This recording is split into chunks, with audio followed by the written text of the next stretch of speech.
Hey, happy Monday. Happy Martin Luther King Day to everybody. How's it going, everybody? Hey, Sister Libre. I wish I knew your first name. I would say you by first name, but I don't know your first name. At some point I will. I'm sorry I missed you at the protest. There were a lot of people I was hoping to link up with who unfortunately we didn't get to say hi. Hello. How's it going? April. Great. Thank you, April. Nice to sort of unfortunately not meet you, but we're like pen pals, I guess you'd say, online friends. It's funny, people say that I have like 600 Facebook friends, right? But they've never met one of them in most cases. Such a weird dynamic nowadays with social media. Hey, how's it going, Darkman? Good to see some familiar faces here. Yeah, I was just up on SoCal Smitty. That's kind of wet my whistle to come over here and do my own because, you're taking, in that case, you're taking turns, rightly so. But and Smitty, by the way, is great. For those of you who don't know who SoCal Smitty is, SoCal, SoCal Smitty, he's fantastic. He and Eric run great lives. I try to do the same. I'm kind of aspiring to be as good as those guys, but they've been using the panel format for a long time, and I've recently kind of dabbled in it. Like in last couple times I've done a live, we've tried, and I like it. I hope the audience likes it too. Again, we don't have to do that every time. In fact, it's even more interesting when we get people up with different points of view, right? Yes, I was at the protest in Washington, D.C. In fact, in Choate Slate, so if I'm saying that wrong, the last video that I made on my main page is a little collection of the footage that I got there. It was fun. I met some cool people. It's funny when you're online, I guess as somebody who's in front of the camera, everybody knows your face. So I had a lot of people just come up and like say, "Hey, are you Chip from TikTok?" I'm like, "Yeah, that's me." So I met a lot of people. So that's fun. And they were all very nice to me and said nice things and got to take some pictures and video. Like my neighbor says, "Hey, Chip, you're TikTok famous." And I said, "So you mean I'm not famous?" Right?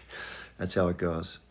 But yeah, I mean, Smitty runs a good panel. For those of you who haven't been to SoCal Smitty, somebody initially recommended him, and for whatever reason I didn't follow him, and then I started to, and I was like, "Wow, this guy's great." And then of course Eric Warsaw. For those of you who don't know who Eric is, and by the way, just to let you know, both of these guys do podcasts that overlap with my schedule, so it's not like, I'm not. I don't promote people because I'm trying to get myself ahead of the pack. I do it because good information, right? So that's the goal of all this. Remember, the goal of all this, we sometimes lose sight of the goal. The goal is to have peace and prosperity for both groups of people, right? So safety for Jewish people and where they're going to be situated, and peace for Palestinians, but peace with dignity, self-determination, along with freedom. And when you offer somebody a peace deal, but it doesn't include freedom, it's not a deal that you can say yes to. So, I think we're all that way. And the narrative that gets put out is that the Arabs, we've given them offers 4 times, and all they've done is turn down that. Well, yeah, they're going to turn down a deal that doesn't include freedom. Why would you do that? Let me see if Sheila can, and see if Tony can come.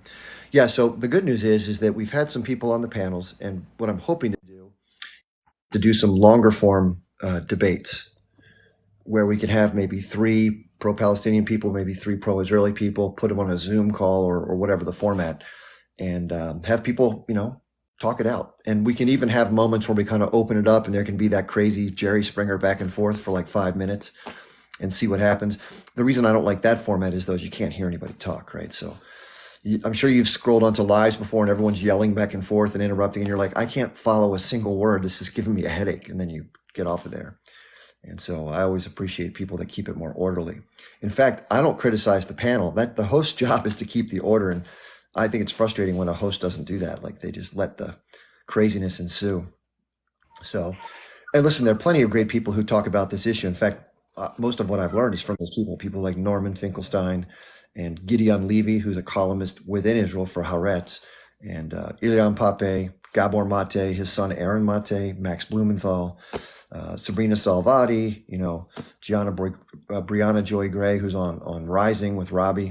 I mean, these are all Kim Iverson, Jimmy Dore. These are all the people that I have listed on my Twitter feed. If you go to my Twitter page, it's just my name, Chip Barnes, and you'll see a list of these kind of people. So people that are fair. Listen, it's not always good to just have people who you agree with on everything, right? Because that's just an echo chamber. So, and the other thing it's good to do is listen. I get criticized for this all the time. I'll listen to people like Gavin McInnes and Nick Fuentes, who are, by the way, some of the things they say I completely disagree with, and I can understand why people take offense. But the point is, I'll even read a book about Schmittler, because if you go with what people tell you all the time and you just go along with the thoughts, you don't know for sure. You don't do the digging. And like any other person in history, everybody has, pros and cons, right? There's good and bad, but no one's, well, I wouldn't say no one. Very few people are just pure this or pure that, right? Yeah, I didn't start my live, by the way, to pull people off of Smitty's. I just, I got a taste of the action, so to speak, and I just enjoy this dialogue. Tony came up. We're going to let Tony come in a second here. Just let a few more people filter in, Tony. Thanks for being patient.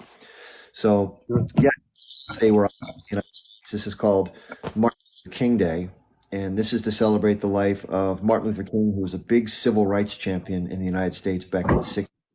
Unfortunately, he was assassinated by a gunman. They claim a gunman by the name of James Earl Ray back in 1968, which was a hugely explosive event. I was born in 1967, and my parents, when I was born, were living in Washington, D.C. in one of those high-rise buildings.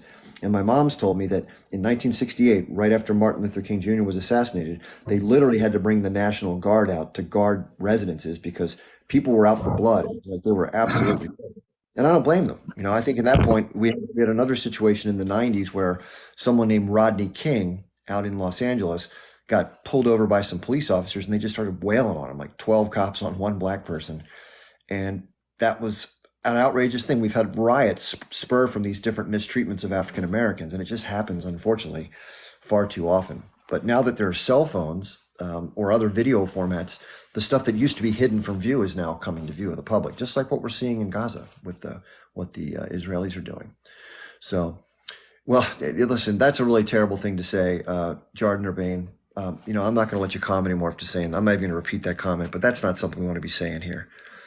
So I'm not gonna block you, but I'm gonna mute you for the rest of the chat for saying that. Okay, that's not okay. And there have been jokes made about that before. I mean, just imagine if you're somebody who's African American and somebody comes on and makes a joke that they did that to get a holiday. That's a terrible thing to say. So please take that stuff elsewhere. I'll let you listen in, but I don't like to ban anybody, but that's just a shitty thing to say. And by the way, he said something in a speech called Beyond Vietnam. If you haven't heard that speech, look it up on Google it. And we've all heard his "I Have a Dream" speech, where he talks about harmony between the races and the future of what it holds. But I think the more interesting speech that he gave, and by the way, if you don't know, the establishment hated Martin Luther King. You got to think, we think of people like Nelson Mandela as heroes, and Martin Luther King. During their time, they were hated by the establishment because they were a threat to the current order of the day. So most people who turn out to be heroes are people that were vilified. I mean, for example, Jesus Christ, right? He was vilified by the Romans, and the other segments of Jewish people unalived him. That's what happens at the time. When you're a radical and you speak out, you're never welcome at the time because it's unsettling to the public.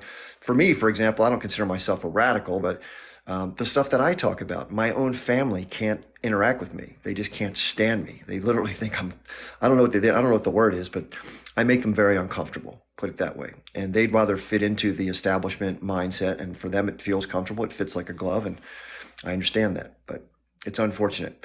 So every time you hear something and somebody say something, give it a listen, right? Do some looking into it. You can always debunk it. But too often, unfortunately, people go along with either what they hear or what's often repeated. And usually the things that get repeated the most are the least accurate. That's what I've learned. So that's what it is there. So it's a little bit after 1 o'clock. I usually talk for like 20, 30 minutes, which I guess can be annoying if you're waiting to get on as a guest. So yeah, Sheila, thank you for saying that. Listen, it's hard when you have difficulties with your family, right? That's sad. And it's kind of brutal, right? But like they say, you can pick your friends, but you can't pick your family. You've heard that statement.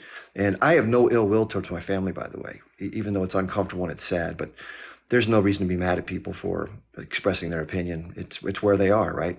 And maybe one day that'll change and they'll be like, oh, damn, you were right about that shit, or maybe never. Yeah, people are asking me, this is a great question. Brownie, Brazilian Jiu-Jitsu, I think that's what BJJ. Great question. Brownie asks, what direction do you think the movement should be moving in presently, and what's the next step? That's a big question, right? I mean, first, anytime you're looking at a problem or a situation, you have to first identify what are the obstacles, right? You have to figure out what are you up against. So I've talked about this ad nauseum. Those of you who follow me are probably sick of hearing it, but at the risk of repeating myself so many times on these lives, what I identify, and many people identify as the logjam, so to speak, to make change, especially in the United States, is the influence that corporations, special interest groups, high net worth individuals, and the national security state, which includes the three-letter agencies, the military, the police forces, as well as the surveillance and the media. Those are the things that really are affected by the control system. And those things coming together have a common set of interest with empire and militarism and profiteering. And those things are what stand in the way of change. The systems have been basically co-opted to a point where they don't serve the intended constituents through the democratic process. You have candidate A or B that normally makes it into Congress, the Senate, or the presidency. And many times A or B both have been, approached by, vested interests, and they pretty much end up having to do, or they do, because they're already part of it, the things that benefit the few over the many. And there's myriad examples of that. I think like 70 or 80% of people now support the ceasefire because they're just disgusted and nothing's happening, right? The U.S. isn't taking action. That's a great example. Something like 82% of the citizens and like 60% of gun owners. We have this thing called the Second Amendment in the United States that permits ownership of firearms. And they agree, they want to have reasonable controls like background checks and, waiting periods and mental health and close what's called the GUN show loophole. If you don't know this, if you go to get something at a store, they're required by law to follow a certain set of guidelines. They have to do a background check. They have to do, other restrictive measures. If you go to a little show, it's like a little, show where people bring their stuff and they just meet up in a little community. Those things don't apply. So if you want to get one of those devices, you don't have to go to a store. You can avoid all the red tape and just go to a exchange or like a flea market, and you can get one there. And that just completely circumvents the intent of the laws, right? And in our country, for whatever reason, we have mass pow-pows going on. It's normal to have one every couple of days in the United States. And unfortunately, especially in our urban communities where there's a lot of crime and violence and drug gangs, they happen every day. Every single day. And that's not talked about enough because, let's face it, there's an undertone of racist stuff in our country that's unfortunate, but it is what it is. But if a bunch of, Caucasian people in a movie theater get attacked, that's front page news, right? It's really sad. So overcoming the systems, let's talk about that. So how does one overcome obstacles in life in general? The best example that I give is if you're somebody working for a company, and let's say the company's making record profits and you're watching your salary hasn't changed or you're not getting anything from it, you're helping produce those profits and the shareholders are keeping most or all of it, right? So what do? This happened recently with UPS, the United Parcel Service in our country.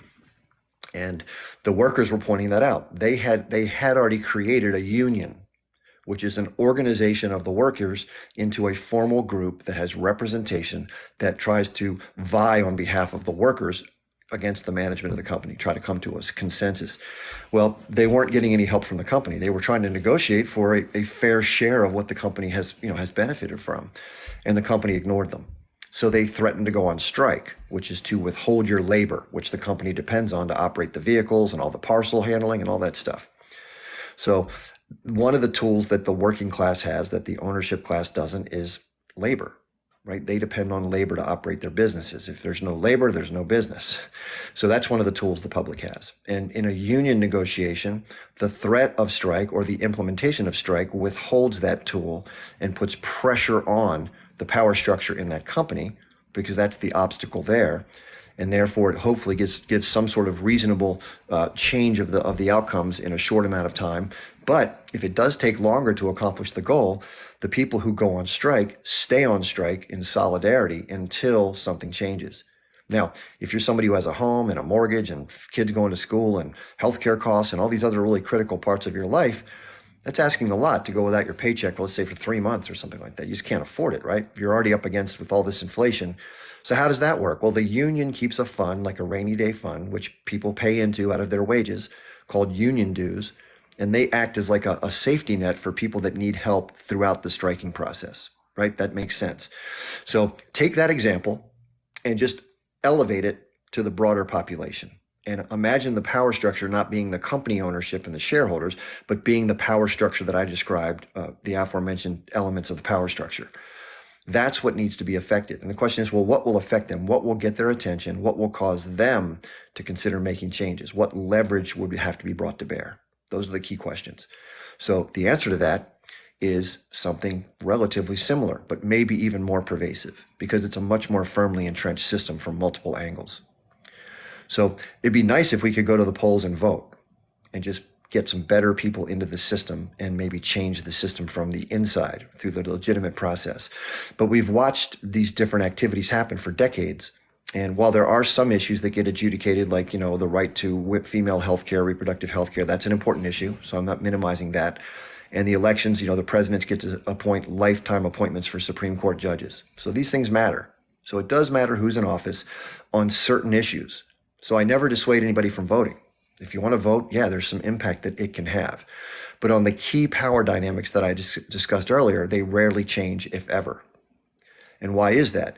The access to rights for freedom of healthcare for women doesn't affect the profits of all the corporations and all the wealthy people. It doesn't threaten the national security apparatus, right?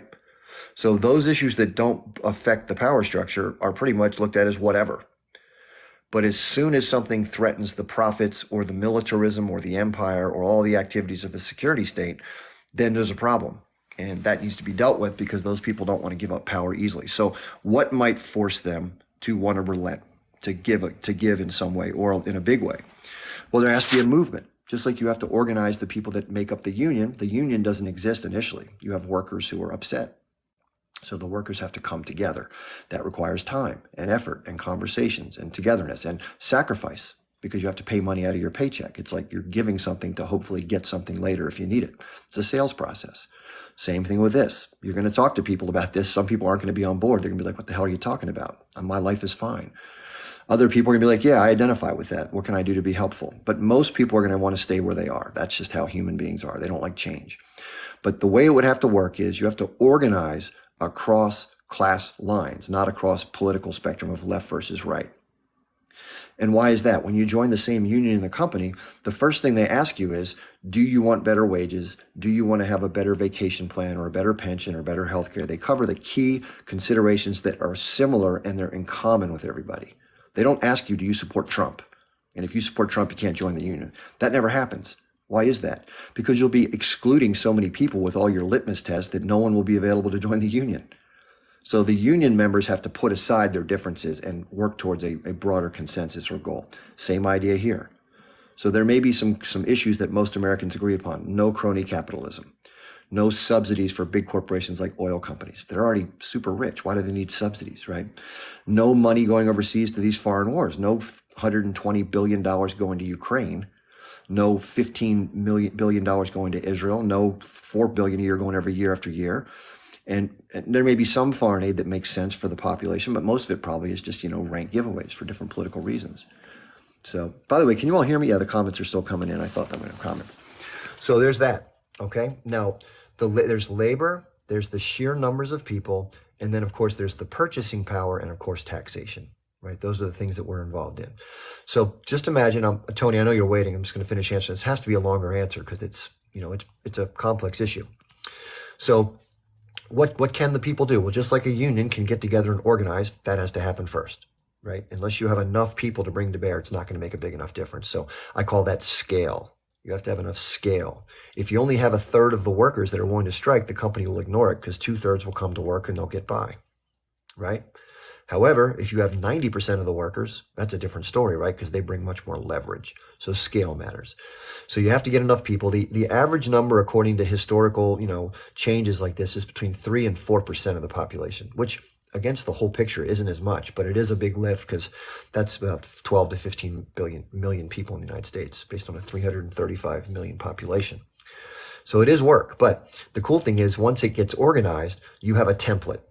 And the things that people agree upon is like healthcare for people, just like we have Medicare for older people. Well, why should people have to spend money and make these insurance companies rich and then fight them when you need to have an operation? Why not just have it as a common principle like every other country or most other developed countries have, right? That's one thing.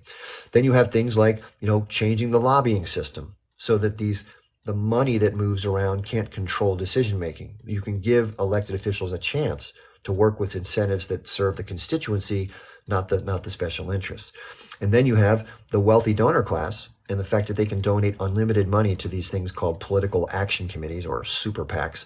And then that money is used to provide advertising for certain candidates and back up certain things. They're not supposed to coordinate, but they always do.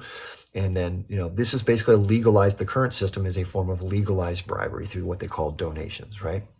And AIPAC does the same thing. That's how they influence people in Congress, is with money and threats of retribution if they don't support their system. That needs to go away because that's what's causing, that's a big part of what we're seeing now, although not the only factor.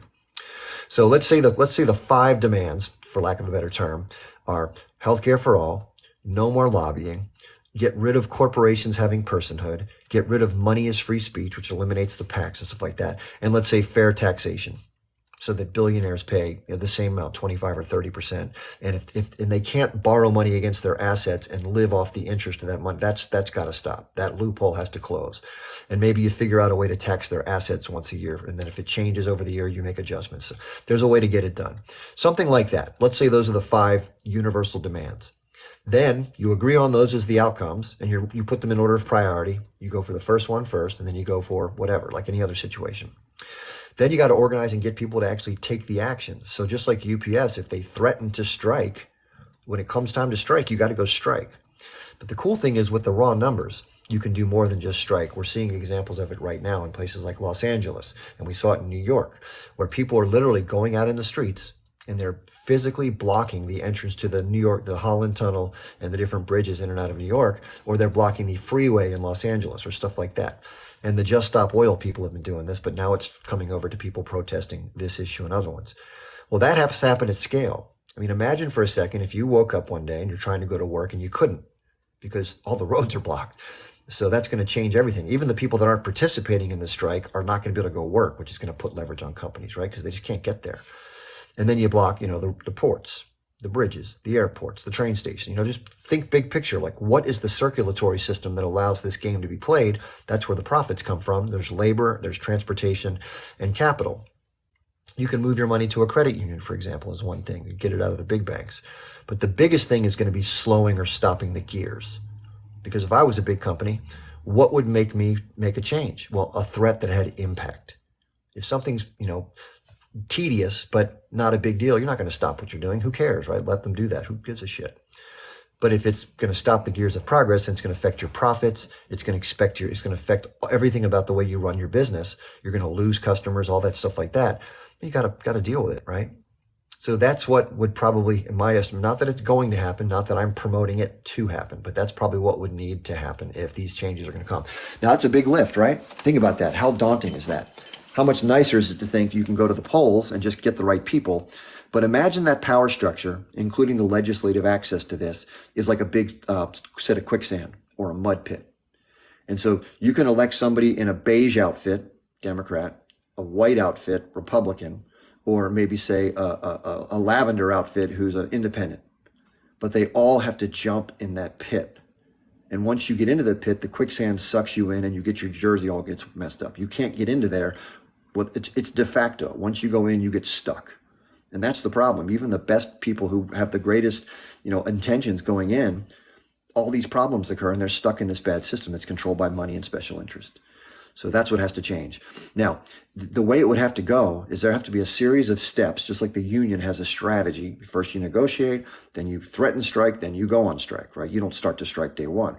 Same thing for this. You'd first put out the demands and say, listen, this is what we need, reasonable reform. If you can do it through the Congress, great.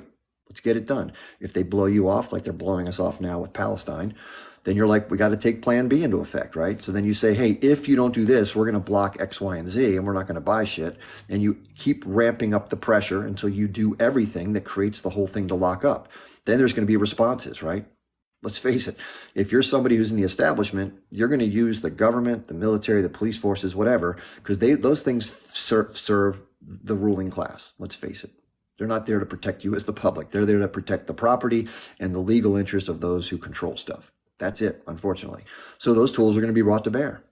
And there are going to be people that are going to be arrested, probably sentenced harshly. Look what happened on January 6th. Some people just walked into the building after the doors were open and they got, 4 years in prison or something? That's retribution with the intent of sending a message to the rest of the public, like, listen, if you pull this crap, this is going to be you. So something like that's going to go on, obviously, somewhere, because it's a threat. And so depending on the response by the establishment, that will determine what happens next and where. Some people may cower and stop. Just like the company can bring other workers in called scabs to work at the company, and maybe if enough do that, they don't need you anymore, right? That's a response to an effort to pressure somebody. Same thing by the government, So there may be repression, which is what that's called, repress. And if the repression is broad and strong enough, then it may stop the movement. But if the movement gets big enough with scale, think about it this way. If you're trying to deal with a situation where there's 30 or 40 million people doing something all at once across the country, how are you going to arrest all those people? You're not going to unalive them. That will create total chaos and a civil war. So the hard part is getting people who fight with each other on Democrat versus Republican issues, which is how we've sort of been conditioned with the TV stations and the media and the whole political dynamic. I mean, go on TikTok Live and scroll through some lives right now, and you'll find maybe a half dozen that are arguing that Trump needs to get back in to save the country, and other people saying that'll be the end of democracy and he's going to be a fascist. Then you have people saying Biden can't walk down the street without falling, and some people say Biden's been the best president in the last 30, all that bullshit. And in the end, it doesn't change anything for the most part, maybe other than some of the issues I raised earlier. So if you think in those terms, that it's a big, big, big hill to climb, right? It seems overwhelming. Now, the establishment is not dumb. They know that the more marginalized people get, the more likely they are to do some or all of these things, right? So what do you think they're doing? They're thinking ahead. They're four moves on the chessboard. I really believe, and I don't want to say this because I wish it weren't happening, but I believe that a lot of measures are in the planning stages or in the implementation stages right now in places around the world and also here. And I don't want to get into it because I'll get taken off the live. But if we can go on YouTube, or we can go on Rumble, or we can go on Twitter Spaces, and we can talk more about that stuff. But I've talked about it before and gotten taken down for misinformation, so I don't want to get into that. Hey Viv, the bottom line is this: if I was in charge, I would want to find a way to limit the possibilities of these things happening because it just serves my interests, right? So, hopefully none of this stuff will happen. There'll be a way we can vote our way out of it, and everything will change for the better, right? That would be the hope method. Usually when you're hoping, you're kind of putting your head in the stand and being like, it's got to work because everything else seems too much it just sounds crazy, right? But if you got your head in the sand, you're going to get your ass kicked. That's unfortunately true. And I think the American populace is not conditioned for mass protest. Just look at the history of the country. Europeans are. That's what they do. So I don't think anything major is going to happen. I hope I'm wrong. The bottom line is the end game, right? Forget about the tactics or the intermediate steps. The goal is to have a more egalitarian society with less control by the oligarchy and the other security interests that we're seeing that redirect what should be going to help the country, the people, and going elsewhere. That's the main point. So however you get there is really insignificant, but I don't think they're going to relent easily, is what I'm trying to say. Why would they? They don't have to. Just like the Israelis right now don't have to stop what they're doing because the power system protects them. Same with us right now. Same exact setup. So sorry for such a long answer. Tony's been waiting patiently. Thanks for listening in.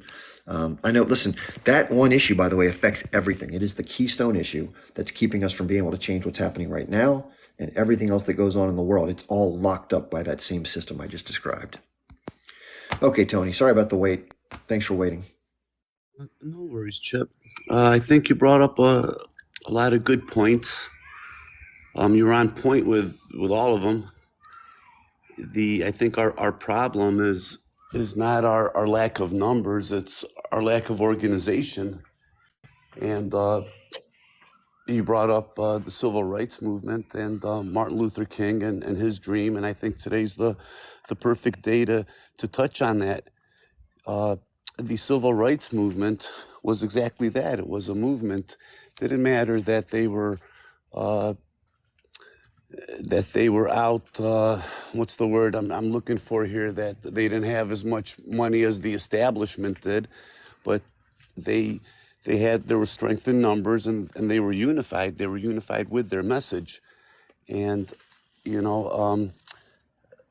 for those that don't know me, I am Palestinian and I am Muslim. And I think that this entire thing that's happened in the last 3 months has been a great awakening. I think it woke up a lot of people to the fact that there is a lot of foreign influence here in our government and our politics that have an impact on our legislation and how our money is being spent and is being diverted and where it's being going. And you have a lot of people who are living very cushy lives abroad, whereas we have our own domestic issues here in this country, and we all know what they are with the homelessness and the lack of access to health care. Teachers can't even get a decent wages, what they're looking for, and so on and so on. I guess my question is how do you tap into that synergy, into this movement, into this awakening where it's not just Palestinians and Arabs and Muslims, but it's people from all walks of life that now see a need for the change, where the status quo just not only is it not working, it's not right, and it's not right for us. And I think it's very un-American to have dual citizenships, and I think it's also a huge conflict of interest to be serving in our government, and it makes me question where your loyalties are. You know, when Yeah. you start off at these presidential debates with your unwavering support, to a foreign government, and I get it. Okay, so that's that's strategic, and they're an ally and what have you. But I think that we could do a little bit better for our citizens here, right here in the United States. Yeah. We haven't even agreed on a presidential candidate. I mean, if it's down to Joe Biden or Donald Trump, I don't like either one. But then yet you've got some other guys that are on the ballot that are so anti. Again, the status quo of receiving all this APAC money and pledging their unwavering support and loyalty and basically selling out the American people. And I say that as an American first.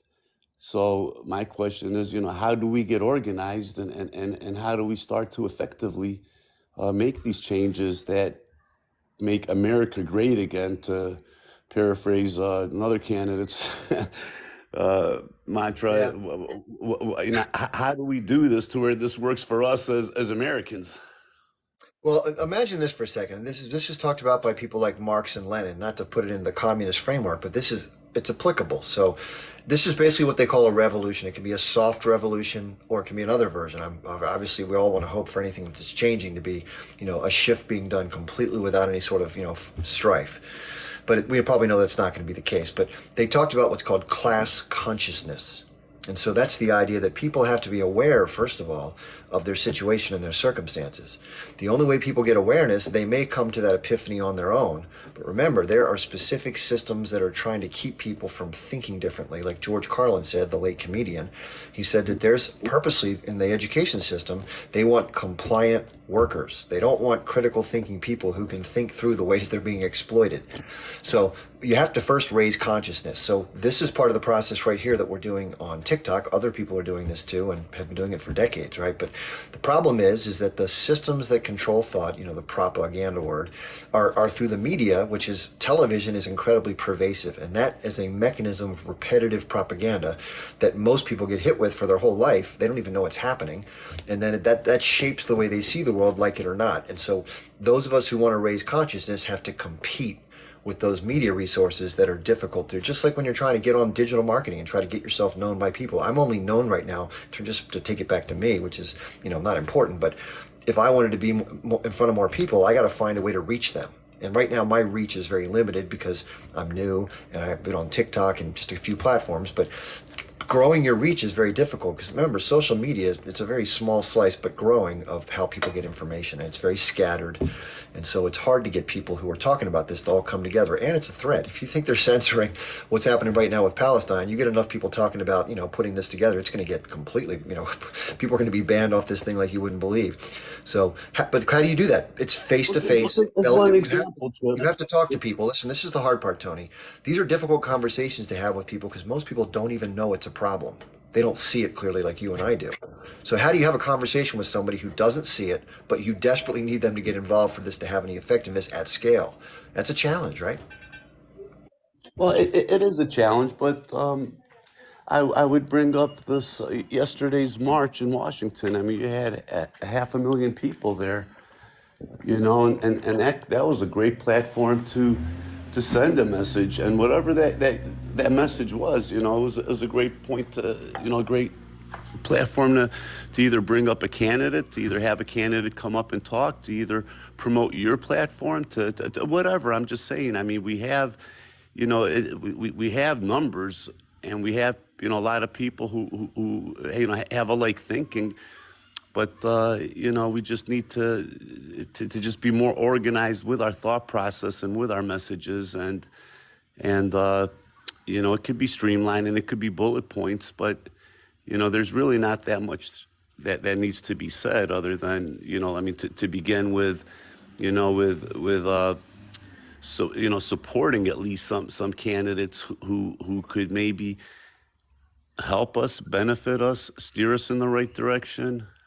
I don't know, Chip. I know it's hard, and I know there are a lot of intricacies, and I know there's a lot to it. But I'm just saying there's a huge movement, man, and just the lack of organization. And, I think, we could promote our messages through these large platforms that are going on globally. Yeah, it's happening. There was a comment that came through. I made my the media is somehow not quote unquote normal. And somebody named Jacob said, and there's no such thing as a bad U.S. media. I think he said the media is fine. Well, listen, from your point of view, it may be fine. He said, except for Fox. That's obviously a left-leaning point of view. That's the narrative of people like Jon Stewart and others like that. That Fox is the problem. They're the misinformers. But if you step back and really figure it out, unfortunately, and listen, I'm for people being treated better. And some people argue the Democratic Party or the left is more for that versus Republicans who are only concerned about business.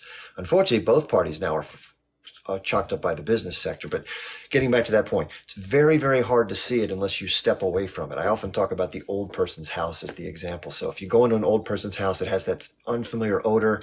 But if you ask the people who live there, what's that smell? They'll tell you, I have no idea what you're talking about. What smell? People who say what Jacob said, I'm not trying to marginalize Jacob or be condescending, that's indicative of being in that house because you just can't see it. It's always been around you. You become immune to it.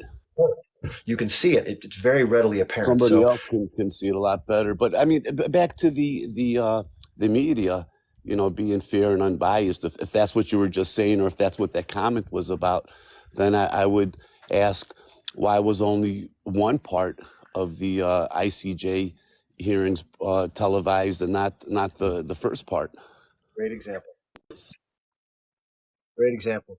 So yeah, let again. I want to do a little poll. I'm not going to do it through a formal poll. Do me a favor. If you think the U.S. media is not compromised, that what I'm saying is incorrect, please type the number 1 in the chat. And if you think it's compromised, like I'm saying to some degree, please type the number 2. We have about let me see. I don't know how to make polls. If I did, I would. We have 160 people, so we can see what people think. I'll just take a look at the quick numbers coming in. Because I understand that some people don't see this. I didn't see it when I was younger. I didn't really understand all this. And, no one's got the monopoly on the truth. But I believe a great example that Tony just mentioned was, why is it then that in the United States, this is a pretty significant political event on the international scene, right? Why is it that some of the activity at a very significant court case wasn't covered? However, the second day, those who had been accused of these particular crimes was covered. Ask yourself that. Like, who benefits? How does that decision benefit the U.S., the power class, the relationship internationally? One would have to, hopefully conclude that there's a reason why they don't want people to see the allegations, because they don't look good. They're unflattering. And we have a very, we meaning the government, has a very tight, longstanding relationship with Israel. And we want the population to support that relationship. It doesn't do any good if you have, 5 million people in Washington, D.C. say, stop supporting Israel. We're sick of this shit, right? And that keeps enough people on the side of the system of beliefs. It's called narrative control. It's not collusive, like a bunch of people in a room going, ha, ha, ha, ha, and all the journalists being on a conspiracy. It's that there is a systematic set of editorial decisions that flow down through an organization from the top. And most people who are in journalism, if you don't know, they read notes from Reuters or their staff. They're not people that are coming up with these stories themselves.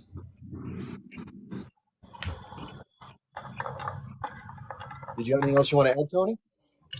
No, Chip. Again, buddy, thank you. I appreciate the platform and your fairness with what you do here, man. You're awesome. You're amazing. Thank you.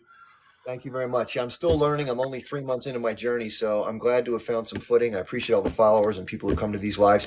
Speaking of which, just real quickly, there's always somebody who comes in that's never seen me before, so I'll give a quick background.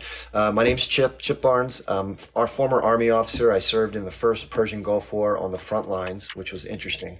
And then I got out of the Army, and I happened to learn about the Israel-Palestine issue back in 1989, just before I graduated, right before I went into the Army. And so, as an American, I didn't know much about it, like most people. I didn't have a clue.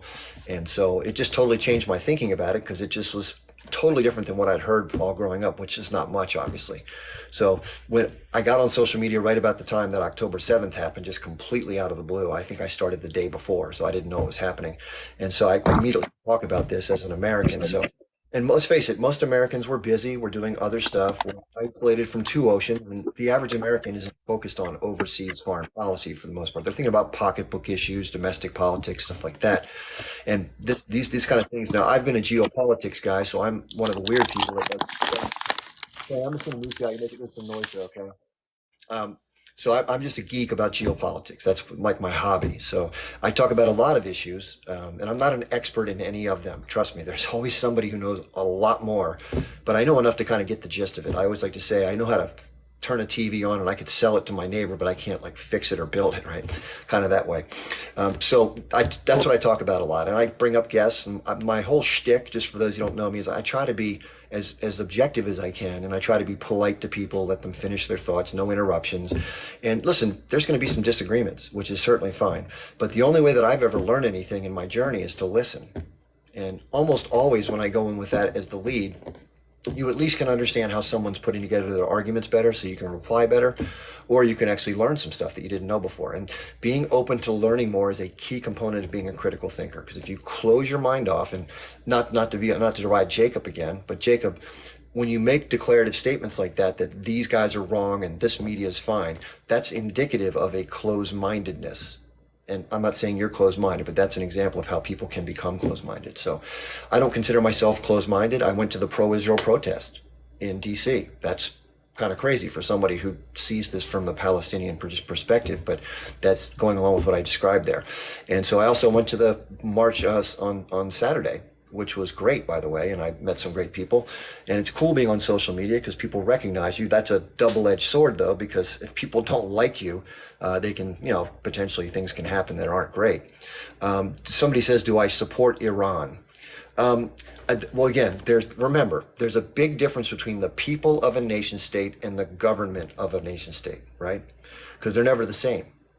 Some may support the government, many don't. The theocratic rule in Iran, I do not agree with. I do not agree with a lot of the government practices. They actually unalive people who are not socially fitting in sometimes they hang people, unfortunately, which I think is disgusting. So every culture's got pros and cons, in my belief. And from a Western perspective, those things are completely unacceptable. From a more conservative perspective, they may look at the Western culture as being too flamboyant, too permissive, a lot of promiscuity, a lot of women not being modest. So there's different views on that. I tend to acknowledge both, but don't necessarily agree with everything on either one. But I understand a lot of people don't. Listen, there's a big power struggle going on right now in the Middle East between Iran and its allies and the United States and Israel. And of course, they were trying to work in Saudi Arabia after the UAE and other states have been sort of more friendly towards Israel. Things were going well for the Western Bloc, but then this kicked off and it's kind of rattled the chain. So we'll see where it all goes. But no, I wouldn't say I support Iran, but I understand Iran's ambitions as a nation state. And their interests are as legitimate as any other nation state. Why are theirs any less or more than the U.S. or Russia or China or anything like that? So next guest is going to be Benjamin. Sorry, Benjamin, I don't know how to say your last name, but let me unmute you so you can come up. Let me know what you think about what we were just talking about if you want to talk about that. Yeah, sorry, I came on with a specific game of calling you out, really. Yesterday on the live, you had a guest on that said that 9/11 was the fault of the Jews and the fault of Israel. As someone that operates a live, you have a responsibility to make sure that racism and lies, just out and out lies and racism, is not spread and spouted on social media, as you are controlling the live, and by allowing that person to speak, you are complicit. Hold on. Now here's the cool thing. I don't usually mute people like this, but first of all, anybody has a chance to do this. You're somebody who could put on a live just like I can. I don't like being told by somebody who comes on as a guest what I should or shouldn't be doing. Okay, I have my style. It's like any other TV or radio program. If you think it's not something that pleases you, you have the right to watch anybody else you want. So I'm just a voice on here. Now, in terms of responsibility, is it possible? Here's a fair question. Is it possible that the person who spoke, even though they may have said it in a way you found unflattering, it is within the realm of possibility that there may be truth to that? I don't know for sure. I don't have a barometer on that, but it's not for me to tell somebody they can't speak of something that they particularly believe. If you find it offensive that they claim that there may have been involvement by the Israeli government, by the Mossad, in some of these geopolitical events, I don't know for sure it wasn't. And there is some evidence out there, in fairness, that supports that idea. So please say what you want, share your opinion, but please don't tell others what they should or shouldn't do. That's all I'm asking. I'm not going to tell you what you should do. I think when people are spouting racist ideology, I think I hate to say it, and because you don't want me to say it, and you don't want to hear it, but unfortunately, it is the case that you have a responsibility to stop it being spread on your platform. I mean, Benjamin, it's not. That's your opinion of how It's you're not an interpreting. opinion. So It's just it a is fact that Israel and the Jews were not involved with 9/11. It's not a fact. Listen, there's what happens, and then there's interpretations of what happened. The biophysical reality of what happened on September the 11th was planes were flown into buildings. One crashed in D.C., and there was a lot of questions about how and why it all occurred. That's what happened. Now, you're saying that if someone has an interpretation of who might have been responsible for it, that's wrong outright, and it's racist, and it's anti-Semitic. I don't agree with that point of view. I may disagree with the person's claim, but it doesn't mean that you don't know what their motivations are for that. They may literally, after researching it, they may believe that it could be the Ethiopians who did it. He's just pointing out that there was involvement of others that was not in the official narrative. You're taking it to be that it's irresponsible of me to let that person speak. I'm a free speech advocate. You could say right now that there's a grand conspiracy of the far right to unalive Jewish people in Canada. I'd listen to you. I mean, I'd agree with you. I'd want to see the evidence for that, but I'm not going to tell you or censor it. Okay, so I want to say there is no ultimate truth. You believe it doesn't make it truth. My point of view doesn't make it truth either, in fairness, okay? So don't tell me that I have to believe it as fact, because it's not necessarily factual. You don't know for sure, nor do I, okay? Well, what I'm saying is we can just come here and say whatever we absolutely want. We could say the N-word, we could say every racist slur under the sun, and you wouldn't stop it because you're some sort of absolute free speech advocate. I'm sorry, but that doesn't wash. Free speech is of course right to an extent, but when it passes into a realm in which racism and hatred. Listen, Benjamin, you keep making claims about the N-word. As far as I can tell, there was no racist language used. If somebody believes that Jewish people may have been involved in the orchestration of a particular event, let me finish this, because this is important for you to say, because you're claiming that I'm allowing racist or like horrific language to be said that's against a people.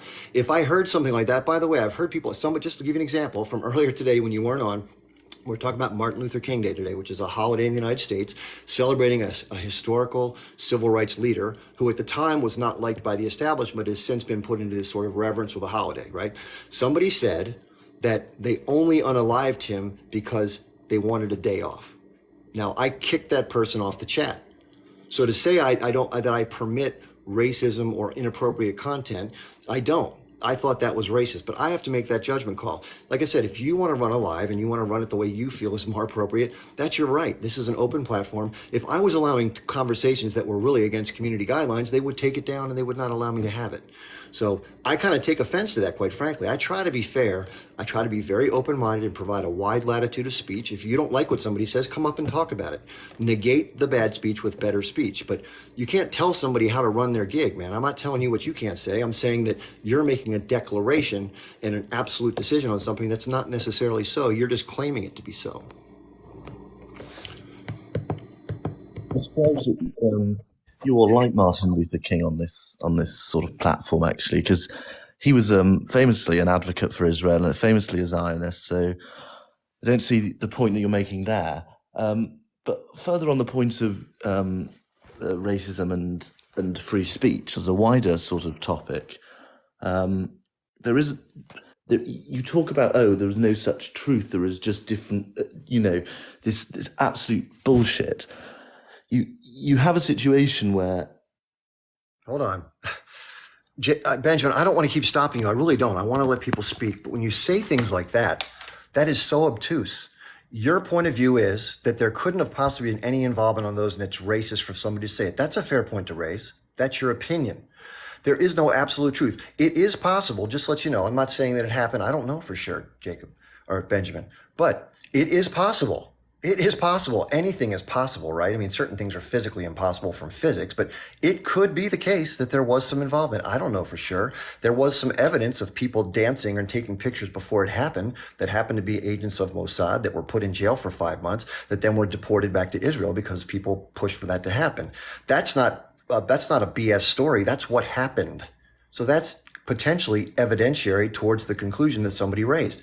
I don't have the facts to back it up whether it was true, and I don't have the actual facts to back it up that was completely debunkable. You're claiming outright it couldn't have been possible, which is your call to do.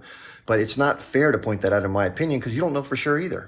No one knows for absolute certainty, right? You're just saying it's absolute. I disagree with you. So please make statements of your opinion, not absolutism.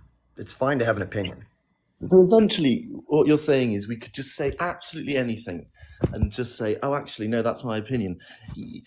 There's this real issue that is sprouted from this sort of this fake news type of ideal where you in your opinion, you can simply say something and say, oh, that's my opinion. And then therefore no one can argue with it, even though it's absolutely rubbish. It's just not a fact at all. You can just... Not what I said. Not what I said. So you can now just start spouting and making up rubbish and just making up facts, it seems. The thing that I said, I'm sorry, you're going on wrong. You're putting words in my mouth. So here's what you said. I'll say what I said. I said, if you don't like the speech that someone else says, if you find it abhorrent or if you find it inaccurate, you have every right to come up and correct it or share your opinion on it, which you've done. But to say it's absolutely one way or the other is not, I could say that about anything I believe. And if you said something contrary, I'm just going to dominate you and say, well, I think it's rubbish, so therefore it can't possibly be true. That's not a fair way to act. That's not a fair way to go through this. And it's not about saying anything and everything. If somebody came on here and started saying Jews are the devil, I would stop them right away and say that's BS, because you're lumping people together into a group that is racist. So that's the difference. So you're saying that you'd stop someone from saying that Jews are the devil because that's racist, but you don't stop someone for saying that Jews and Israel were responsible for a heinous terrorist attack which took the lives of thousands of innocent people. You wouldn't stop that. You wouldn't stop that lie, but you would stop a lie that is more. Look, your argument is flawed. Your argument is based on just what you want to hear and what you think other people will think is wrong. You need to understand that actually by just saying that, by linking Israel and Jews to a terrorist attack that had nothing to do with them, that had something to do with Al Qaeda and Osama bin Laden, an Islamic terrorist, by linking the Jews and the state of Israel to that is just incredible. And I find it, and people are saying in the comments he's just saying this because he's offended. Well, so what if I'm offended by it? That's not the reason I'm asking you to do as you're doing. I'm asking you to do it because there's a greater moral understanding that people shouldn't just be allowed to sit on a platform and spout lies and rubbish and racist sentiment. Well, put it this way. Here's a fair question in the broader sense to ask ourselves, including yourself. So has it ever happened in world history, especially from the United States, that something that's spoken about publicly has turned out to be different than what the narrative was in the beginning? Has that ever happened before? Yeah, probably. Okay, so let's take it one example. So the United States government, in its pursuit of trying to depose Saddam Hussein, claimed publicly that the Iraqis had weapons of mass destruction and therefore they were a threat to mankind because they were trying to develop worse weapons that could be a threat to the world, right? So we went through the process that was adjudicated at the UN. The UN said no. The US said yes. They went ahead and did it. It was considered an illegal invasion against international law. They deposed Saddam Hussein. And then what turned out to be the case was there were no weapons. So that's an example of a situation. Let me finish. I'll let you respond. That's an example of something that was stated publicly one way and then turned out to have other evidence that didn't support the initial narrative. So it is within the realm of possibility that because what you're saying was the publicly stated narrative about what happened, you may believe this public narrative is equivalent to what actually happened. It may be. I don't know with certainty, but you're claiming with absolute certainty that it's my responsibility to censor or disallow people to discuss things that may differ from the narrative that you embrace. All I'm saying is I don't That's believe not it's what I'm racist. saying. What are you trying? What do you say? What did I I'm not misinterpret? saying that you censor people that have a differing opinion to me. That is not at all what I'm saying, because opinion and an array of opinion is good and healthy. But what I'm saying is you have a responsibility to censor when things are just factually inaccurate and racist. And can I just lead on from that point and talk about the wider anti-Semitic sentiment that has been spread since the 7th of October attacks? The fact that the discussion of 9/11 even came up with this person that made the link between the Jews and the state of Israel to this terrorist attack that happened 9/11, it just shows that actually these Free Palestine protests, these protests about Palestine, it's not about the Palestinians at all. It's not about being a morally good person at all. It's not about wanting to save the Palestinians at all. It's about hating the Jews. It's about hating the state of Israel, and it's pure and simply racist. And I'm not saying that everyone goes on these protests and everyone that supports Palestine is a racist. Not at all. But there was a big group of people that use Palestine as a way of hating on the Jews. You see it quite pure and simply when there was nothing said at all on the 7th of October. There were protests that were happening, Free Palestine, before Israel even started attacking attacking the Gaza Strip, following on from the 7th of October. There were protests of Free Palestine before Israel even made their first move. It's pure and simply racist and anti-Semitic what some of these people do. So And the fact that this person... Benjamin, Sorry, can I just finish? No, I'll give you plenty of time. I just want to ask you this question. It fits into what you're talking about. If somebody were to say they're listening to what you're saying and they think that you are the one that's using the racial, because they may not believe in their hearts, and how do we know what's in somebody's heart? They may be saying that the political, settler colonial aspects of the Zionist movement that have negatively affected people from their side is what they're criticizing, not the Jewish people or Jews that are ethnically Jewish. What would you say to that as a counter?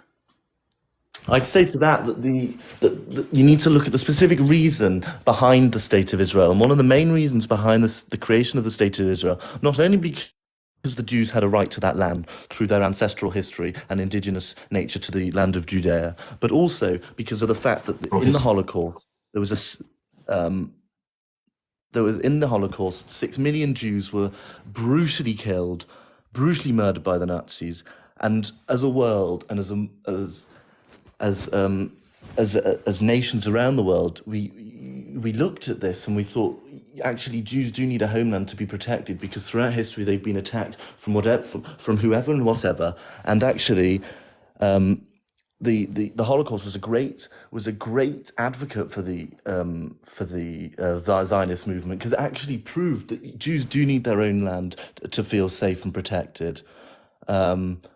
So this idea of you're saying this anti-Zionism isn't necessarily anti-Semitic and racist, fine. Some people that are anti-Zionist may not be, but there is a huge connection and a huge cause between anti-Semitism and anti-Zionism. And it's really worrying. And the fact that the over 500% increase in anti-Semitic attacks in the UK, I'm from the UK, over 500% increase in anti-Semitic attacks since the 7th of October. There's no justification for that, okay? You can have your differences with the government on the way they conduct themselves, and that potentially is a different argument. But when it leads to over 500% increase in racist and anti-Semitic attacks against a people, that is when it is wrong. And it is down to the fact that these protests of Free Palestine are littered with racist agenda and racist messaging. And I'll let you share your full opinion. The point was made that correct me if I'm wrong, and I'll let you get back on here, because sometimes people will go on and on and on, and there's no dialogue. So that's why I did this. I'm not trying to silence you or censor you. But I think a lot of people in the chat disagree, and I want to just share some of that disagreement. So, first of all, the United States, when they were attacked in 2001, okay, it was the official narrative was it was Islamic terrorism. So in the United States, there was elevated levels of Islamophobia, that people who were of Muslim descent, who had nothing to do with anything, were at a minimum made very uncomfortable and at a max attacked by people, which is examples of so it wasn't necessarily the fact of abject hatred of Muslims. Most people in America don't even think about that, right? It's because of the events that have occurred that they link the representation of those events with a group of people who support those events, and therefore they become the object of ire or anger. It's not so much that they're Jewish. I know that people say that when they go to a rally, they call them pro-H group rallies, not pro-Palestinian rallies. I was at the rally, okay? I never heard one person say there, not anybody chanting things about Jewish people. I'm not saying that every single person who's Palestinian doesn't hold any anger towards Jewish people. I don't know for sure. There probably are some. There's people on the Israeli side that have disdain for people of Arab descent, that have said it publicly, that they don't, anybody who's not Jewish, they're against, because that's their belief system. I'm against any of that as well. But I think the difference between the points that are being raised, and this is a point that's just as far as in any debate, okay? There's what's called objective reality, and then there's interpretation of objective reality. You're interpreting the presence of people at a rally as being hateful towards Jewish people. And that if they make a statement critical of some of the behavior of the state of Israel or of the movement that has driven some of that behavior, the Zionist movement, that criticism, therefore, is criticism of all Jews, because one of the tenets of the Zionist movement is the establishment of a homeland for Jewish people. I've heard this argument over and over again. Any decent person should be for a group of people to be free from persecution, among which I'm a member of that group. And I believe there should have been a safe place for Jewish people to be. I still believe that anybody who's Jewish shouldn't be attacked for being Jewish. That's racism. However, the decision to locate the state of Israel where it was located, whether you want to make 3,000 year ago arguments for it or however you justify it, a lot of people who were living somewhere got pushed off. They didn't just leave one day and pack up and go, okay, no problem. That was at the end of a gun. Now, if that same thing had happened to Jewish people who had been living there by an Arab state that had been imposed and agreed upon because of historical connections to the Canaanites or whatever the case may be, if you do a DNA test, more people who are Palestinian connect to those people's DNA than do people who came in from European descent who moved into Israel and who make up the majority of the population. They aren't indigenous. Take a DNA test, you'll find that out. It's not to be against Jewish people. That's not a racist trope. That's called reality. That's objective reality. Your interpretation, which is yours to have, and anybody can have theirs, is that it's not objective reality. Your interpretation of the events are objective reality. And therefore, anybody who sees it differently is anti-Semitic, and it's not true. It should be censored. That's not how it works. If something is saying abject racist things towards Jewish people, specifically nailing somebody from a racist viewpoint, like what Itamar Ben-Gvir says, what Bezalel Smotrich says publicly, what Netanyahu says publicly, those are racist things to say. Some of the H group members at the leadership level have said racist things against Jews. I'm against all that conversation. But to say that somehow your point of view is like the barometer of what's accurate and everything else is incorrect and racist is absurd.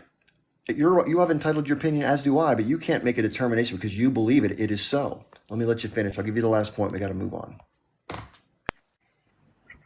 All I'll say is my last point is that I absolutely support a two-state solution. I support Palestinians and Israelis and Jews, Arabs, living alongside each other in whatever form that may be. So if you are for a two-state solution, and this is where I do have a problem with a lot of the protests, if you're not for a two-state solution, then where do you expect all of these Jewish people to go? And if you are for a two-state solution, why aren't you calling out Hamas more? Because we are now further from a situation in which a two-state solution is ever possible because of the atrocities that Hamas committed on October the 7th. You cannot have a situation in which, in a neighbouring bit of land, you have a heinous terrorist organisation that commit atrocities such as rape, mutilation, torture, and kidnapping. Hold on. I'm not muted because I don't want to hear your points. We can't use the language on here; it gets shut down. Look, you've made your point. I think what I understand you're saying is, how can there be peace with a group of people that seem hell-bent on doing horrendous things to their neighbor? That's a fair point of view to have. I understand that point of view. Here's what I bring it back to, though, always. And Benjamin, I'm going to let it finish for now. We've had a lot of time together, and other people have been waiting patiently. And I appreciate you being here. I know last time I dropped you because of some interruptions. I like the way we work today. Thank you for doing that. Let's pick it back up, or you want to come back in, I'll put you back in the list, okay? But thank you for your point of view. I try to really be fair and listen to people. Listen, a lot of people share Benjamin's point of view, and they see things from that vantage point. It doesn't make him wrong. No longer it makes any of us right for seeing it differently. We have a take. And the take is shaped by the observation of objective reality versus how we understand the world. It fits into our understanding of the world. So Benjamin has his view, and based on his understanding, he thinks that it has to be interpreted this way, which is his choice. My point is, in terms of letting people express themselves, is that people should have a right to give their interpretation and their opinion, as long as they're not being overtly racist in their language. I don't know what they feel in their heart. It's fair game to be rebutted by other speech, just as people may come up and rebut what Benjamin said. Now, just to respond to that one issue, my question always comes back to, why does the H group exist in the first place? Why was it formed in 1987? Why did they come into existence? Because the reason why the American patriots came into existence in the U.S. colonies that were colonized by the British, because they wanted to resist occupation. If they weren't being occupied, there wouldn't have been a resistance movement. It's no different here. If you have people, and if you believe the land is quote unquote Israeli territory because of 1967, if you go back and research the history of how that conflict occurred, you'll have a different conclusion, as does the world according to UN 242. That land was not taken in a defensive mode. It was taken in an offensive mode, where they used the guise of the Egyptian military performing exercises in the Sinai as a precursor to preemptively attack both the Egyptian Air Force and the Syrian Air Force, and then push the Jordanians on the other side of the West Bank. That's what happened. Okay, study the history. You can interpret it as they were under threat and therefore it was legitimized, but that's what happened. Just like the U.S. went into Iraq and it was based on the pretense of WMD, therefore they attacked preemptively. But it didn't turn out to be a justified attack. Same thing in this situation. So it's hard to really acknowledge the claiming of the land, either from a historic basis or what actually happened, to say it's yours to do with there's no occupation. But either way, forget about the occupation for a second. Look at what the effect is on the lives of the people who live under the conditions, regardless of how you frame it. And that alone is worthy of condemnation. If I were living under those conditions, even if I had a political split with people in a little strip of land, 100 miles away or whatever it is, I would still want that to end for either side because they're my people. And if it was happening to Jewish people instead of, Palestinians, they'd be screaming from the hilltops, especially given the historical context of Jewish people having been marginalized and treated horrifically, including what happened in the 30s and 40s in Europe.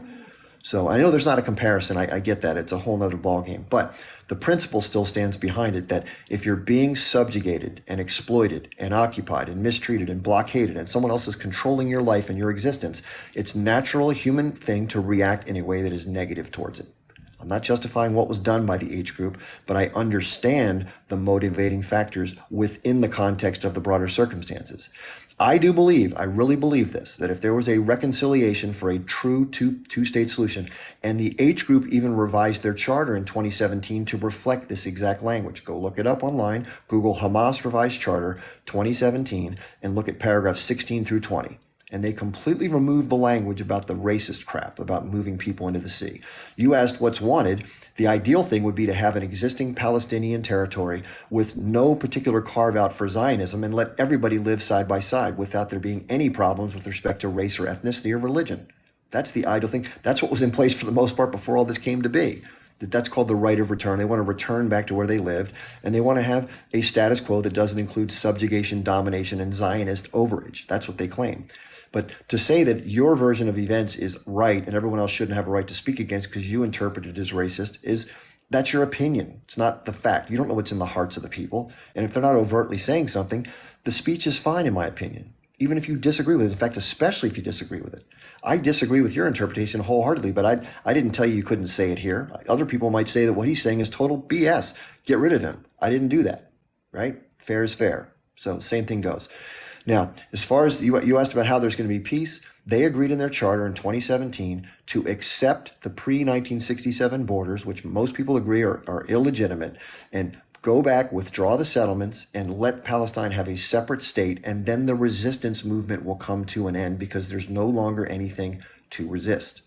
I don't believe the motivating factor for the majority of Palestinians, and including the more radicalized ones who are part of the H group, is pure and abject hatred of Jewish people. You may disagree, but this will be the litmus test.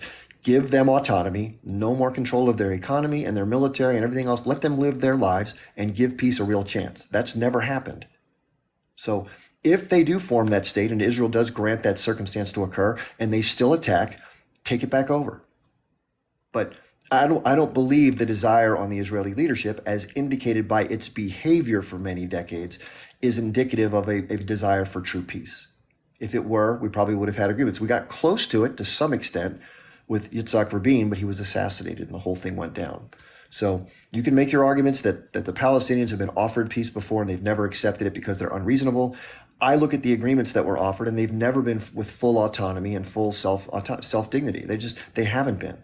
Go read Norman Finkelstein or any other historical's account of the peace agreements and the accords, and you'll see very clearly that regardless of the land that was involved, that split, look at the actual restrictions that were still going to be in place by the Israeli government and the Zionist control. That's what they want to get rid of. They want to get rid of the influence of the controlling relationships of Zionism versus their people. That's what's at the crux of all of this, not Judaism or Jewish. Okay?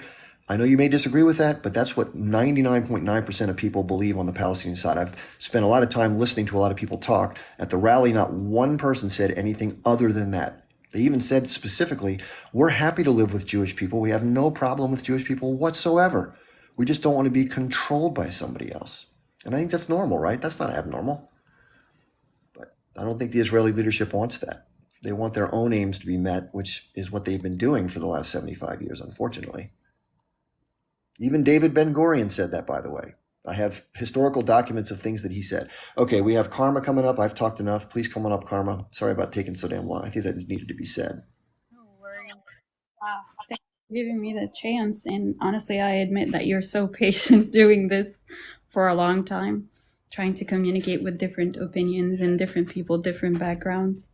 But I actually like the fact that I started after Benjamin because he triggered out a couple points that I would like to share an insight historical on it.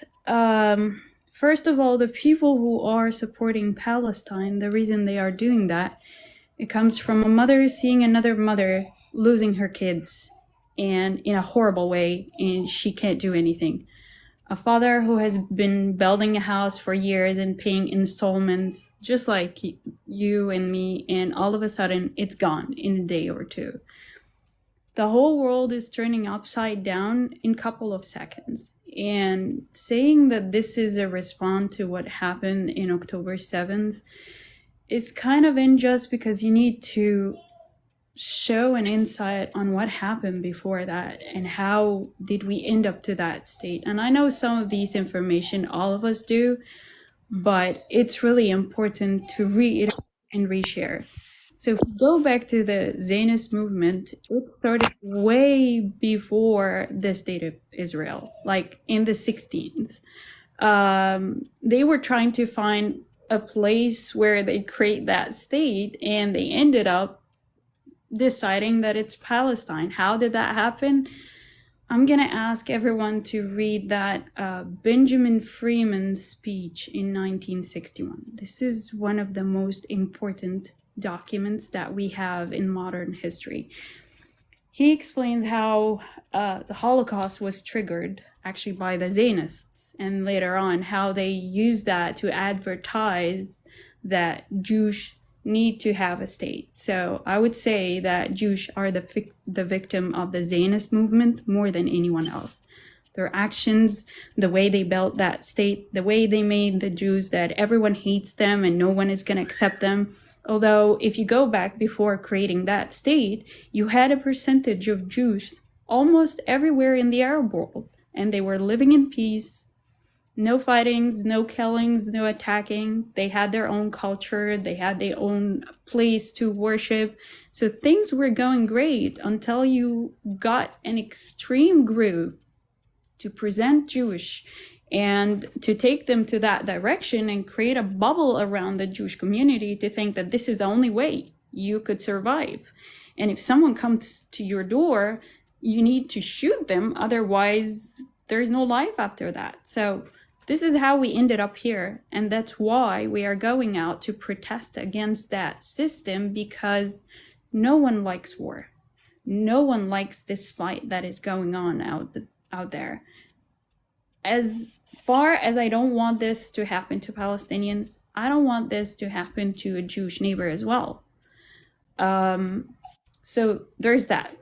The other thing is, everyone is free to speak, to say what they want, and the only thing which shut me or shut anyone else up is a proof. And this is what happened in the ICJ. That trial was built on nothing but proofs. And Well, yeah, the allegations had factual backing that were, the arguments were being made that there's specific evidence to back up the claims. Yeah. honestly, as a person, as a very simple person, I believe what I see. I have been seeing these videos, reposting it, resharing it every single day from what's coming out from Palestine every day. People have been suffering, and when we say free Palestine from checkpoints, free Palestine from having an Israeli authority on a Palestinian land is actually making me wonder why. You're a country. Your authority should be within your borders. You don't have a power to captive people. I mean, we're getting into more than 7,000 captives inside the prisons, no trials, and half of them are minors. So this is why we are saying free Palestine, because people are tired of this occupation. And every time they try to speak up, their songs, their languages, even just wearing custom or getting together in a group in a wedding, they get captive. So it doesn't make sense. If anything, it tells you that if you're going to have this power and you're going to use it just because you can, I mean, you're scaring me, because what happened if I'm next? What happened if you woke up tomorrow in the morning and you don't like me? Then I'm next. So Yeah. you need to be an example with that power that you have in your hand, and that much of money that you are taking from our taxes. I mean, this is another case that we're not going to talk about it, that we woke up the next morning and we found out that the lobby is just taking our money instead of fixing people's life, like the homeless issue that has been going on for years inside the country. You know, on my way home, there is a homeless man that I find on the road. No one pays attention to him. And probably something catastrophic happened in his life. He deserves a better life. If you have the money to fix that, then it makes sense that you use that instead of using the money for bombing and destroying another person's life. So you ended up killing two people. That person that you denied his rights on his own land in his country with his tax money, and that person that you used a gun against. And that's why we're saying free Palestine, because all the problem seems to be there. If we are able to dismantle that system, if we are able to give the people their freedom to speak, to go wherever they go, to have their own airports, to have their own culture, all of us are going to be happy. I mean, that's another thing. And the last thing is, I'm going to share, there's a documentary, also horrible. I've been reading a lot of them. It's called Project Israel Dictionary 2009. Speaking of censorship, that dictionary states for you how to speak about Arabs, how to speak about Palestinians, how to neutralize the language when it comes to catastrophe that happens to Palestinians, versus how to make it so extreme and echo it when it comes to Israelis. So this is also unfair, unjust, and the fact that you are having people sitting on the table to decide that they're gonna make some people's life miserable enough that they are making it a project is a scary idea. I mean, you think that this happened on October 7th, you go back and find all of these documentaries, the voices of the people who has been trying to speak that out for years is amazing and scary. Teddy Katz, he's one of those people who has been trying to talk, and because of him, we knew about the movie El Tantura. That village that disappeared and they told everyone in the military or the IDF that it was a war. Turns out it wasn't a war. It was a massacre. Karma, can you please just tidy up your point, and we have to let some others share. I don't want to cut you off though. I'm not gonna go on and on. I'm just trying to say that Free Palestine comes from a huge history of oppression for those people, and documentaries are out there for everyone who's seeking out to read it and really accept it and know it. So thank you for giving me that time. I really appreciate that chance. You're welcome. Thanks for being here. Yeah, so just a real quick mention. For those of you who don't know, my name is Chip Barnes, Army veteran. Talk about geopolitics. Learned about this issue in 1989, so I've studied it for a long time. It's been an interest of mine because I didn't like the injustice of it when I learned about it. So it's not that I'm against Israel or pro-Palestinians. I'm against injustice. I'm against oppression in general. So are there other issues on the planet that need attention? Absolutely. This one's in the head of the news, which is why we're talking about it a lot. There's plenty others that will get the time and place when it's appropriate. Okay. So, by the way, real quickly, schedule is Monday, Wednesday, Friday from 8 p.m. to 10 p.m. Eastern. Today's holiday, so I'm going a little earlier and probably going to still go tonight. And then Tuesdays, Thursdays, and Saturdays, I go from 12 noon Eastern time to 2 p.m. And there's a link tree in my bio. If you want to find my other social media, there's some groups that have been created to foster more discussion, as well as some ways you can support me as Patreon and some other ways. If you're going to choose to do it through TikTok, I appreciate it, but just to let you know, they keep 70% of whatever you choose to give, which is obviously quite a big chunk. So on that note, just let you know, if you want to re-watch whatever we've been talking about today, if you want to hear, like for example, if that Benjamin gentleman wants to go check out what we talked about to listen back, I record these lives, and then they go up onto my YouTube and my Rumble, which is just another version of YouTube. And they go up usually within, a half a day or so. Those who are my Patreon people, just to let you know, one of the benefits is going to be you're going to get those earlier. So eventually it's going to be probably 2 days or 3 days before I put them on the public channel. So, because you got to give people some extra stuff for coming on early. So we have some more guests here today. And by the way, I would really like to have somebody who's pro-Israel, because I think those discussions are helpful. We don't want to, pile on. We have Palestinian. I don't see the last part of your name, but please go ahead. Your turn. This is Palestinian American. I just invented that name so that at least people will have an idea about who I am. Good. My name is Nawaf, and I am a Palestinian born and raised in the West Bank, northern part of Tulkarm. And all of my life, I've been in the United States for over 40 years, and I lived in Palestine for 20 years. And basically, my point is very simple. I don't want to, hammer the same thing that everybody talked about. And by the way, I was at the Washington protest myself, and I'm sorry I missed you over there. I know I've seen some of the footage that happened in there, but anyway.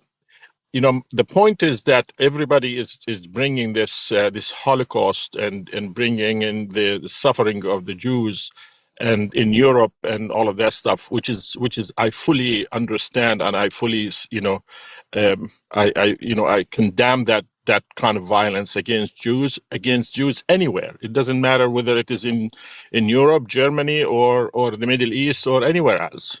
We should be very clear about that. I'm a Palestinian. I lived under occupation. I lived under the brutal Israeli occupation, and I still do not have any animosity toward anybody who had any religion of any kind. It doesn't really matter. We pride ourselves. We, the Palestinians, we pride ourselves in being tolerance of other religion, because we lived in a land where all religion it's almost like this is where everything originated. So we are proud of being part of that, and we understand the culture. If you look at, for example, the Christians in the Holy Land and the Muslims in the Holy Land, both of them are living there in peace, and they both are brothers and sisters. Basically, when I walk through any town in the West Bank, I do not differentiate between a Christian and a Muslim Palestinian. Even we have some Jewish group in Nablus today. and we have no animosity toward Jews. Anybody who tells you that we the Palestinian have animosity for Jews, they are what they're doing is they're bringing in the anti-Semitism card into the table. And that's where I take that, it's a very offensive to me when somebody comes and say, you Palestinians are against Jews. We are not against Jews. We are against an occupation. We are against stealing our land. We are against ethnically cleansing our population out of the 48 and out of the 76. We are against all of this support that everybody is getting. I'm talking about the Zionist state over there is getting from the West. We are against all of that destruction that they are doing, and they have been doing that since not 48, but even before that.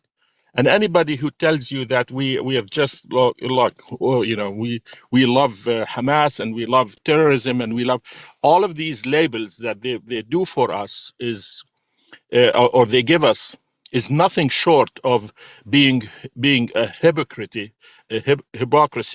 because of the fact that you can label me as a terrorist. And I will resist. I will continue to resist with every means possible that occupation, regardless of who does it, whether it is an Israeli or a Zionist or American or British or German or anybody.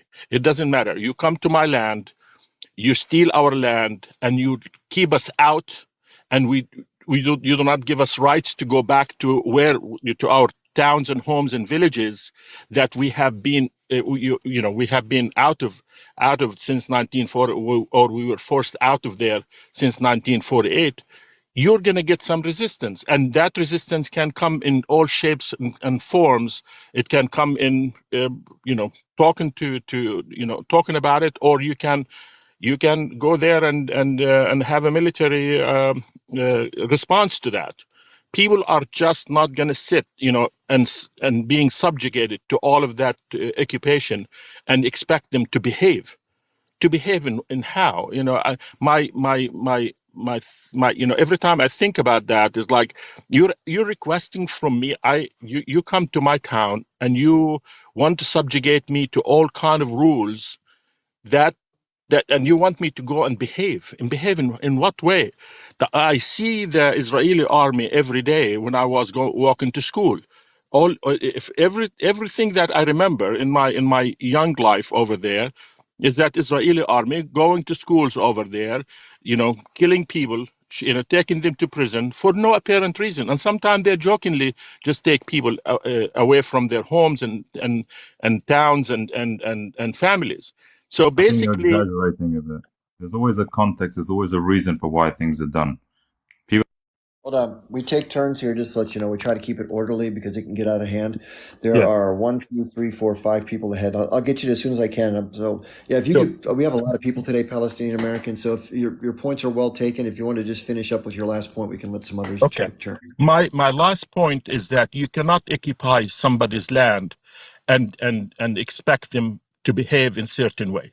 Do not think that they're going to behave in certain way, because we do not expect you, and we never will expect you, for responding to the Holocaust. When you have the ghetto uprising, when you have the uprising in these concentration camp, do not expect the Palestinians to sit idle and not resist you. And they will resist you, and it doesn't matter whether it is Hamas or whether it is another group, or if Hamas disappear tomorrow. Believe it or not, nothing is going to stop the Palestinians from going to do another group with another thing over there, and they're going to fight you. And it doesn't matter what you think, because injustice to us is not just a matter of inconvenient or intellectual discussion. Injustice to us is that we have been dispossessed from our homes, from our land, from breathing, from going in about in our livelihood. This is something that's not. This is not a hypothetical situation for us. This is not an intellectual curiosity for us. This is our daily life. that we have Okay. to live with that under occupation, and we will continue to resist. It doesn't matter what you think. It doesn't matter what how that's going to come. And if you believe in two-state solution, like the gentleman who was saying that, just get out of there. It's simple. Just get Um, out of there. It's not, I we think don't, we have, we are, I think we have your point. Thank you for making it, okay. and I think everybody can acknowledge it. Thank you for sharing your point of view. I really appreciate it. Thank you. Okay, have a good day. Yeah, I mean, it's pretty similar in other places where this occurs. So a lot of people in the comments, there have been several people saying lies, lies, lies. So you can certainly disagree with it, which is fine, and that's part of the conversation we're going to have. And I'll listen to your point of view. The reason I stand on the side that I do is not because I want to take a stand with any particular group. Anytime somebody's being oppressed by another, it makes sense to me that they're going to want to resist. Now, we can certainly talk about the tactics and the actual events that take place, whether it's legitimate, moral, immoral, understandable, acceptable, not acceptable. All those terms can be talked about. But the fact that there was resistance to an oppressive situation should not come as a shock. You know, the head of the UN, love him or hate him, Antonio Guterres, said that as horrible as the attacks were, we all know that they did not happen in a vacuum, which is what he means by that is there's some longer term context within which something happens. In my country, where I now live comfortably, the founding of the country was based on resistance to British occupation. It's normal in colonial situations for any person that's being exploited by the colonizer to want to fight back. That's just normal. People that were in the Warsaw Ghetto, Jews in World War II, that were being horribly mistreated by the Third Reich, they had some more militant members who decided to try to resist, understandably so. Sitting back and taking oppression from others is not the normal human response. So I think that if you say that's a lie, well, I think you can draw from history to the contrary. It's not a lie. Okay, we have Viv. Come on, Viv, please share with what you have to say. Thanks for being a regular. Appreciate you. Appreciate you, Chip. Just want to say exactly, you read my mind. I was about to say, if you look at any country or any situation where there is apartheid, where there is oppression, there will always be resistance. And it's been years, and it's been the same common denominator. The more you oppress people, the more resistance. I'll just give you an example. And the reason why I'm going to use South Africa is because I see Israel as an apartheid state, and so do most South Africans. We had the ANC, which was basically, they fought for the rights of the black people over the white supremacy in our country. And literally, when everyone got the same basic rights in South Africa, there was no resistance. There was no unaliving. There was no fighting. And that's what they need to understand. You cannot oppress people and expect them to send you flowers. It doesn't work that way. People will fight for their basic human rights because no one wants to live under oppression. No one wants to live in a place where you cannot literally send your child to school and then be worried that some IDF soldier will go and arrest them and throw them in prison and you won't see your child again. You don't want to live where some sniper would have a bad day and unalive you. Like, you have to understand, these people were living under the worst living conditions. I don't think any of us in this panel would be able to live there for one day, and that's being honest. These people have been treated worse than animals. Their basic rights of traveling, their basic rights of having goals, dreams, aspirations was literally driven away from them. October the 7th, I do not condemn any civilian being unalived, but it was literally a cry for freedom. Nobody cared about the Palestinian people. Nobody knew what was going on. They lived their lives day by day, just waiting literally to literally just die in a nutshell. So yes, it was horrible what happened on the 7th of October, but it's been horrible the way those people have been living for over 75 years. So if you want to change the way history has been going in Israel, where you keep on not feeling safe, the common denominator is stop the oppression, basic rights for all, like what we did in South Africa. We all live by each other. We all understand what apartheid is. But the more you oppress people, the more you will not be free. You will constantly have resistance. It might be the H group today. Tomorrow it will be the Z, the L group. The end of the day is basic rights for all. And having a two-state is against secular, because in two states, each time something goes wrong, they go mow the lawn, which means they segregated in a way that they're sitting ducks. So as I said, you want freedom, you want peace, basic human rights, and that's what you need to do. Thank you so much for having me up, Chip. Much appreciated, and we appreciate Yes, you Viv. for everything that you do. Take care, Sure guys. thing. Thank you Bless so much for being Palestine here. and Yeah, thank you so much, Viv. I appreciate you being here. And again, it's just common. It's common practice for those who are sort of, getting a bad deal from somebody else to want to push back. I mean, imagine you right now have a roommate that's taking up all the space. Let's say you're on the couch and your friend is taking up 90% of the couch and you're sitting on the corner. You're going to want to like literally push back, right? It's the same kind of thing. It's human nature. Just real quick, there are some people that are new that said, I just found you. So I just want to tell people really quickly about me. I'm a Army veteran. I live in the United States. I've taken a pro-Palestinian stance over the years. I've been studying the issue for over 34 years. And it's not because I know anybody in Palestine, which I don't. It's not because I'm against people in Israel. I don't know anybody from Israel. I have no beef with anybody. But it's the power dynamics that I take into account. So whenever there's an oppressed people, and by the way, there's been land theft, conquering, and oppression throughout human history. So some people have criticized me saying, well, why are you so critical of the Israelis and the Zionists? Why not other people too? I am. If you follow me long enough, we're going to be talking about plenty of other situations that are horribly exploitative, that may in some cases be far worse than the Israeli occupation of Palestine. And it's fair to point that out. But right now, this is the prime face of the news. So that's why we're talking about it so much. So I always also want to recognize, and I want to point this out to those of people who are on here who are pro-Israel, big distinction between talking about Jewish people, the Jewish faith, and talking about those who are the subset of people who happen to be Jewish, but believe in a political ideology that's not tied directly to religion or ethnicity, but it's been used as a tool to further the goals in terms of land and other political objectives. And that's what this has been. It's been a political movement. And unfortunately, because of their crafty use of language, they've convinced a good number of their population, both domestically and around the world, that one is the other, that there is an unbreakable bond between Zionism and Jewish people and the Jewish homeland.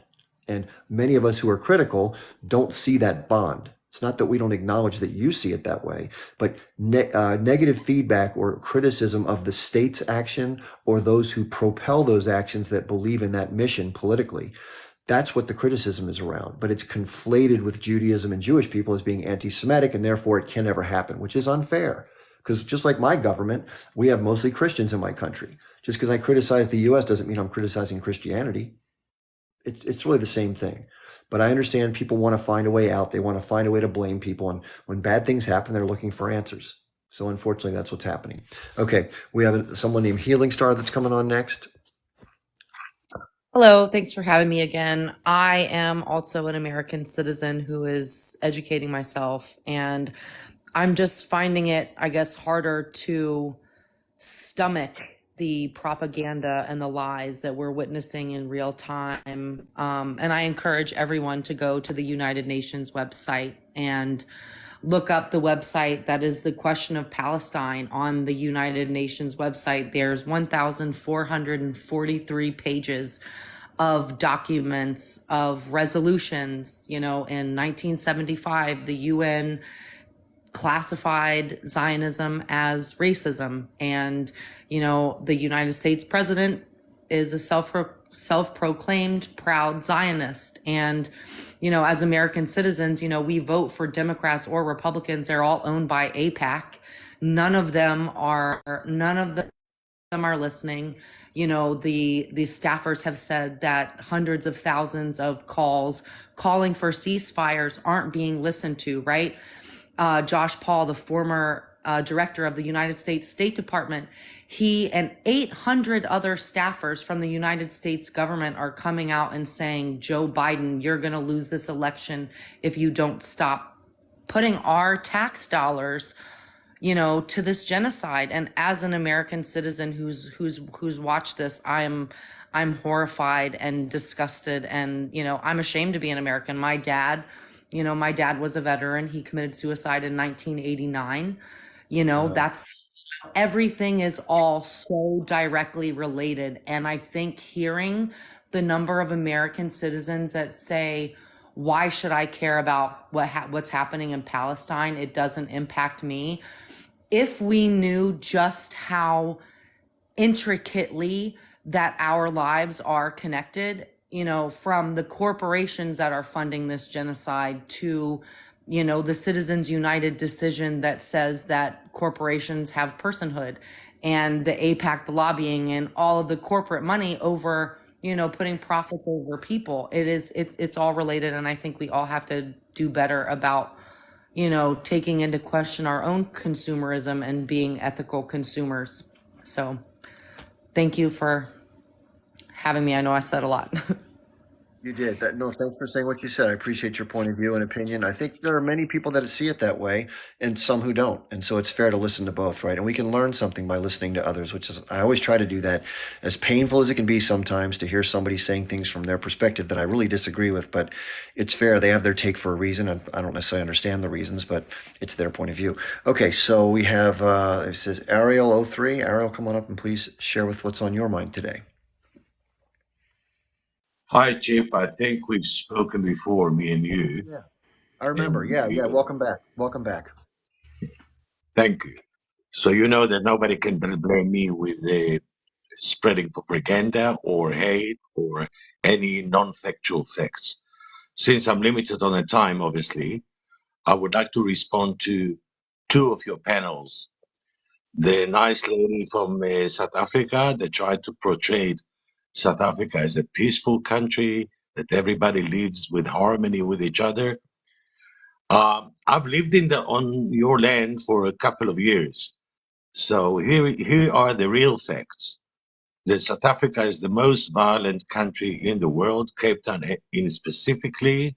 Johannesburg comes next. South African government are unaliving their own people. Watch what happened in Maracana when your South African police killed 200 miners in cold blood. Watch what happens in your country when you unalive white farmers that are growing food for your country. Watch what happens in your government when your previous president sat in jail for corruption, and the current one would fall to the EFF, which is even more militant. So to portray South Africa as you have done, it's a completely lie. And by the way, since the court case is on the legitimate, non-legitimate, I would say, because nobody has jurisdiction, the age group is not a part to that. So if South Africa has a claim against Israel as a signatory, that's fine. But South Africa cannot have a claim as signatory on a genocide convention against Israel representing the age group. That will be proven in a couple of weeks. No worries about that. I'm 100%. I'm sorry, can you just clarify that point? Are you saying that South Africa is representing the interest of the H group, or are you saying they're just trying to show that there's indications of genocidal behavior being perpetrated by the Israelis? Look, it's very simple. The court, if they are honest with themselves, they would say we don't have any jurisdiction and they will throw it out of the court. Because the convention is between countries that are signatories on the convention. South Africa is a signatory and Israel is a signatory. So if there's any matter between South Africa to Israel, okay, that's a case to be heard by the court. The age group has it's not part of it, it's not a signatory. So no country can claim on behalf of the other party, which is not in signatory at all. So how is the H group making a claim through the South Africans? What is your feeling? How do you come to that conclusion? They cannot. Simple as that. They cannot. Well, they aren't though, right? That's the point of that. Are you saying they are, but you're saying they can't? I'm saying they cannot. And South Africa took this. They're not involved. I'm just trying to get clarification. They're not involved as far as I know. Are you saying you have a different idea about their involvement? Or what do you mean they're not involved? They're involved. You're making the claim that there's a collusive nature between the H group and the South Africans who have brought this thing to the International Court of Justice. I'm asking you to clarify that because I'm not aware of that in terms of, that's a comment, but I don't know if there's direct evidence of that or anything. So why are you making that connection? Because it's the people of Palestine that they're representing, not necessarily the militant arm of the governing agency of Gaza. Okay, I would ask that. South Africa is a state, Israel is a state. They are both signatory on the Genocide Convention. Right. Does South Africa has a claim between South Africa, not because of something like the Boston Tea Party or Sudan or Syria or whatever, which are outside parties. South Africa with Israel regarding an internal matter dispute between South Africa and Israel. There is no such a thing. South Africa H group is using South Africa and the close ties between the two ideologies, I would say, to take South Africa and represent the H group claiming against genocide that Israel does. But we can go on. I'll wait for the court decision in 2 weeks. So Ariel, just really quickly though, so my understanding, and maybe you have a different set of facts that I don't know about, is that it's not the H group's claims, it's the international community's claims, as well as the Palestinians who are being harmed by this action that are making the allegations. The South Africans have raised them within the jurisdiction of the court to petition the court to sanction and or punish or have a conviction against those that are being accused of these international crimes. How do you see it differently than that? That is correct from a philosophical point of view, but from a legal point of view, I doubt it. But we can debate on that. I want to move to another point, maybe just adding that Germany also added itself like a third party now on this side of Israel, claiming that the genocide claim is a complete nonsense. Believe it or not, Germany of all of them. But let's wait until what the court is deciding. Definitely, there will be no measures to be like an order to the Israeli to stop. Or, in the worst case condition, it would be thrown out of court. That's one thing. Then the nice gentleman, Palestinian, 60 years old, that lives 40 years in the United States and 20 years, obviously, in Israel, that takes me back. If we are in 223, that takes me back to 1963. So he lived under 4 years under the Jordanian regime, because it was Jordan. And then 1967, there was a war unprovoked on Israel, and Israel managed to conquer the West Bank and the Sinai. I'll emphasize that I deliberately... And the Golan Heights in Syria, don't forget that. I beg your pardon? And the Golan Heights in southwest Syria. Yes. Well, I don't want to go into 1973 war. I've got all the facts. I'm on the land. I'm 68. Ariel, we have to give judicial time to everybody. If you can finish your last point, and we have to let someone else talk. Thank you. Right. So I'm just reminding these gentlemen that the refugee camps that the Palestinian made in Jordan in 1970s, okay, they created havoc in Jordan up to the point that they murdered the Jordanian prime minister at that time, Wasfi Tal. At that day, King Hussein unalived 25,000 Palestinians in one day. I didn't hear anyone of your audience even mentioning it. And Chip, I don't even hear you trying to, and I believe you're unbiased. I've seen you. Intelligent, unbiased, to the point, and I appreciate that. Number 3, that I would just want to make it clear. You are an Army veteran, so am I. The American Army and the Israeli Army are the two only armies that got military prosecution within the army. Meaning, if any Israeli soldier is committing any crime, he would be prosecuted. That's why we have a legal system within the army to judge army people, not the civilian, not the Supreme High Court, where we have even Muslims sitting as a High Court judge. So to claim us, we are an apartheid against Muslims, ridiculous. All 2 right, let's million do this. Muslims. Let me do. I have to do this. You've made a lot of points, which I appreciate you bringing them to our attention. Let me answer a couple of them, and I have to let the next person talk. So I apologize. We can have a longer conversation, but you and I can get on a podcast sometime and go in more in depth if you'd like. You have a lot of interesting information to share, which I really appreciate. So if you email me, my email link is through my link tree in my bio at the bottom. It says email me. You can find me there. Okay. Sure. Thanks for Thank coming you today. I for really having appreciate me. it. Listen, it's always good to listen to. And by the way, anybody who's armed with historical facts that can be verified, it's good to bring these things up, right? I want to address two of the comments just to say that I'm not sure of them. And again, I have to check this stuff out, right? But the one comment is that South Africa is the most violent state in the world. I don't know if that's true. I doubt that's true. It may be a lot of violence in South Africa that's not discussed frequently. I think that's a fair way to put it. I don't remember the previous speaker who said they were, thinking that the South African actions were, justified based on the beliefs of the people. I don't think she said that the country was totally peaceful, but maybe I missed that. And then the last point is, as far as understanding this being a G-side and the legitimacy of the South, I don't believe that in the court system you have to have a direct action against your people per se, or a direct relationship between the two signatories in order for an action to be brought. Maybe I'm misunderstanding the legal aspect of that. So I'm not really sure. These are things you got to check, right? Because if you're not sure, you shouldn't say you are.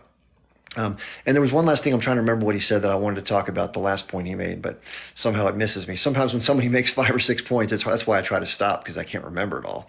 I probably should write this stuff down. Okay, we have next guest is going to be Good. Good, and come on up, Good. And what would you? Hey Chip, how you doing? Can you guys hear me well? There's a lot of background noise. Are you on the road? I'm actually just standing outside, but can you hear me good, or is it too is my voice I think I can make out what you're saying. We'll see what the audience says. Yeah, let's try. Okay, so just to address it, I mean, it's a lot of things that has been basically talked about and brought up, but I just want to comment on your last guest. I think his name is Ariel, when he said that in 1967 he said Israel went to war and won the war because its enemies attacked it first. That's actually a false claim. On June 5th, on June 5th in 1967, it was actually a preemptive strike, actually a series of preemptive strikes against Egyptian airfields and other facilities, basically Israel launching its war efforts not only against Egypt but actually against a coalition of armed forces of at that time, which happened to be the Arab nations of Egypt, Egypt, Syria, Jordan, and what's surrounding Israel nowadays. So the false claim of saying they got attacked first is absolutely ridiculous, and I'm tired of hearing it. It's actually Israel is the one that started the war, and they did it for a specific reason, because the airstrike was specifically against Egyptian airfields, where the Egyptian air forces were basically had no what I would call preparedness. They were not even prepared at all.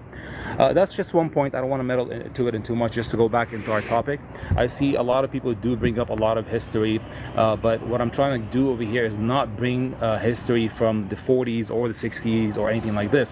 One of the main reasons this operation, or the name of it, is called Al-Aqsa Flood or Al-Aqsa Storm. The reason why it's called like this is because if you do a simple Google search, and that would just do a simple search that is under the title Al-Aqsa Provocations. That's all you need to do. You don't need to put Palestine, you don't need to put Israel. And the reason why I'm saying this is because your approach into this as a researcher has to be unbiased. Now, when you put a term like this, and Can you just tell people how to spell Al-Aqsa? Sure. ALAQSA,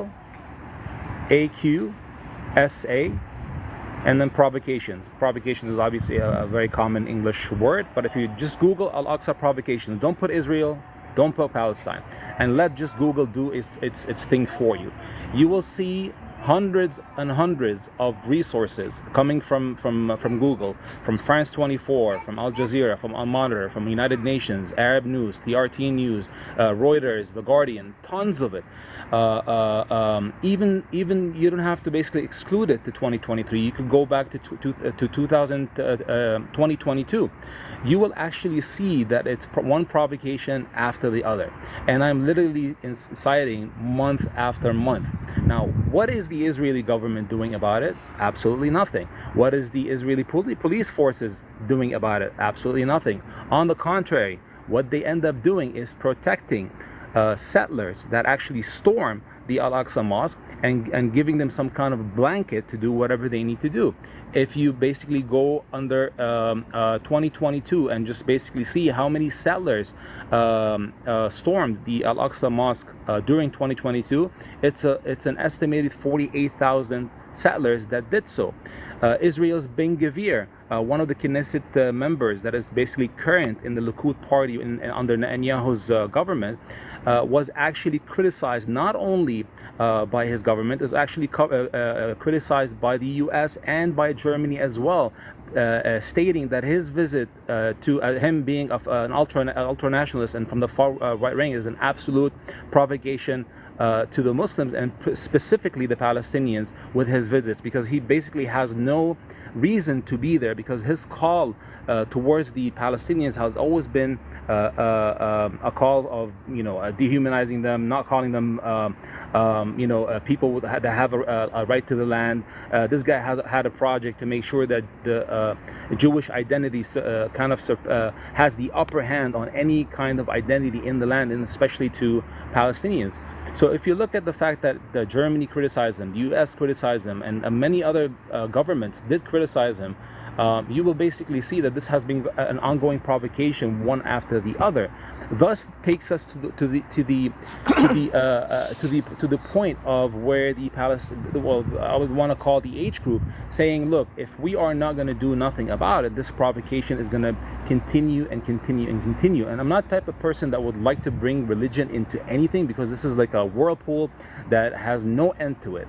But if I want to basically cite the Jewish settlers and a lot of ultra-Orthodox provocation on the site of Al-Aqsa specifically. I'm not talking about the Wailing Wall. I'm not talking about the right of the Jews to practice whatever they're doing on the designated spot. I'm not talking about that.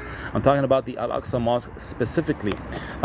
If you want to Google the 5 heifers and do your own research, that's fine. But the 5 heifers is, as a biblical event that basically kind of like brings a start to what is called the Third Temple. And obviously the Third Temple, for it to happen, there has to be the destruction of the current site, which is Al-Aqsa Mosque, and the rebuilding and the continuation of the service of what is considered the Third Temple. Now, both Jews and Christians have a common belief what the Third Temple is. It has a different direction. Each one has a different direction, understanding to it, but both understand once the Third Temple basically starts, it's a signal toward the end times. I don't want to go into details about it. I'm just giving literally highlights for people over here, at least to do some kind of research themselves. Again, I don't want to give a lot of points. I think this is just fair for me to stay on topic, Chip, just to give people the idea that you don't need to go back in history and talk about who the land is for, what happened in 1948, even though all that stuff is important. But all you need to do is go a few years back and see the provocations that has been basically happening and nonstop on consistent base to base, month to month, and it's just gotten to the point where people could just basically not handle it. If at any I'm basically not saying in any way, shape, or form that this land doesn't belong to all religions, whether you be Jew or Christian or Muslim.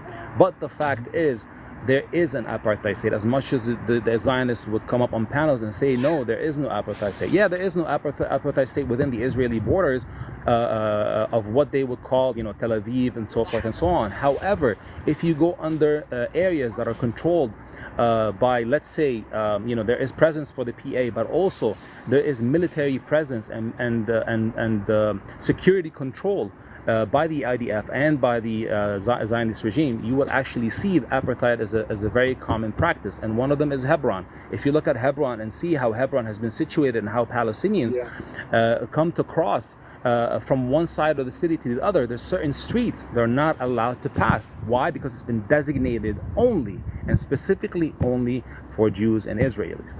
Up to a certain point, if you, to give you another example, an IDF soldier or real quick, good. Sure. You've coupled a lot of great information, but we do have a lot of folks that are waiting. If you can just finish up. Not a problem, Chip. You can finish your thought. I wanted to just conclude no problem. This was actually my last thought. So my last thought on this, if you look at the IDF security control on Palestinians, they could actually go in and barricade Sounds like someone's got some kids. Let's do this. We can't hear you anymore there, so we're getting a lot of background. Yeah. If you want to come on back up when that's all taken care of, we can talk some more. Thank you for your points. Very well taken. It's interesting. Just to let you all know, the reach that people like me have now is maybe this is conspiratorial, but it appears from looking outside in that there's a limit to where your information is being circulated to here on TikTok. And maybe it isn't happening. Maybe I'm just not as good as I used to be. But I used to get a lot more people watching than now. So if you don't mind, I know this is a pain in the neck, but if you can tap on my forehead, the likes or something like that creates more people to come in. They broadcast it more. So maybe we can get some more people with a pro-Israeli voice, because I'd like to hear their point of view as well, and it creates some good conversation. So thanks for doing that, everybody. Okay, we have somebody who has I think a Hebrew name. So let's see. I don't know how to pronounce it. I apologize. But let's let this person come up and speak. And if you want to tell us your name, that sounds good. Yeah, sure. I will tell you my name. It is basically Yehoshua, which is Joshua in English. Hi, Joshua. Just to address the point of your previous guest, he was mentioning Hebron today and the IDF's, control of that area and general areas in Judea and Samaria, what you call the West Bank. So specifically today in the city of Ra'anana, there was a terrorist attack where a Palestinian man basically stabbed a woman, stole her car. Woman. Yeah, an elderly woman. Yeah. And rammed about 20 people, injuring a lot of them. So this is actually an example of why the IDF are in these areas in the first place, is to prevent attacks like these as much as possible. So I think people need to understand why it is that we're there in the first place. Okay, that's addressing his point. A previous guest of yours was saying like we're coming to invade Palestinian land. So first of all, it's not Palestinian land. It never was Palestinian land. I mean, there were Palestinian people living on the land, but there was never a state. There was never a government that was distinctly Palestinian. The land was given to the Jewish people in the Balfour Declaration. I know it was also something was promised to the Arabs. They didn't get such a fair deal. But then it becomes about, when we live in 2023, we have to think about ways about moving forward and not really being stuck in the past. And I think that first it's important to understand the context. There is a religious context, and I know people sometimes don't like to talk about it, but it's extremely important because it's fundamental to almost every group in the land, Jewish, Muslim. And I think that one thing we can agree on is that Israel is a Jewish land. And if you're Muslim, you would know that because your own Quran mentions that. Okay. And as a Muslim, you are also believing in other texts, specifically Jewish texts, as God-given. So to claim that Israel isn't a Jewish land or that we don't belong here simply doesn't make any sense. All right. So I'm not stopping you because I don't want you to speak. I'm stopping you because I won't remember the points you're making. I'm going to quickly interject and let you continue. So let's start with the last point first, and we'll work our way back. So the last point is, it is Jewish land. Now, that's a declarative statement that is an interpretation from one person's point of view. I know there's a lot of historical claims about the kingdom of David and all the things that flow from that as far as a divine granting of the land to Jewish people. I understand that point of view. I think a lot of people have trouble with that point of view because anybody else could say something similarly and claim that some other deity told them. Also, you can look back to the history prior to the kingdom of David and look at who the indigenous residents were. And you could say, hey, what about those folks? Or what about people subsequent to the kingdom of David? Why don't they get an equal footing on the land as you claim it would be for you? So I think that's a dubious claim at best. I think most people who study this carefully, like scholars, reject that claim because it's not as germane as modern history. Let's go back up to the other claim that there was a quote unquote, the people that had to move, they got a bad end of the deal and that we should move on and just look ahead. I know we need to get a solution in place to just keep the peace, but it's easy to say, for somebody who ended up on the good side of a historical event, move on, you other people who got marginalized. We got to move on. Bill Maher said that on his show, which is like, just so presumptive and so condescending for somebody who sits on the outside of this looking in. Hey, we won, deal with it. Okay. Now, as far as what happened in Hebron, this is the question I'd like to ask. These things don't happen in a vacuum. Just like we saw what happened on October 7th, didn't happen because somebody had nothing better to do on a Saturday morning. Okay. Many of these behaviors are responses to activities that are firmly in place for a long time out of frustration, anger, and wanting self-determination, freedom. If somebody like this person, which I disagree with the tactic, but I understand the impetus for it to occur.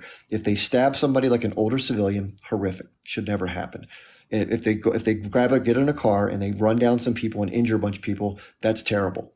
I understand that. But if they don't do it, that the occupation isn't in place because of those things. Those things occur because of the occupation. That's flipped. And I've studied this for 34 years. So I've understood exactly what Israel's done decade by decade, bit by bit, IDF, activities, peace agreements, the whole 9 yards.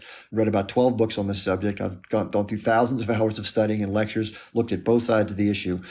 I reject what you said outright, and I think it's unfair to view it that way, because flip the script for a second, and let's say that, quote unquote, Jewish people got the bad end of a deal.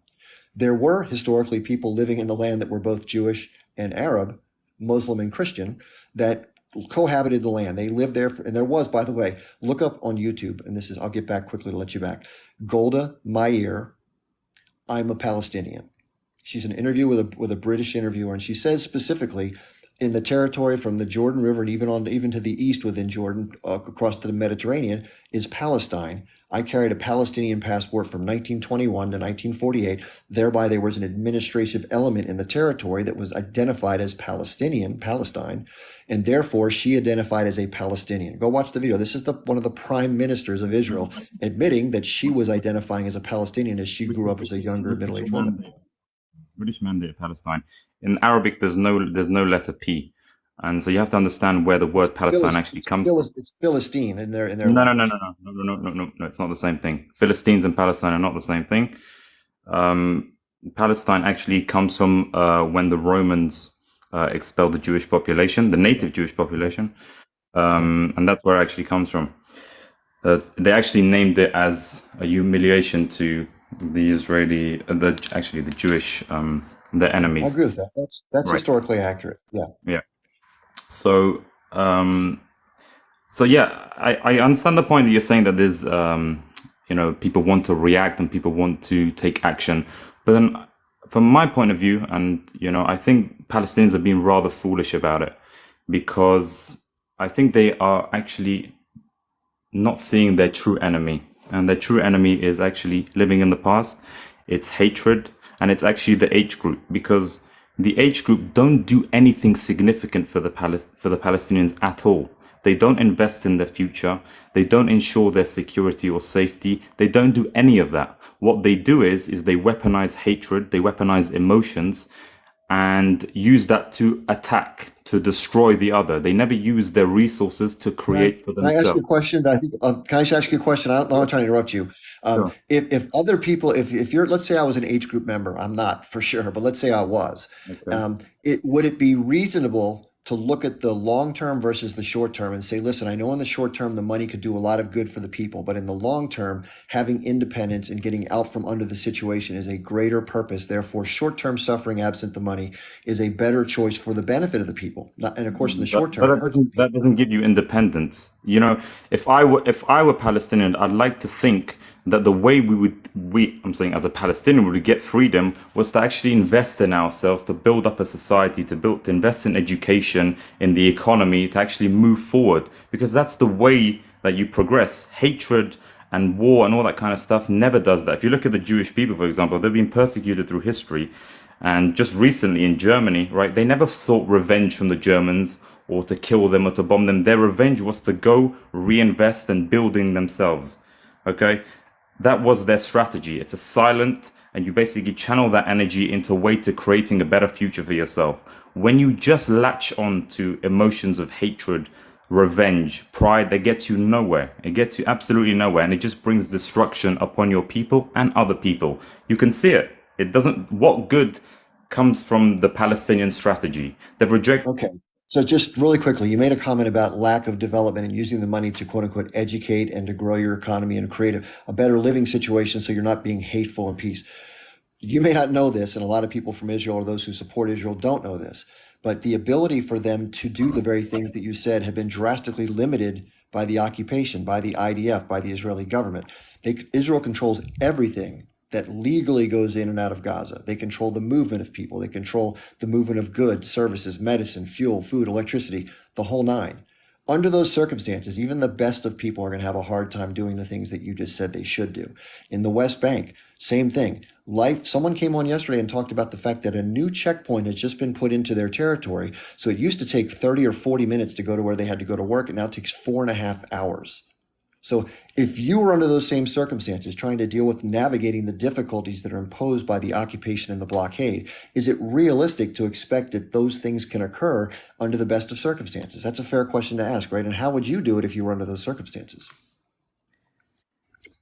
Well, I'll tell you this: the reason why there's checkpoints and that in the first place is because of the way the Palestinians do things. Okay, they don't do things through a peaceful way. They seek to destroy and to basically force their way into freedom. But that's not going to work. Okay, I live in Jerusalem. Okay, I've got Palestinian neighbors. They're Israeli Arabs. They enjoy full rights just like everybody else. Okay, there is no difference. And I know that you read many books on the subject and you might be very well educated, but there's nothing like experience. If you actually come into Israel and you see that the way, Palestinian or Israeli Arab populations live, they live just like everybody else. They have good lives. Why? Because everybody wants to coexist.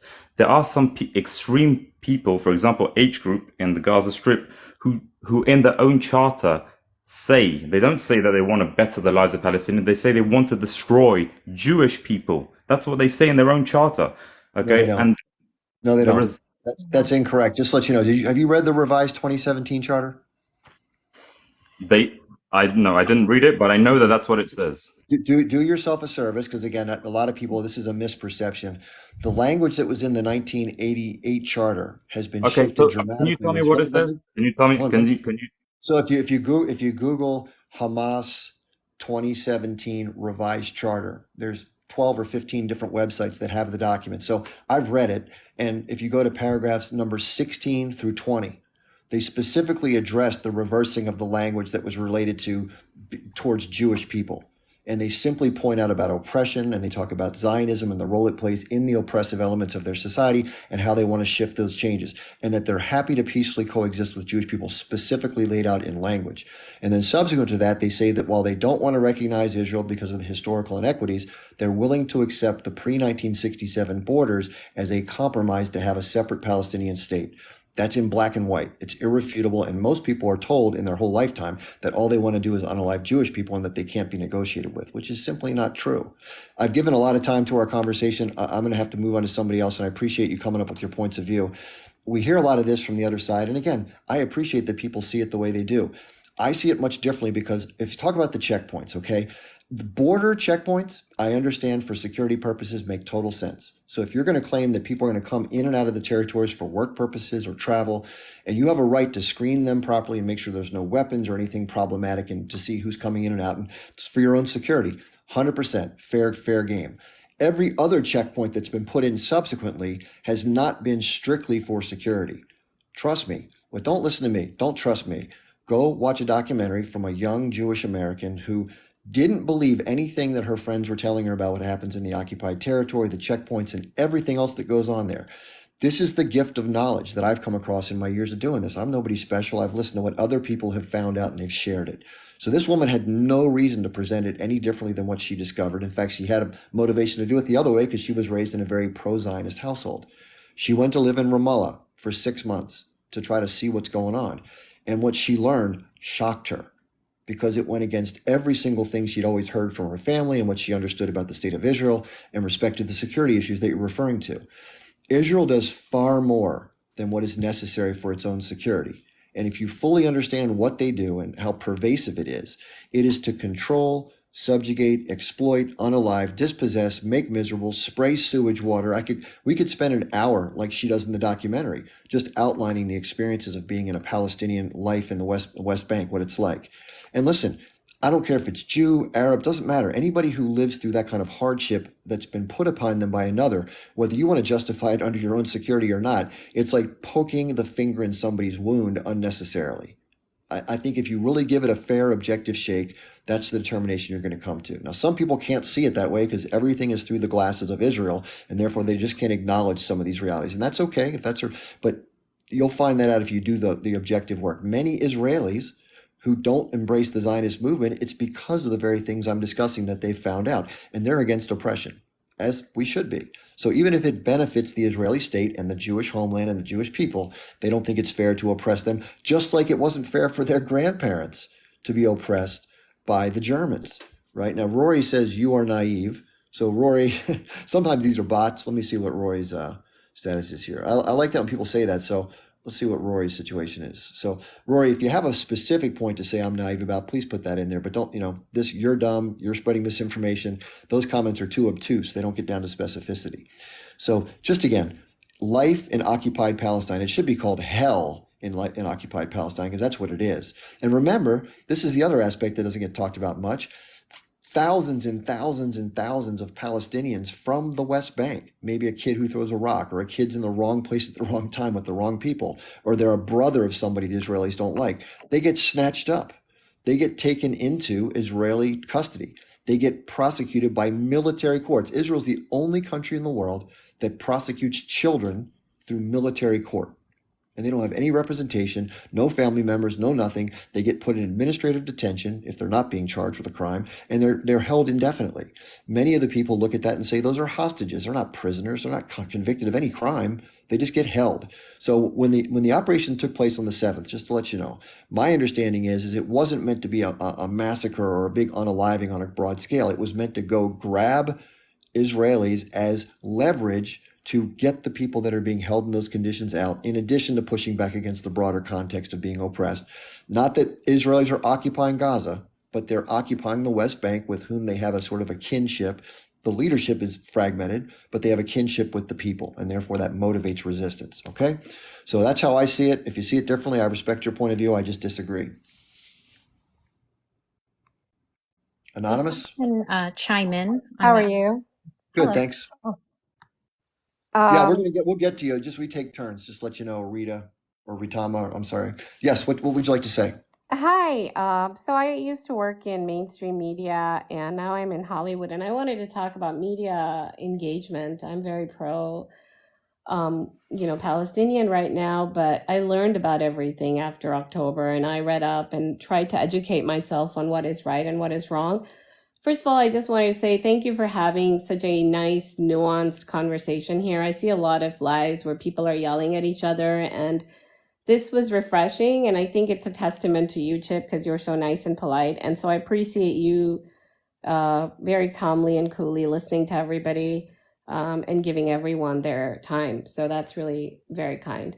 I'm new to TikTok. I was not on TikTok before October. I just wanted to kind of see what the world was saying, because as a person who worked in mainstream media for 10 years, and now for the past 12 years, I've worked in Hollywood as a producer, what I've noticed is I'm in a very weird place, because many people in Hollywood are very pro-Palestinian, but because of the way that people are in a gig economy over there, it becomes really difficult for them if they get blacklisted or doxxed or turn up on Canary Mission or whatnot to be able to get jobs. So, it's just a matter of self-preservation that they're not speaking out. Many of them are marching, but with masks, And I think there comes a critical juncture in every movement where we realize that it's like the era of McCarthyism again, or we've got to speak out against things, So I have an anonymous account here, but even on like my personal pages, I do speak out, but more like posting stuff on my lives and things. Like my Instagram posts and things like that. but not so much on LinkedIn. But what I want to say is, I think what's been exhausting for me the past 3 months to look at all the suffering of humanity in Palestine and to see all the kids being unalived and to see the gross, criminal enterprise and international breaching of law, that the conversation is really not about the topic at hand. And this is by no means addressing you, Chip. I just meant the general mainstream media conversation. It is all about deflection. And that bothers me because I feel like we keep deflecting so that we can never talk about the topic at hand, which is how do we stop this? How do we get humanitarian aid? How do we stop unaliving children? How do we stop booming hospitals and stop pew-pewing sniper attacks on innocent men and women? And I think media is super complicit. So I believe that the only way to change the narrative over time is to stop the Islamophobia and the hate. Because there is so much hate against Arabs. I didn't realize how bad it was until all of this started to come out. And I sometimes have started to feel sorry for Israelis because they're so brainwashed. It's almost like when you talk to them or when you hear them, they're all one voice. And I believe that they're not doing it deliberately. They're so brainwashed into their hatred for Arabs and Muslims and Palestinians that they believe that everybody's out to get them. Yeah, let's use terms like I think they're indoctrinated and programmed to believe certain things. I think the brainwashing term seems like hypnotism or something like that. Sorry. But that's okay. The last guest, you heard him say, and this is a common misperception that I have to correct a lot of times. They only understand the point of the original charter of the H group, which did say horrible things about a collective group of people, which is inappropriate and racist. But they corrected it. Good for them in 2017. I'm not trying to praise the group, don't get me wrong, but I think in that regard, that was praiseworthy.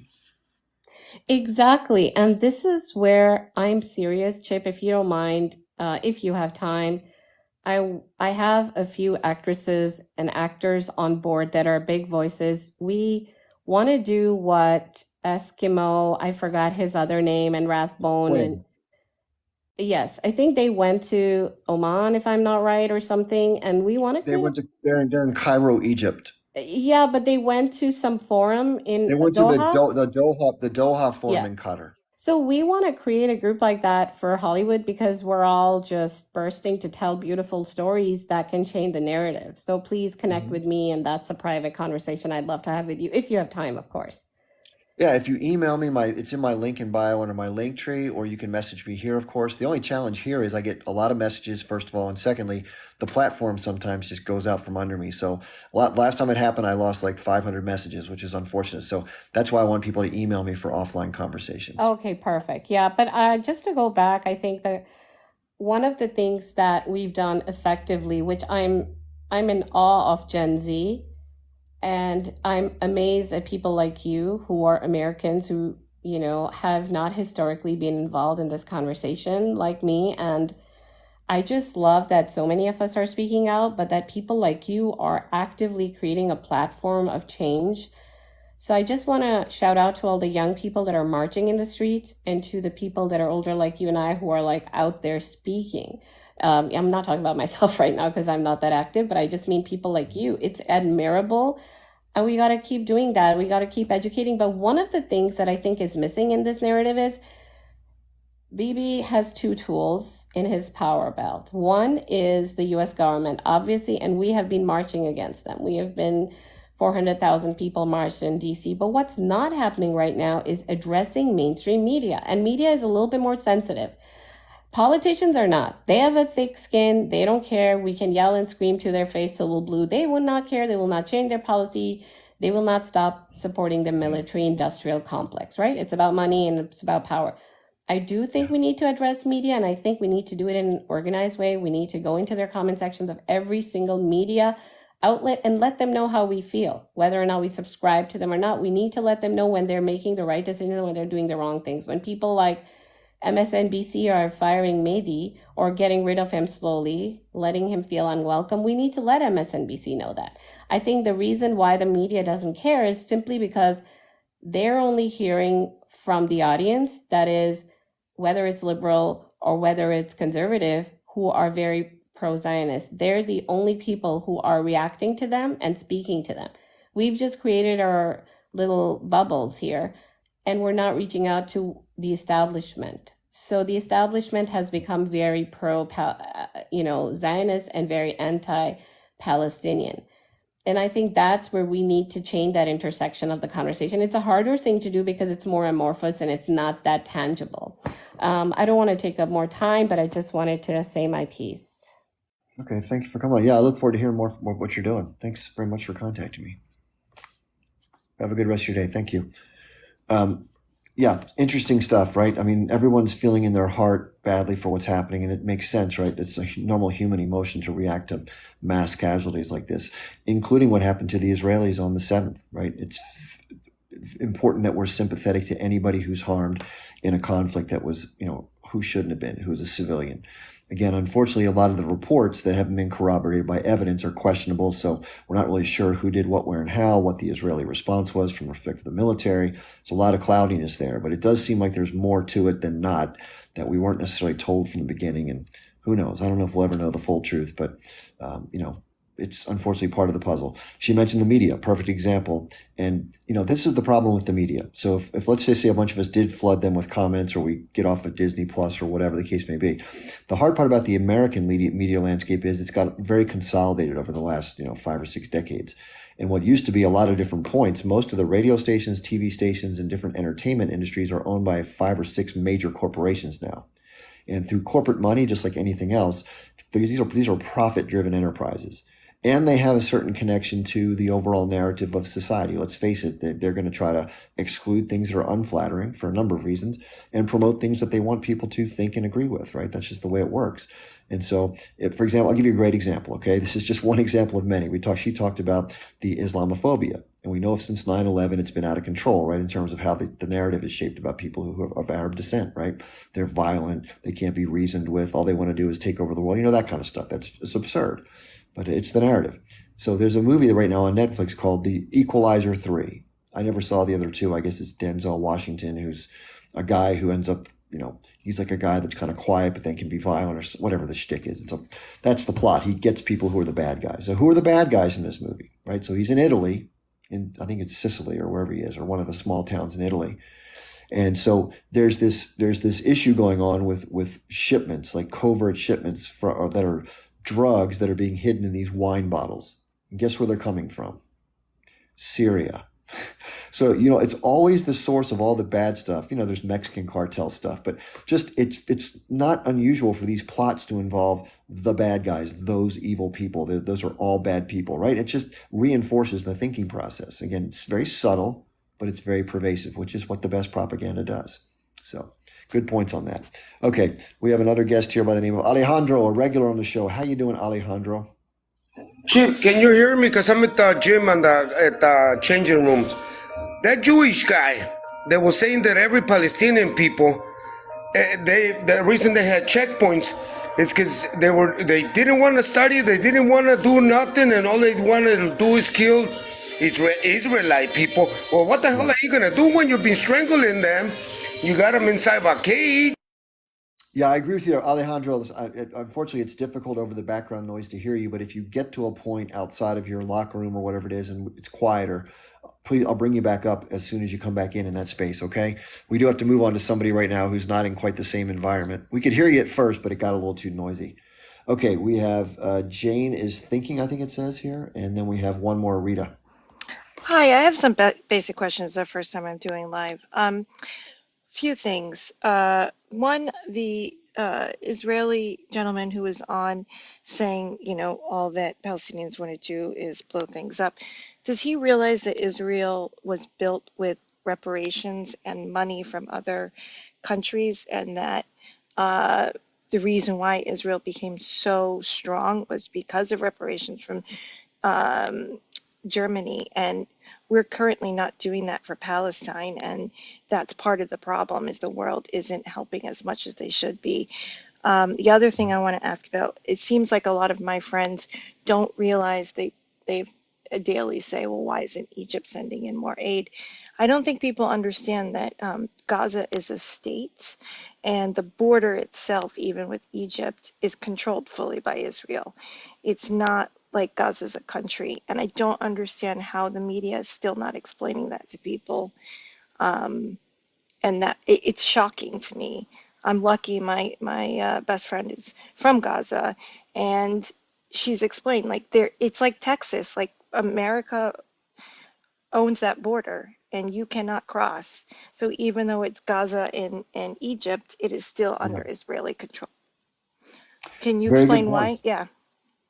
Well, it's because the Israelis want to control everything. This is what they've always done since they've been involved in these territories. Look at the blockade in itself. It controls all the stuff that comes in. We heard the defense minister, when this whole thing first kicked off, they're going to turn off everything. No water, no fuel, no food, no electricity, including medical supplies. And then, of course, the hospitals were damaged and mostly debilitated, which made it very difficult to deal with the injuries and people. And we've heard about operations without anesthesia, all sorts of crazy stuff like Yeah. that. So it's all part of a broader, listen, the ultimate objective of all of this appears to be, I'm not in their heads, they're trying to make the people so miserable and so everything, life is so unpleasant that they want to go somewhere else because the ultimate goal is to have the territory back. That's what it appears to be Yeah. from the outside looking in. So with that in mind, look what the Israelis are doing right now. They're now claiming, the Netanyahu just said within the last 2 days, that Israel plans to have an indefinite presence in Gaza as an administrative element of the territory. So yes, the IDF, if you don't know this, there's two gates basically at the Rafah border crossing. One is the Egyptian gate, which of course is closer to Egypt, and the one that's inside of Gaza, that area is controlled by Israel at the actual Yeah, I border. think that's the problem. Yeah, people don't Yeah, understand that. and they're limiting the number of aid that goes in under the guise of security. The same Yeah. old stuff they always say about checkpoints.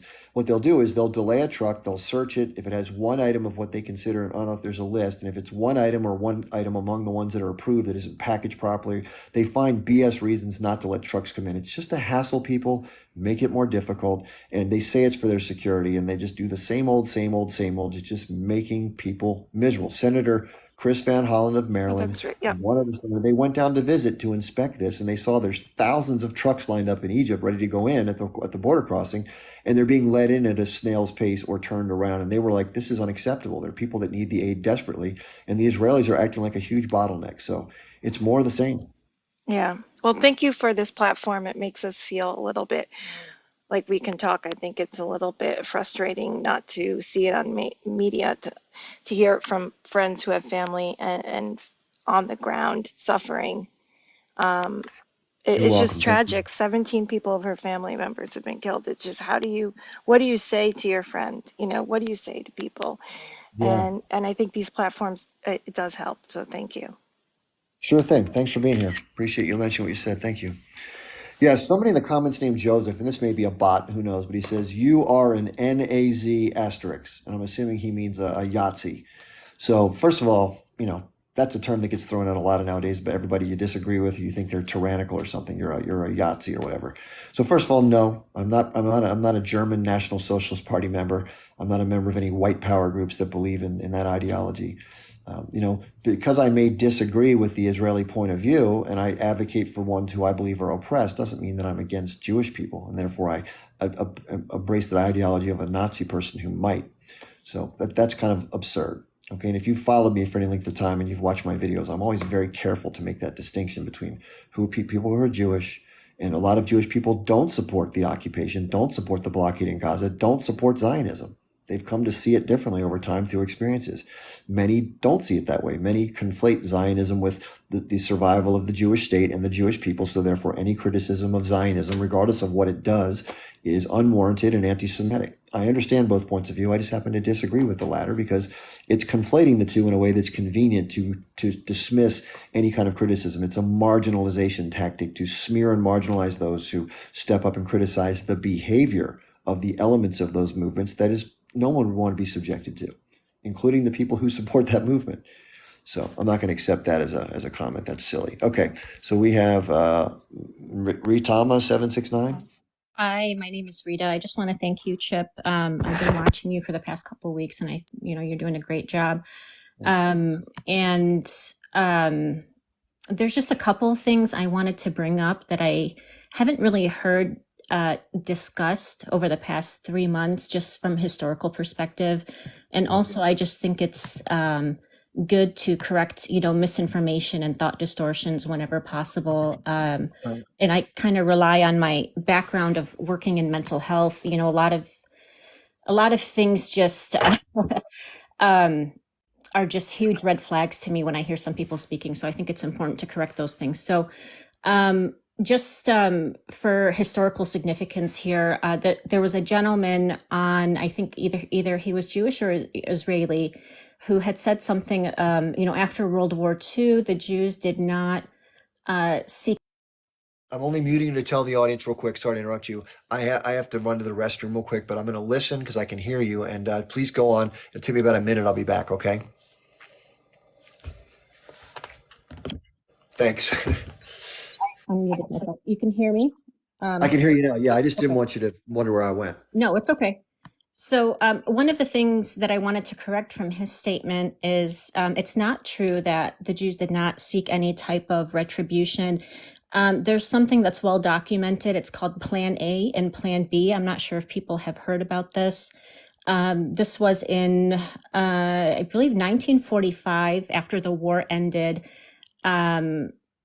Between 1945 and 1940, let's say 6, 7, 8, something along those lines. I don't know the exact year. But there, naturally, many people who fled the concentration camps were not happy with the fact that only the upper level bad guys were convicted at Nuremberg, and pretty much a lot of these other Germans pretty much were set free and went about living their lives. So there was a plan called Plan A, and the man who headed that his name was Abba Kaufner, and he was part of a group of people called the Nechem. And basically what they did is they got jobs at the water plants in Germany, and their plan was to poison 6 million Germans as revenge for the Holocaust. So specifically, I think it was Nuremberg. I'm looking at up on the internet as I'm speaking, so I'm giving factual information. Weimar, Hamburg, Frankfurt, and Munich. And that was their plan, was to infiltrate these water systems in Germany, to learn how they work and how they operate and where exactly to insert the poison. So this gentleman then went to Palestine to, I think, meet up with what was the Mossad at that point. I'm not sure if they were called Mossad at that time, but that's basically who they were, to get the poison. He then flew back to Germany, but he was found out on inspection from the British part of Germany, and the poison was confiscated. So they were not able to carry out their plans. So then the fallback plan was Plan B, which was much smaller in scale. And the plan for retribution was to, which this one they did carry out, to for the Nazi prisoner of war camps, they infiltrated the bakery that baked the bread, and they laced the bread with poison. And it was partially successful. It's not reported that anyone died from it, but because the poison that they picked worked too soon. So as the prisoners of war were eating the bread, they became ill, warned the rest of the prisoners to not eat the bread. So I think just a few hundred were hospitalized or something, but no one died. So there were acts of retribution. And that's why, with me knowing that, that's why I wonder why Germany is so staunchly supportive of Israel.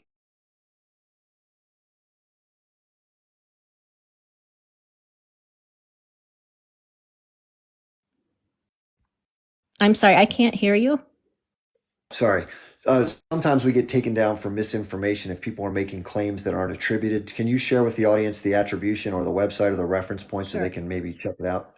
Sure. Yeah. So if you there's several websites. So and there's actually a movie made off of it. So there's a movie called Plan A, but it's kind of hard to watch. I only got halfway through it. So let me find Okay, so Until while you look for that, I'll bring somebody else up and you can finish the point once we get sure. that ready. Okay. Yeah. Send me a message in the chat when you're ready. Okay, please. Okay. Thank you. Yep. I'll leave you up though. Okay. So we have Nellie next who wants to talk while we're waiting for that attribution. You know, there's so many things that are going on right now that just seem to be questionable as far as the governments and the people and whatnot. Like when they couldn't get it together at the UN for ceasefire.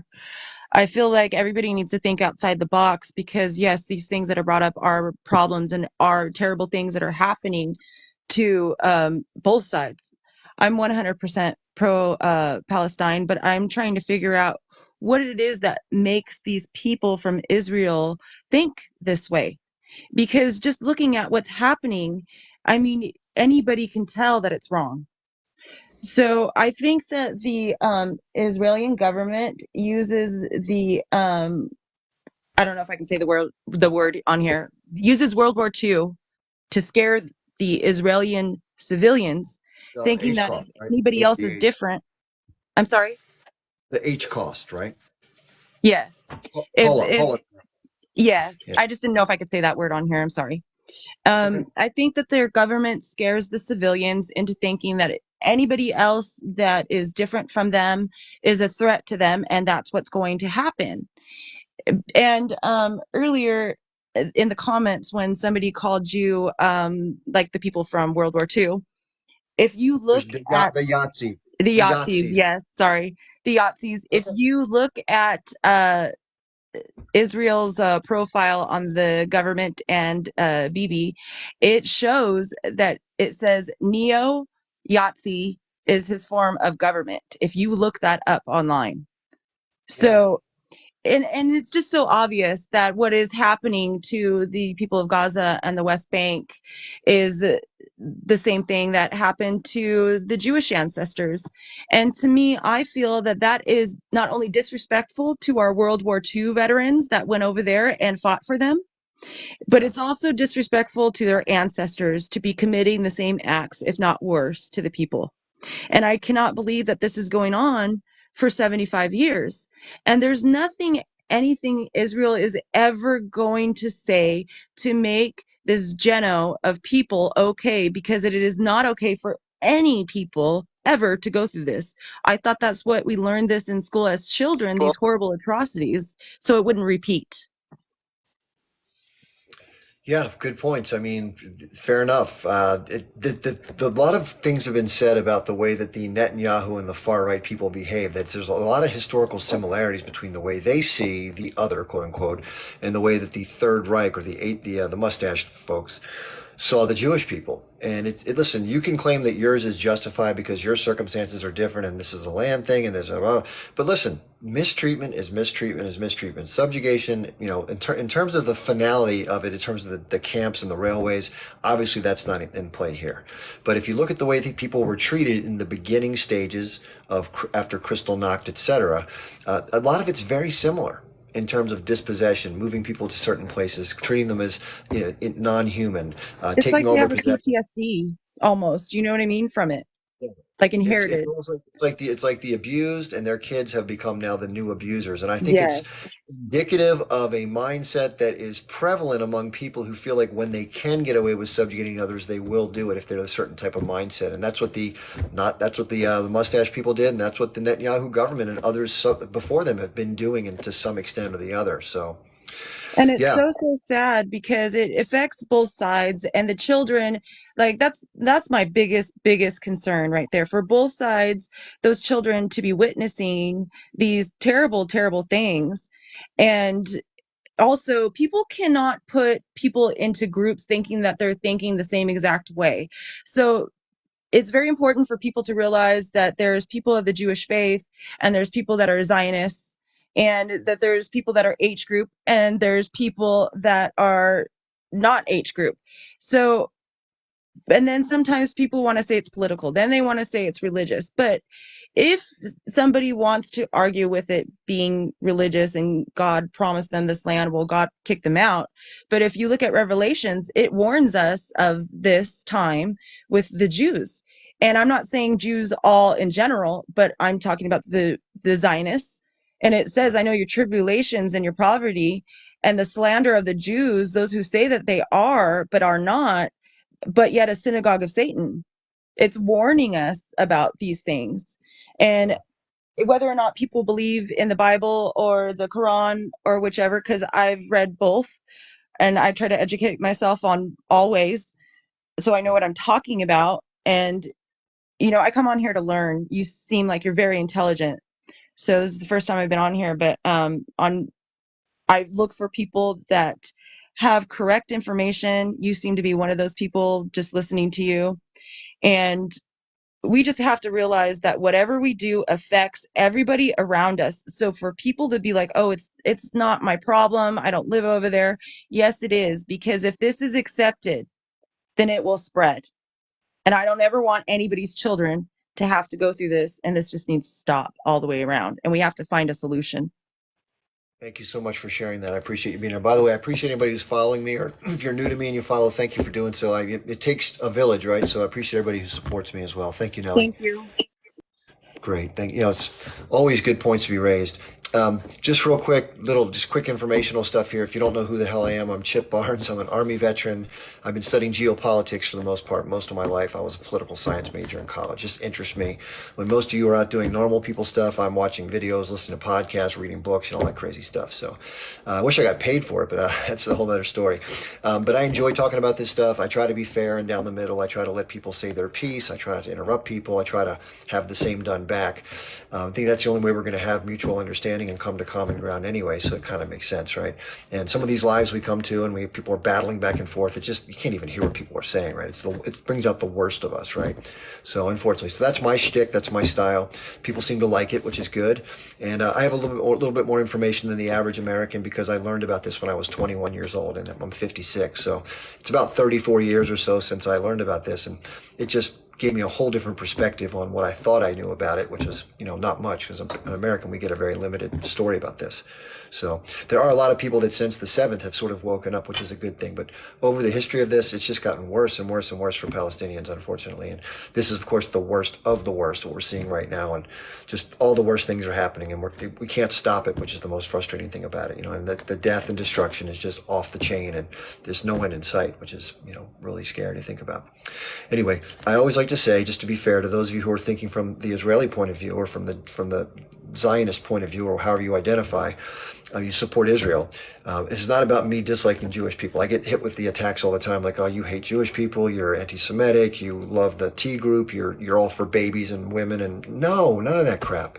Anytime a civilian is harmed by anybody, whether it's crime in America or whether it's through one of these things as far as an attack, I'm against it 100%. I served in a war. I was in the combat front line of a war back in 1990. I served in the U.S. Army. I know exactly what it's like to see this destruction. It's horrific.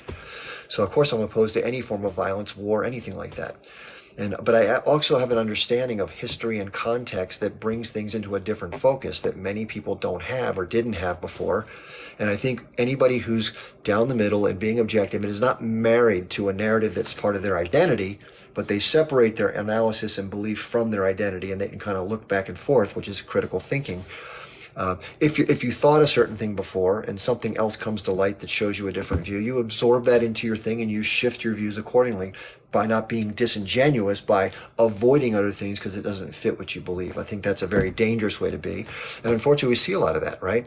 And that's why we're having such a hard time finding common ground in some of these communication processes. So listen, everybody's not going to come around, right? There's people in my country that dislike black people and they dislike Jewish people. Let's be straight, they exist. And there's probably no way to get to them because their family taught it to them or whatever. And usually what will happen is somebody maybe has a girlfriend or a best friend and they find out that they think differently and they see the humanity in that person and then they shift their belief system, right? So that's what has to happen. We have to provide a common humanity to get through this. Unfortunately, there are those who are pursuing their own objectives and don't think of the harm that it has on others. And that's hard to deal with, right? How do you deal with that? It's hard to do. Okay, we have Rita. Did you find the evidence for that? We can come back and we need to be brief because we have others that are waiting. I sent it. What did you want to share? What did you find that we can get the audience pointed towards?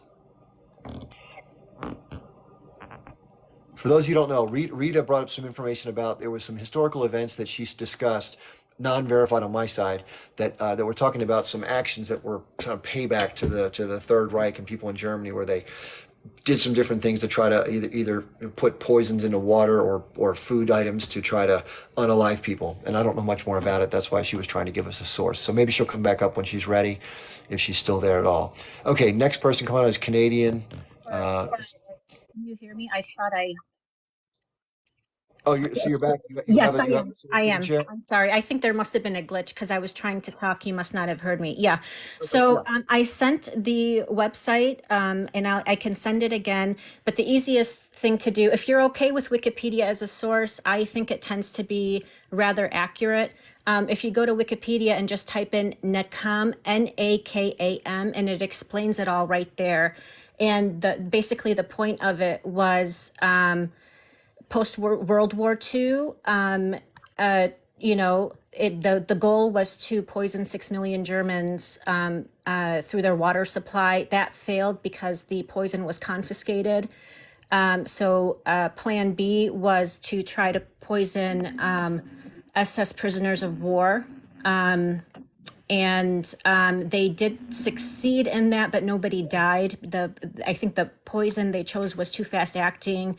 The prisoners of war started to get sick with enough time to warn the other prisoners to not eat the bread. So I just wanted to, I mean, this was a long time ago, but I just wanted to point that out because the other gentleman had said that the Jews post-World War II did not seek retribution from the Germans, which is historically inaccurate. So there's another, just a quick point that I wanted to point out that I haven't heard in any of the discussions, historical discussions about the partition plan. And well, right now, listen, I apologize. We had adequate time before, and we have to give others a chance. If you want to come back if you want to come back into the queue, though, I'll certainly finish the conversation. Promise. Thank you for being here. I appreciate it, and interesting information to share. Okay, Canadian Socialist, I believe, is next. Canadian Shield. Yeah, sorry to call you a socialist. I mean, compared to you guys down there, I guess we'd get called that a lot. Something I want to touch on from earlier, just in the general conversations about the oppression and things like that. A lot of what Israel is doing is only possible because of Western support. Someone mentioned the thousands of pages of documents logged with the UN against Israel, and particularly US support is what allows them to avoid that. In the history of their activities in the UN, the US has used their veto power, it would be 83 times now, and 47 of those have been in favor of Israel and shielding them from US 56 from UN. What's that? 56 times. Oh, it's 56. Worse, even worse than I thought. So anytime that anything is brought in the UN against Israel, the US uses their veto power to shield them from that. Now, on the topic of the apartheid in Israel, we only have to look at their own laws, which show clear discrimination. In 2018, Netanyahu's government put in force the nation-state law. And it has three big things that happen in that law. It states that the right to exercise national self-determination in Israel is unique to the Jewish people. Now, I know currently they do, as far as I understand, allow Arab Israelis to vote, but under this law, they could revoke that at any time. It establishes Hebrew as Israel's official language and downgrades Arabic to a language a language largely spoken by Arab Israelis, to a special status. It establishes Jewish settlement as a national value and mandates that the state will labor to encourage and promote its establishment and development. So each of these would be contentious on its own, but taken together, they're a clear, unequivocal statement of how the Jewish state's current leaders see the country. Netanyahu lauded the law as a defining moment in the history of the state. When it mandates that the state gives mandatory support for expanding and improving Jewish settlements. This is a clear point to what they actually do. Settlements in the West Bank, which are declared as illegal even by Israel, are still given the full support of the IDF and supplied with weapons. And we can see it even within the borders of Israel. The richest Arab settlements in Israel are only as wealthy as the poorest Jewish settlements in Israel. Interesting. And I'm good with that for my time today. I'll let someone else come up. All right, terrific. Thanks for that. That was great. I appreciate it. See you next time. Thank you very much. Okay. Yeah, I didn't know that. It's amazing when you just hear things you don't know. It's that's why these lives and interaction with people are so great. So thank you for that. Canadian, were you still up, or was that you? Was that you? I don't know. I'm confused. We have Josh. Let's bring up Josh.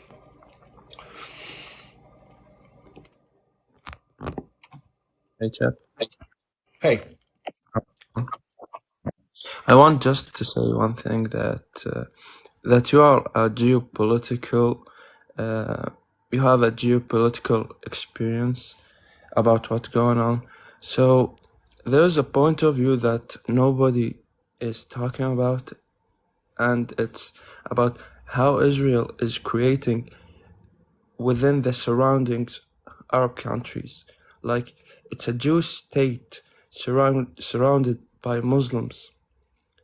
This combination cannot be done easily, It's not easy to make. Like, we can't take Muslims from Saudi Arabia, for example, and let them be in Denmark, for example. Like, create a country over there, because the surrounded are Christianity mostly. Yeah, that's my point. I want just to take your opinion about that. I'm not sure I understand your point. Let me see if I understand it. If I don't, please correct me. You're saying that Israel, because it's positioned around a lot of Arab states, I'm not sure. You said that a Scandinavian country could not take in Saudi Arabians. So I'm not sure what point you're trying to make by Yeah, that. I'm giving the same example as if, like, Saudi Arabian people go to Denmark, for example, and by force want to create Islamic region over there. It's hard to accomplish. That's my point. It's the same thing that Israel want to accomplish, creating a Jewish state within the Arab region. I don't think that's possible. It wasn't a quote unquote Arab region. It was a region called Historical Palestine that had a population at the time that had more Arab residents than it had Jewish residents, which changed dramatically between 1915 and 1942, which has caused a lot of disruption in the territory. And that changed everything drastically and escalates everything. Not just because Palestinians is Palestinian land. It's another reason that it cannot easily be done to go over a country and demand your religion in another place. That's my point. And I'm pro-Palestine, by the way. Thank you for letting me appreciate speak. that. Yeah, I think the key point there is, I'm glad Josh raised that point, is that disruption is a big thing, right? People are saying right now in the United States that because so many, adult fighting age males are coming into the country through the southwest border, it's difficult to assimilate people. A lot of them are being bussed off to so-called sanctuary cities. And when you have a large influx of people from a different culture or ethnicity, it changes the dynamic. It's difficult. Just like if you were to take the Palestinians right now out of Gaza and put them into Egypt or Jordan, it's a difficult thing to deal with. It's not easy to assimilate lots and lots and lots of people from a different group. That's just normal. So it's understandable that when this partition was agreed upon via the original declaration, the Balfour Declaration, and the British had control over the territory after World War I, they had the ability to, but not the right to, designate territory to dispossess others. That's the problem, is that people, out of no fault of their own, somebody else decided arbitrarily, okay, we're doing this, you're going to have to deal with it. And they had to deal with it. So that's what people don't get about this. People are told that it was a land without a people for a people without a land. And that sounds very romantic, but that's not what it was. That's a myth. It was a land with a lot of people And a people who needed a place to go to be safe went and created something that harmed others who had to go. That's the best way to describe that story. And if you're on the side of Israel, where you get to be on the side of the borders that work out for your favor, it's a good thing for you because you wanted that, right? You think that's good for your people. If you're somebody who's of Arab descent, whether you're a Christian or Muslim, predominantly Muslim, you're not so happy about that because your grandparents, you still have the keys to their house, they got kicked out of. Right, and many people were unalived, like 14 or 15,000 people, during the stages of that dispossession that took place post the war, during the war. So, it's all about which side you look at it from, right? Again, one man's freedom fighter is another man's T-word. And people look at October 7th from a different vantage point, understandably so. But I do believe that the ultimate point of all this is liberation. If, like I said, if you flip the script, and let's say the British, for whatever reason, gave a mandate to an Arab state, that there's some wealthy people from different Arab states that gave money to the British or worked it out, and there you go, bought up a bunch of land, whatever the case may have been, and they granted authority to an Arab state, and it dispossessed many Jewish families who've been living there for 120 years, and they had to move, and a lot of them who didn't want to go got unalived, and they got scattered to different places, many of which came to this little strip in the southwestern portion near the Mediterranean, and that this was unfair to them. And the same dynamics are at play. And that if everything that has happened subsequent, including the Jewish resistance or the Arab imposition of more difficulty on the lives of the Jewish people, that would be equally condemnable. And it would be equally understandable, although not approve the specific actions like buses and cafes and people that are living in communities or dance raves or whatever. But it would be understandable that Jewish people would resist just like they did in the Warsaw Ghetto Uprising during World War II. Same theme, same power dynamics. So if everything was flipped and if you replace Jewish with Palestinian and flip the script, I would be condemning the Palestinians for what they're doing to Jewish people. Because that's called intellectual consistency. It's about power dynamics, not about the players or their ethnicity or their religion. I could give a shit. If Ethiopians were the one doing this to Palestinians, I'd criticize Ethiopians. They're not Jewish. They're Muslim probably, but they could be doing something like this. It's about the oppression and the indignity that you put on other people that needs to be condemned, in my opinion. Okay, Viv, I'm going to give somebody else to try first, Ahmed, and then I'll come back to you because I don't think Ahmed's had a chance to go yet, and then I'll let you in. Hello, Ahmed. Hi, Chip. Thank you so much. Yeah. I'll be quick, I promise. I just a lot of people don't know about they think that it started in 1948, but before 1948 there was Stern Gang, Haganah, and Irgun, and those were gangs that described themselves as terrorists, and they would terrorize Palestinian villages, and they even introduced Molotov and car bombs into like the Middle East. And I feel like a lot of that is swept aside to further the narrative that Israel was always there and that there was no people in that land before Israel was given to the Jewish people by England. So I just wanted to highlight that. And also, I was at the White House on Thursday night for a protest against what's happening in Yemen due to the U.S. bombing over there. And I posted a video about it, and there's some Americans that literally commented saying nuke Yemen, like as if they're not humans or that, human life isn't sacred. And it's kind of disgusting to see how casual that people are with nuking and taking lives. And, I just wanted to share that. So thank you so much for giving me a chance to say that. And I can drop down now. Thank you, Ahmed. Appreciate that. Yeah, good for being there.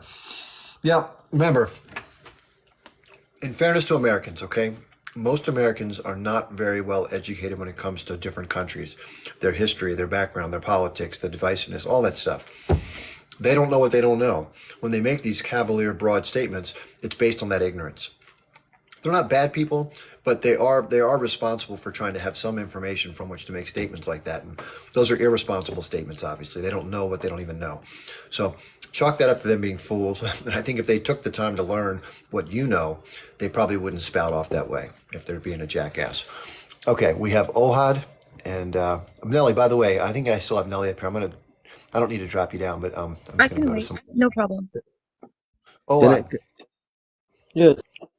please let us know what's on your mind.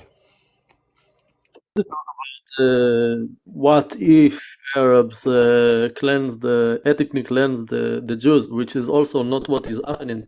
But anyway, it's a very small list of countries Wait, that. just one sec. Can you clarify the word Arab? Because there are different people that live in different regions that have different cultures that probably have of Arab descent. Can you clarify what you mean by the Arabs? Basically, every country that was originated from the Arab conquest in the 1600s, okay, does that make sense? You're breaking up a bit. I don't know what 600. your internet. Well, yeah, okay. Just want to, I think that first of all, we know that just to clarify, we know that Jewish people live in different places throughout the diaspora as well as in Israel. We know there's a range of beliefs and political backgrounds and family and culture and history, both in the United States, throughout the world, and also in Israel. Do you agree with that? Yes, but when I'm saying Arab countries, I Hold on, mean hold on, all the countries that were. One more thing. Just want to make this point. So if somebody were to say the Jews, that would be pretty obtuse to say it that way because there's such differences, different locations, different cultures, different backgrounds, different life experiences, all those things. So in terms of language, I think it matters. You could say Algerian Arabs do this politically, or Arabs from Syria think this way, or Iraqi Arabs who are Muslims who believe in Sunni Islam versus Shia Islam, those kind of distinctions. I think that's important to do, just for the sake of being consistent with not wanting to seem anti-Semitic or anti-Muslim or Islamophobe. The fact that you yourself are using the word Arab to describe them makes it not very. I don't really know. I think that you are trying to make a point that doesn't need to be made. We know that those are Arab countries. Hold on. Listen, I got to be fair here. Now, listen, everybody screams to the high rooftops when people say things that are disparaging about a collective group of people called the Jews. Okay? Fair enough.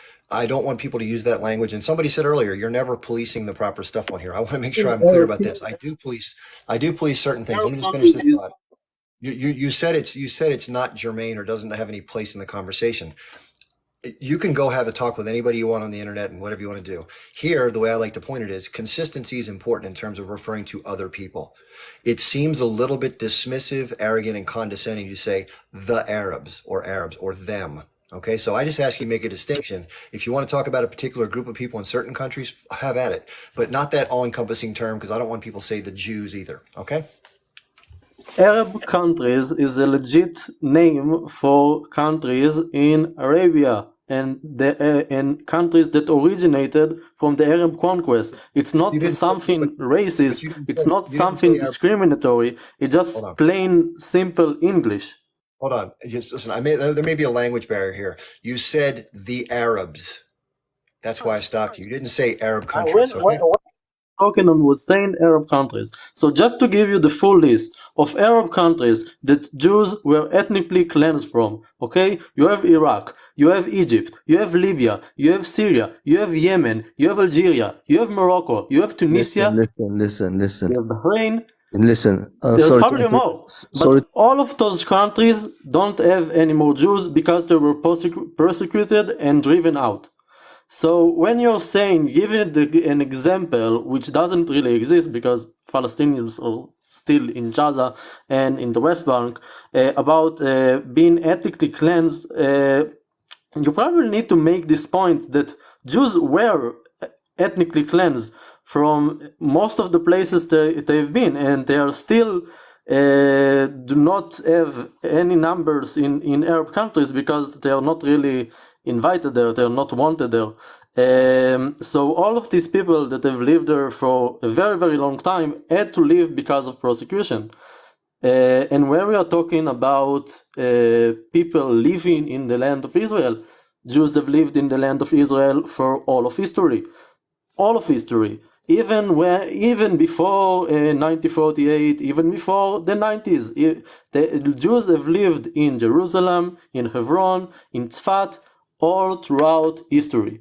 In different numbers, but all throughout history, there wasn't a single point in time in history, or in all written history, there was 0 Jews in the land of Israel. It just simply didn't happen.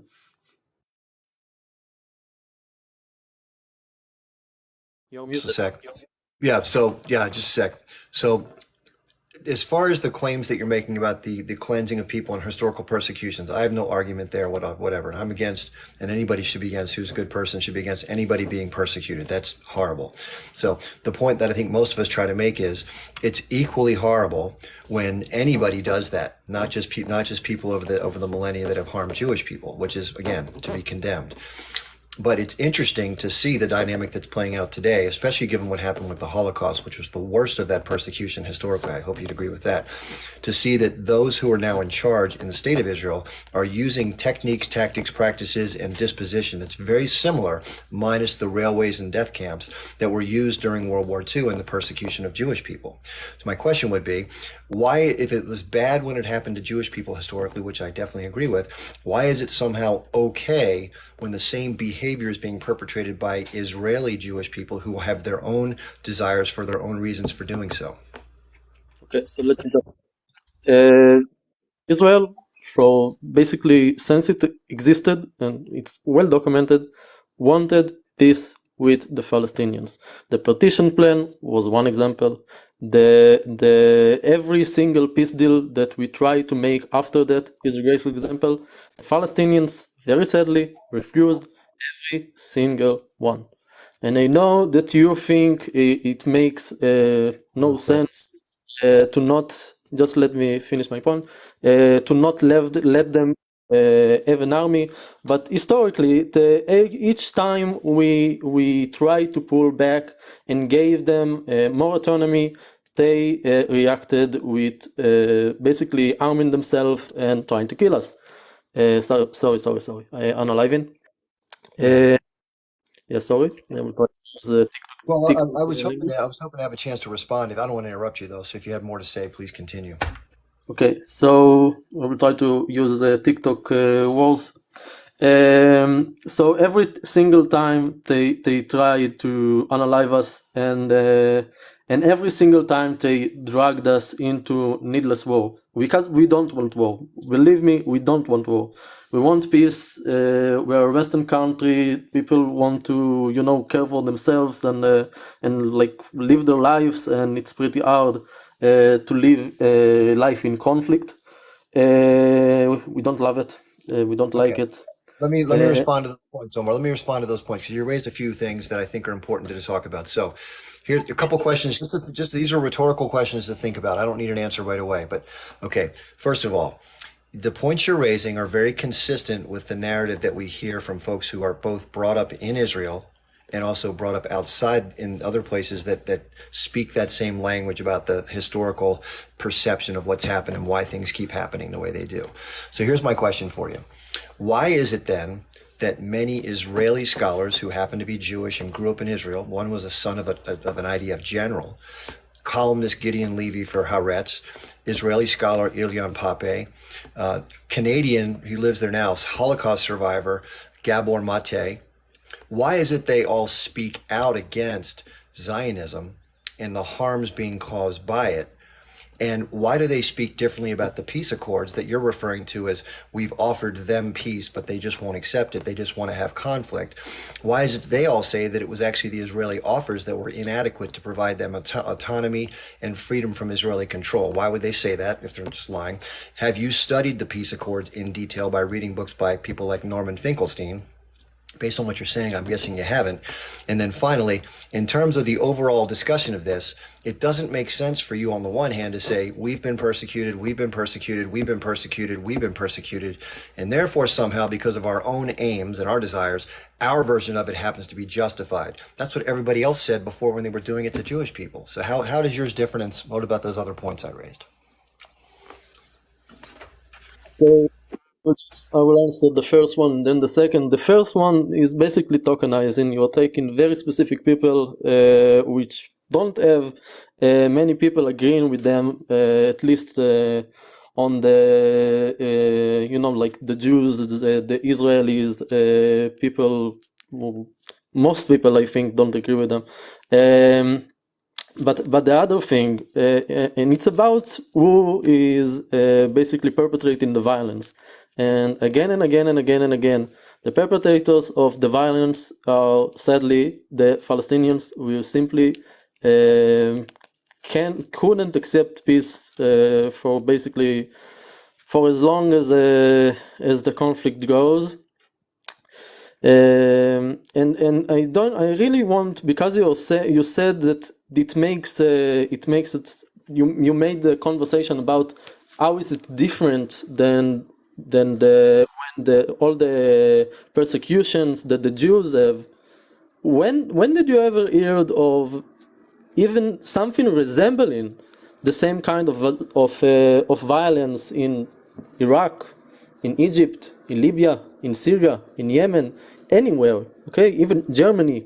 When did you ever hear about this kind of violence? Even 0.0001% of this violence, like we saw in basically every war, but especially on October 7th. When did you ever see that coming from Jews, coming from Zionists? So I don't think this argument is fair, and you are muted. So I'll give you a very simple answer. You're going to not like it, but October 8th through present, we've seen a lot more violence from quote unquote, and listen, I don't like to use the word Jews. I'll say the Israeli government that's led by Zionist Jewish people. We've seen more violence and more death in the last 90 to 100 days than we've seen combined. The attack that took place on the 7th and all the prior attacks combined that have ever happened in the resistance by Palestinians against Israelis. This is a multiple of that is off the charts. It's completely disproportionate, and it's being talked about in a way that's completely inaccurate, unfortunately, claiming that you're going after a certain group of people, but at the same time using arms that are only destroying others. I've given you a lot of time, Ohad. I don't want to cut you off, but I do have to. Just give me 2 more. No, can't do it. Sorry. I mean, we've already spent a lot more time than everybody else. So if you want to come back up, you can. I'll be happy to continue the conversation in turn. Viv, again, I got to take some other people that are new first. So let me do this. Let me take Elzaka 2.0, I think.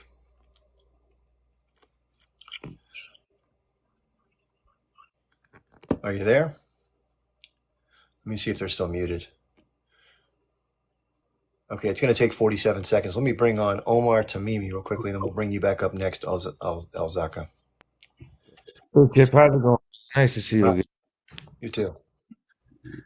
To unpack all the propaganda we just were hit with. The violence he's talking about. We the Palestinians suffer everyday violence. Their October 7th is our everyday reality, Chip. Everyday reality in the West Bank with the settler attacks backed by the IDF.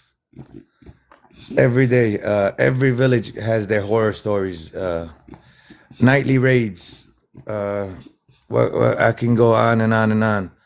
And they cry about their October 7th has been our reality since the 40s. Terrorism originated with the militias.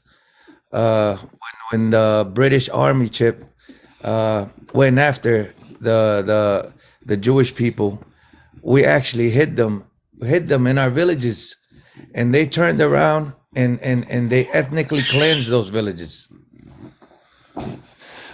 We have just been living a nightmare ever since the I don't know. He just with all that propaganda. I'm just a little heated, and I don't want to say the wrong things. But I appreciate you getting me out here, Chip. And I just wanted to say hello to you, my brother, and I appreciate everything you do. And we just want peace and equality and basic human rights. And one more thing. He speaks about, I think you're muted, Chip. He speaks. No, I'm not muted. No, I'm good. Okay. He speaks about the Jewish people and the Arabic countries. A lot of the Jewish people left on their own accord because they were promised the world. They said, if you come to Israel, you have a home, and it's a land without a people. If a lot of the people that actually left their countries and went to Palestine at the time would have never gone if they would have known the truth, what they were going to. And this is I heard stories from people's families that migrated to Israel that said that their grandparents told them they would have never left their countries of origin, Iraq, Iran. To this day, there's Jewish people living in Iran in peace. And Exactly. but a lot of them said they were sold the dream of this beautiful land of milk and honey. When they went there, they saw that it was built on the bones of the Palestinians. Yeah. And our suffering is just brushed down under the rug. And what they're upset about is that we're not being the perfect victim, Chip.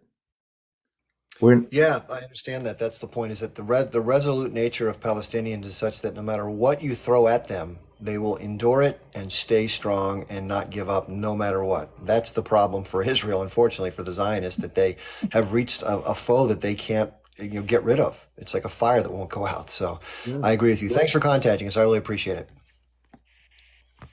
Thanks, Omar. Yeah, I mean, these are all indicative of a bigger problem, right? Okay, we have somebody who I've enjoyed watching. I think this is the person, and I think they were also at the March for Gaza yesterday. I didn't have a chance to say hi. I wish I could have, but this is Caucasian Arab, and this is somebody who I've enjoyed watching their content for quite some time. How you doing? I'm good, friend. How are you? Good. Thank you so much for showing up to the protest and using your platform to speak up for the Palestinians. I just had a question. Nelly was saying in the comments, October 7th isn't the same as what Palestinians endure. Could she maybe enlighten us on that? What I think she meant by that was she meant that what's been going on day by day over a long period of time is way worse than what happened a single day in October 7th. Okay. Well, no, that also, but October 7th, when you go back, you can tell that what they used, the Israeli government, was the Hannibal Directive. So the majority of the civilians that were pew-pewed was actually by the Israeli government, because if you read up on the Hannibal Directive, the IDF will not negotiate prisoners, hostages. So when they did that, they just did it for show, basically. A lot of the things they did for show. I'm 100% free Palestine. Thank you. Caucasian, you want to finish? Thank you, Nelly. I wasn't sure what side you were going on with that one.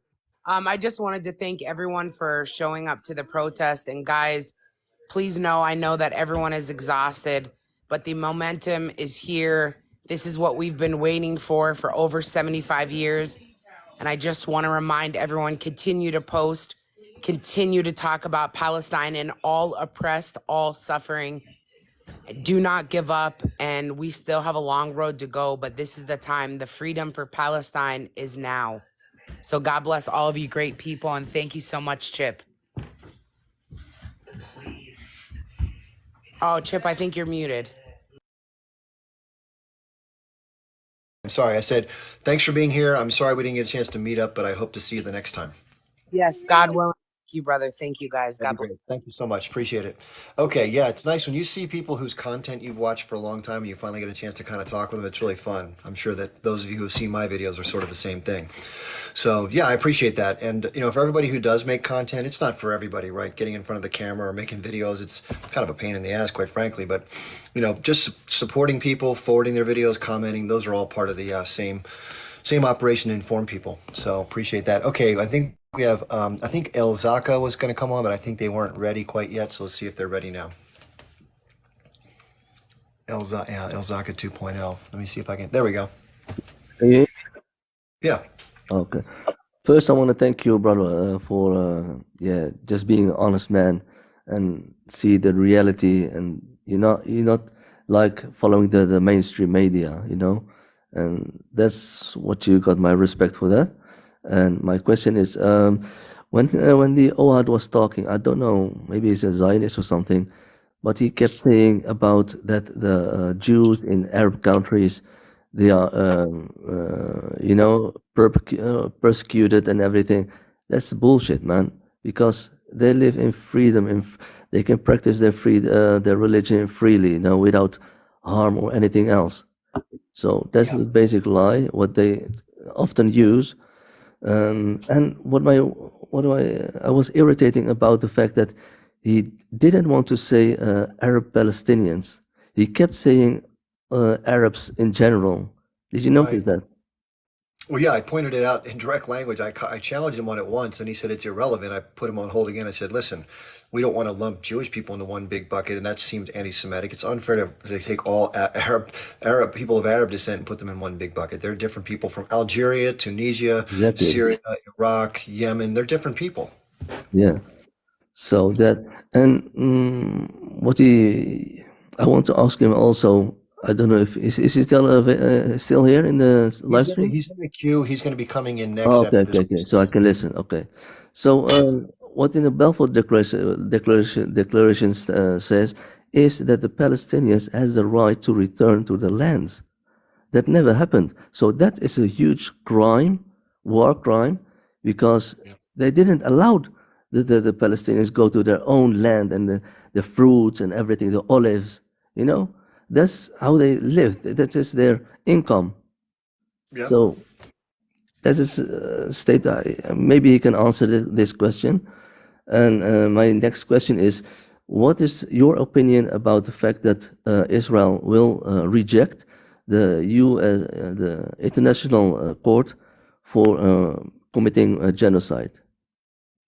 Yeah, well, I mean, it's very clear, unfortunately, that nothing at the United Nations, the International Criminal Court, or the International Court of Justice have any teeth when it comes to the more powerful countries, especially since Israel's backed up by the United States. So there may very well be convictions, and I think rightly so. And I don't know how many of the counts of the allegations, but in terms of any implementation of punishment, they would have to get access to the actual people who are being charged in the proceedings, and that seems exceptionally unlikely to happen. So unfortunately, it'll be like a black mark on somebody's record, but it's like getting impeached without getting removed in terms of our country with the president or someone in the judiciary or the legislative body. And do you think that this war may be expanded to Lebanon and Iran, maybe? I think that might be where it's going, and it depends on what happens, right? I think that Nasrallah, the leader of Hezbollah, has been very, very measured in what he's chosen to do so far. I think rightly so, because if you think about the calculation on the chessboard, so let's just say, for example, that Lebanon was provoked to getting involved. Let's say the Israelis chose to massively bomb Beirut or whatever they did, and that provoked a response. Well, then look what's going to happen next. I think the Iranians who provide the money and backing for Hezbollah, as well as the Houthis, they know very well that if the U.S. gets involved, it's going to make it much more difficult to have a peaceful resolution to this in any way, shape, or form. So I think for the bigger, broader reasons, they're trying to maintain restraint as much as possible. But that may be impossible if it escalates to a certain point. Yeah. And maybe the support of China and Russia, would it make a difference? Oh, absolutely. I mean, you got to remember, these are major nuclear armed nations, with whom you don't want to have fights. Russia is exceptionally, they're both militaries in China and Russia are very well trained. They're very well equipped, and they're combat hardened, especially Russians. I mean, they've served in Syria, now they've served in the Ukraine conflict. I mean, they're going to be far more superior to any of the fighters that are going to fight basically as their first combat deployment. I can tell you that from experience. The Russians are no joke, and Americans know all this. They know exactly what's going on. There's a cadre of basically people that are asleep at the wheel that are basically in fantasy island, as Colonel Douglas McGregor puts it. But the long-standing administrative apparatus of the Defense Department knows exactly what's going on, and doesn't look good for the Americans, the Brits, or any of the allied powers to have a chance to overcome these problems should the larger bloc of Iran, China, and Russia get pulled in. That's the last thing the Americans want, trust me. And what about the coming elections in America? Who do you think maybe go for president? Well, what do you hope? Well, I don't have a hope because I don't believe in the American political system at all. I think it's completely compromised. But there are some things that the presidential elections can affect, like appointment of Supreme Court justices, and to some extent signing into law certain regulations, certain laws that pertain to women's rights and stuff like that, as well as other spending issues and other priorities. But in terms of the larger issues that would stop things like we're seeing now, it's not going to change. And we have Joe Biden, who's a committed Zionist, Donald Trump, who put the Capitol in Jerusalem, for God's sakes, and then you have Bobby Kennedy, who's the third party. So who do I think is going to win? I think if things don't change right now, I think Donald Trump is going to be the next president. Not because I'm not, I support Donald Trump. I just think that there's so much anger directed at the Biden administration. And if you look at Biden's approval ratings, which no president ever at this point in his presidency that have had this low of ratings has ever been reelected. Yeah. So what is the stance of the American people for APEC? The American people, well, most American people are unaware of the dynamics that go on between AIPAC and the Congress. They're becoming more aware of it now because of this conflict. But unfortunately, most Americans are told this. America's the best country in the world. We're a force for good, liberty and justice. We try to get rid of bad people in other places to promote democracy around the world, and that we're the good guys. That's the national, American exceptionalism narrative that people get. Go to school, get a job, pay your taxes, be a good American. That's the life plan they want, and consume a bunch of stuff. That's the life plan for Americans.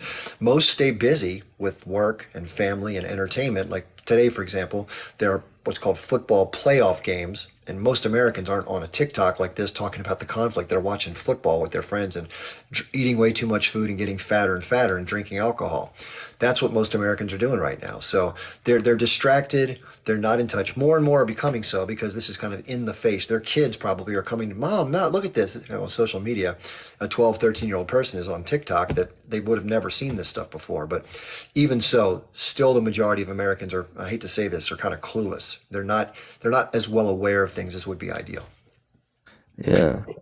Okay. So and the billions of support to Israel and arm them with weapons, high-tech weapons. How long would it stand? This support. Things go on until they can't.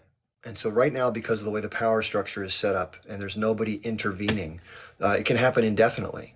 And it may be for political and, just sustaining trade. Because remember, if we go to war, the U.S. is so dependent right now on China as far as production. And China's dependent upon the U.S. market, although less so than before, for consumption. So that's going to break eventually. And we've already seen a fragmentation with this whole BRICS thing that's happening as far as settling trade with different currency. That's going to really hurt the American system, but it takes a while to unwind. So the bottom line is, I don't think anybody necessarily wants war. It's expensive, it's damaging, it's very disruptive to trade and everything else. So people who are in the oligarchy don't want world war. You want limited regional conflict to make money for the arms manufacturers. That's about it. World war disrupts everything. Yeah. Okay. Well, thank you for answering my questions, Chip. Yeah, sure. Thanks for being here. I appreciate you. Yeah, lots of important issues to talk about, right? I think we've seen this so far. So again, past behavior and future behavior. What's happened in the last 100 days? Israel's been doing whatever the hell they want to do, right? Justifying it based on the narrative that they've been putting out. The U.S. is provide cover no matter what they say publicly. Obviously, they're not stopping the Israelis because it's not stopping, right? If they really wanted to put pressure on them with the money and the military backing, they would step up and do it. It's been done before by President Reagan back in the 80s. So it just doesn't seem that the relationships currently in the Biden administration and in the Netanyahu government are such that there's either they can't bring the power to bear or they're not willing to bring the power to bear on them. I'm not sure which it is. But we do have people like Anthony Blinken, who holds dual citizenship. He's the head of the State Department. And you got to wonder, when somebody holds dual citizenship and they have relationships with people who support Israel, where their true allegiances lie. I can't question what's in the guy's head, but it does raise questions, right? Okay, let me see. We have Abbas Pham next. Let me see if I can get you up. Unfortunately, we have so many people coming in. I'm going to have to get them in. I apologize for that. I know you want to probably talk. Are you there, Abbas Pham 3? Here. Hi. How are you? I'm good. I have to ask you, how old are you? Oh, you're gonna put me out there. I'm 46. Oh, okay. You had a very young sounding voice, and we're not allowed to have certain age groups, so thank you for telling me. I know. Thank you for blasting my age, but it's okay. Yeah, you didn't have to say your exact age. You could have said I'm over 18 or whatever. That would have been fine. Thank you. I'm 56, by the way, for those of you who think fair is fair. Fair is fair. Oh, yeah, fair is fair. Chip, so I was reading in the Times of Israel, January the 3rd, that Netanyahu wants to resettle the Gazans to Congo. and he wants to do like a voluntary resettlement. How is this possible, one, and do you think that he'll be able to do that? The answer is I don't know because it depends on what the military does. If they literally come through with military force and literally force people at gunpoint to go somewhere, then it's possible. I just don't see that happening. I think that people would intervene before that happened, which is a guess. But because it's just so over the top, I don't think that's going to be allowed to happen. But I do know that there's been incentives offered, or carrots and sticks. Sticks being we're going to withhold money if certain countries don't agree to the possibility of taking in certain numbers of Palestinian refugees, which again is kind of dirty pool by the U.S. government. So I don't know how it's going to. Listen, I don't have a crystal ball like any of you do. It all depends on like who does what next, and so we don't know how far the Israelis are going to take this operation. From what I've been hearing from some of their government officials, it sounds like they want to keep pushing Palestinians into these quote unquote safe zones that are basically barren segments of land in South Gaza, and basically go through and destroy everything else and try to root out the people in the tunnels, and then claim if they do have to leave temporarily to provide safety for the population, they'll be let back in when it's done. We know what happened in 1948 when they said that, and we probably know what would happen now if they said the same. Thank you. And I definitely enjoy your lives. Please keep it going because we need people like you out there to help get the word out. As you were stating, there are so many Americans that just don't understand what's happening right now. Also, President Biden released his press release for the 100-day war or the genocide. What do you think? I thought it was kind of tone deaf. I don't know if you were able to read his letter. I haven't seen it. Okay, it's on the White House website. I mean, it was just very tone deaf and it really seemed very out of touch. And it's kind of concerning just as an American, because as you were saying, Trump is going to be in office. Hopefully not, but that's where it seems like it's going to be headed. And I just feel like it's going to be one big catastrophe. Yeah, it's like a Nakba, electoral Nakba for America. Yeah, it's terrible. I agree. It's just, I think the Biden administration is screwed up so badly by inflation being out of control, foreign wars, all this money pouring out of the country while people are struggling. It's just a bad look. And his ratings reflect it. Not to mention, he looks very, very old and fragile, and he doesn't have his cognitive. I mean, as somebody said, he lost his fastball a while back. So, yeah, it is what it is. I think people don't have confidence. Some people are saying he's going to step down, which I thought for a long time. I still think he's going to step down before the election. I think Gavin Newsom, not Gavin McGinnis, from California, the governor of California, will be the nominee for the Democratic presidency, is my guess. Well, thank you. I just wanted to end because it's MLK Day here. And I just wanted to end with a quote from Dr. King. He said that we must learn to live together as brothers or we will perish together as fools. Have a great day, Chip. Thank you. You too. Appreciate it. Yeah, that's a great quote. Martin Luther King had a lot of great quotes, right? He was an amazing man, So, all right. So Ohad is back. And by the way, Ohad, if you don't know, Ohad is presenting a pro-Israeli point of view. I do want to say this, Ohad, before you come on. I know you're going to want to say some things, but I just want to preface this with this statement. I've had plenty of conversations with people who are from Israel and or are pro-Israel. And I would say that 99% of what you've been saying is identical to the things they've said. And that to me is indicative, just like in my country, when we grow up, we get given a certain set of things from our upbringing. And it doesn't mean people are stupid.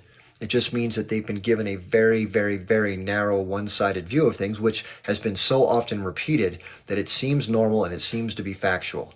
And those people that have taken the time, especially people from Israel and outside the country that no longer identify with what Israel's doing and or the concept of Zionism, they only were able to break from it by doing the hard but necessary learning. And that's the same way I learned about this. I didn't know anything differently than much of what you've said when I was 20 years old. I didn't have a clue. I've not grown up in Israel, so I don't want to speak from that point of view. But much of what you're saying is factually inaccurate. I don't want to be mean-spirited or talk down to you, but I want to say if you were to take on the No, following but resources... when you say something like this, you need to give examples. It's okay. Hold on. Well, I'll give you great examples. So your conversation about Jewish people being completely erased and can't live in other Arab countries or quote-unquote nations that have an Arab... That's not true. There are people that live... There are Persians in Iran. There's a huge Jewish population in Iran. There are other Huge? segments of... Yeah, huge. Define huge for me, please. More than 50,000. That's not a huge population, I'm sorry. Oh, it fills more than a How stadium. how many Muslims, for example, live in the UK?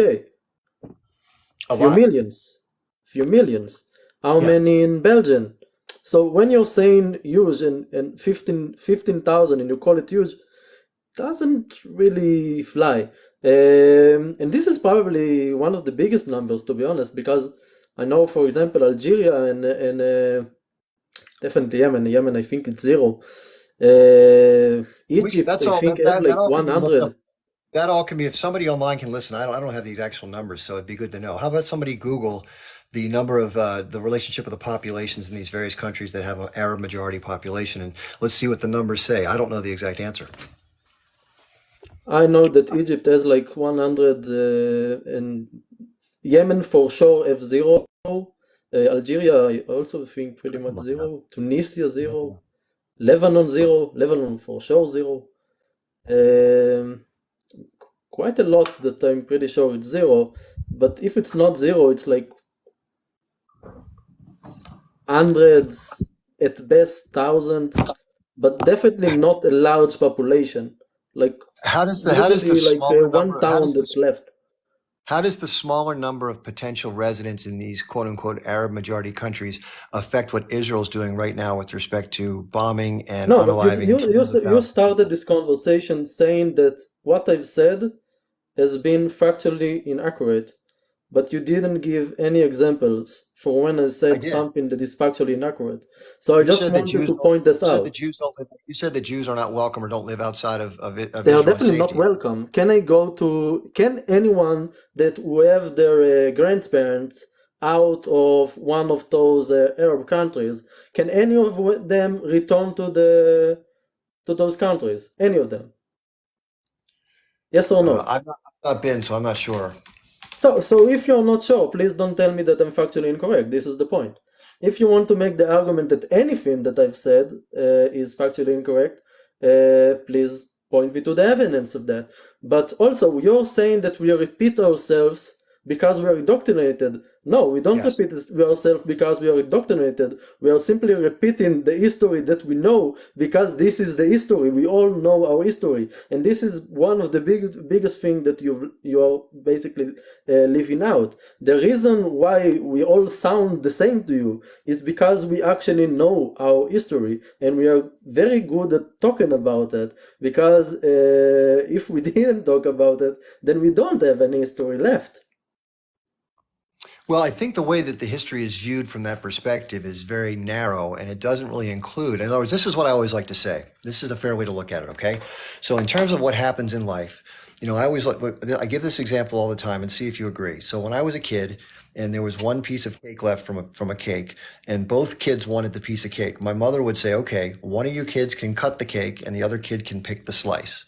So in that regard, there's going to be some fairness and accuracy in that. But when you look at it from whose point of view, if you're somebody who benefits from something and someone else gets harmed by it, and so my question is to you, if the cake were cut, meaning if the lamb was divided up and certain happened to others, which one of the deal would you want to have? The Palestinian side in 1948 and before, or would you want to have the Zionist side of it? Which side would you want? Can I give you that answer?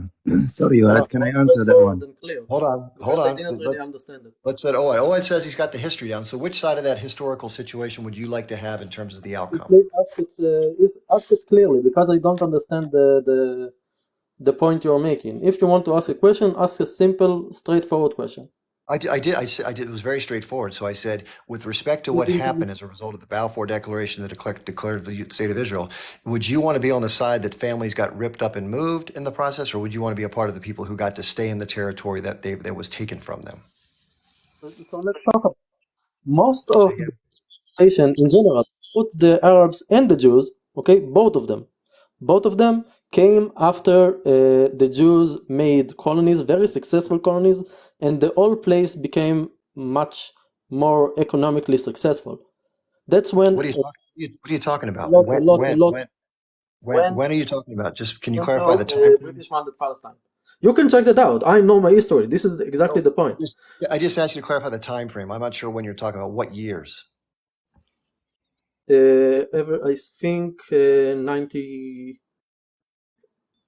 1920, I think, up until 1948. Like basically where Jews started going into British mandate Palestine, they brought with them economic success, and that economic success drives many people from many religions to go into British mandate Palestine. You can check it up. As I told you, I know my. Where did you learn that? I think you don't. Sorry, I have to intervene. Hold on, just don't intervene. We got to take turns. But I want to give Ohan a fair to. Where did you learn that, Ohan? We learn about our history in school, but everything is backed up. Like you can't invent history. Like if you search for what I'm saying, you will find it. This is exactly the point. This is history. It's not a Twitter thread. It's history, basic history. Okay, let me stop for a second. Okay, so what would you say to somebody who countered in terms of the version of history that you're referring to? What if they said that it was rich existing culture and institutions in historic Palestine before the increased immigration from Jewish people from Europe, and that the economic development that quote unquote the more successful people brought was not accurate, that isn't truthful? What would you say to that? To learn it, to explain about it. So the Zionist movement have bought basically an entire town from 1880. That was the first purchase, and they continued purchase land basically until the partition plan happened, and they bought very very big parts of land. For example, the entire Tel Aviv, like besides Jaffa, but they bought Tel Aviv, for example, which is a huge part of land. So they did bought land in British mandate Palestine. The people weren't kicked out of their homes, as people would routinely say, which is just factually inaccurate, as you said. The only time. Hold on. Whoa, listen. I can go with you on the fact that land was purchased within historic Palestine by wealthy interests who then turned it over to Jewish immigrants. I got that. I'm down with you there. That's good. To say that people didn't leave their land involuntarily, you have to be kidding. No, I mean, that is so let me explain. Hold on a second. Listen.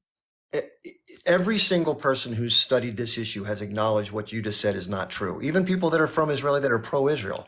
They're people that left their land. Some left as a part of a warning. Let me finish, okay? Some left as a part of a warning when they were told they could come back. Many left at the end of a gun. They were terrorized and murdered and killed. I got to drop you, man. You're not going to keep coming up. You keep coming up. I'm not going to keep you. So listen, if you're going to use a version of history that's taught in Israeli schools that has nothing to do with the realistic, objective reality of what happened. I understand that Palestinians are upset that it happened, but it did happen. Okay. If I come to you with a gun in your face and say, you got to leave, and you're claiming that never happened, that happened. 750,000 people plus it happened too. They had to leave their land. Now, as I've said before, to be fair, if that happened to Jewish people that had lived there and there was more and more Arabs moving into the territory, regardless of how they economically developed the area, when this nation state came to be, that was put in place by a third party that had no right to do it other than the fact that it did it, that would not be fair to Jewish people who got forcibly removed from their land. I think that's consistent, okay? You can't say historically that never happened. You can't, listen, you can try to whitewash history, but that happened. Every serious scholar recognizes that historical fact. And just because you were taught in school that it didn't happen doesn't mean that it didn't. And the fact that I tried to get that point out, and you kept trying to jump in and change that, you say you know your history, okay? Like any good scholar, you look at various resources to understand and round out your historical understanding of something. Everything you're saying is a very one-sided interpretation. I've read as much as I can get my hands on. I've read books by Israeli scholars that are pro-Israel that say a lot of what you're saying, and I've read a lot of books by other people who say the exact opposite. And the reason why I believe the ones that say the exact opposite is they don't have a dog in the fight. If an Israeli scholar says this is what happens, and he's from Israel and he's Jewish, what is his motivation for saying that? Is he just trying to be mean to Jewish people? Why would he say that? It's probably because it's accurate. So my invitation to you is this, and again, I'm not trying to disparage you. You know what you know. If you want to stay on that side and say you got it all straight, good for you. But there are historical resources like the ethnic cleansing of Palestine. And trust me, this stuff happened, man. I got no reason to lie. I'm not against Israelis or Jewish people. I'm not for Palestinians. This is what happened. You say you know the history. Learn the history. You have a version of the history that's not, it's not impartial. It's not objective. It's an Israeli narrative of how it justifies what they've done to get what they've gotten and the harm they've caused others, to keep that off the table to their population. That's it. Okay? I don't know what else to say. I can't have somebody on here who's going to say that they know the history when they haven't done the reading. Read something other than Israeli, text from schools is fair enough. And read read a Palestinian book, for Christ's sakes. It's not going to kill you. You won't die by turning the first page, I promise you. Okay, so we have Muhammad that's next, and I barely take people down, but I can't stand for that crap. That's just not okay. Hello, Chip. Thank you Hi. so much. Once again, you are an inspiration. I mean, actually, personally, you do inspire me to be good, to believe in what I believe in, and to be tenacious with it. You absolutely do that for me. Earlier, someone was on attacking South Africa, attacking them in the sense that there's social, economic crimes in South Africa. That happens in every country. Every country has crime, right? Their claim attack against South Africa is, they don't have a claim against South Africa simply because we see South Africa as the moral compass of humanity, right? The new South Africa, I mean, not post-apartheid South Africa. We see that country as the moral conscience of humanity. Everything was, a lot of pressure was put on Nelson Mandela, right, to go for revenge. He chose not to. He chose humanity. He chose kindness. He chose unity. Let us all get together, right, and move forward together in peace and harmony. And then the same person brought up Germany, that he was happy that Germany is supporting, is opposing the South African case against Israel at the ICJ. Germany actually committed the first genocide of the 20th century in Namibia between 1904 and 1908. They literally unalived 100,000 people. So Germany's history in terms of that, we really, that is clear, it's there. What actually that did is that it exposed Germany. Now people are going and researching what happened back then, exposing Germans, right? Their wickedry, their depravity. This is what that has exposed. And furthermore, the guy who just dropped off, he is proud saying that Israel is a Western state. Fine. But now many people in the global South see Western governments as really violent, depraved, inhumane. And some even the discussion, I'm sure you're not in these circles, but the discussion around in many circles in the global South is that, is UN even necessary anymore? Why this should be the end of the United Nations, right? As we know it. The global order must be changed because of everything that has happened, right now, what Israel is doing and the reaction of the United States to that, because we clearly see the US is clearly supporting and funding genocide. That is clear. No one can deny that. After seeing all the violence that has been committed, thousands of people unalived, and Genocide Joe is still not having the humanity in him to bring it to an end, at least to stop it. Then from there on, we can move on to peaceful settlement of the conflict. You cannot throw out the Israelis out of there. You cannot throw out the Palestinians out of there. This is a land that historically belongs to the two communities, right? The land must be shared. And the way the United States and Israel is going about it is not the solution to it. It's just going to create more violence, more people will die. People are just not happy, particularly people in the global South. We don't see America the way we used to see America before this conflict, right? People had hope in America. People believe that America is some kind of a moral compass, right? But after Iraq, Afghanistan, right? Libya, Somalia, now Palestine. People just have lost that moral respect we used to have for the United States. We just don't believe in it anymore. It is evidently clear that it's all about interest, right? It's not about human rights. It's not about humanity. It's none of that. All that is a smoke screen, right? England, America, France, the European Union, we just don't trust them anymore. We have to chart our own way now from this moment forward. And thank you so much for letting me on. I keep watching, I keep following you. You're an inspiration. Thank you for everything that you do. Thank you so much. Yeah, happy to. Yeah, you know, again, I try to keep my cool so much when it comes to these things. And, you know, we all have our moments, right? And I don't like stopping anybody who's talking. But to say something like nobody left voluntarily in 1947, 1948, 1946, it's documented historically from the Israeli perspective. David Ben-Gurion himself, the first prime minister, talks about his efforts to expel people from Arab communities and talks about the repercussions of trying to do it different ways. Look up Plan Dalet, D-A-L-E-T. Whoever wants to take a look at that for research. There's a great book by Ilyan Pape called The Ethnic Cleansing of Palestine. Abby Martin does a great little thing on her YouTube channel called Palestine 101. You can watch a documentary that was made called Al-Nakba, A-L-Nakba, N-A-K-B-A. To say this isn't historical fact is just to be living in la la land. And just because some Israeli's textbook that you learn about in school says that none of this happened, that everybody just kind of took off on their own accord, is absurdity. Why do you think the people are upset? Because they walked down the street and left voluntarily? Why would that make them angry? They left on their own volition, right? Doesn't make any sense. So why are Jewish people upset at what happened in World War II? Because they were able to just freely walk to, no, because what was happened to them. So it just doesn't make any sense for what's happened since if that were the case. Please, Google is your friend. Go to Google and type in any of those resources, Al-Nakba, Palestine 101, Life in Occupied Palestine. Heck, pick up any book that's written by anybody of serious scholarship who's not one-sided, and you'll find out it's the truth. I'm not trying to lie to you. I've been following this for 34 years.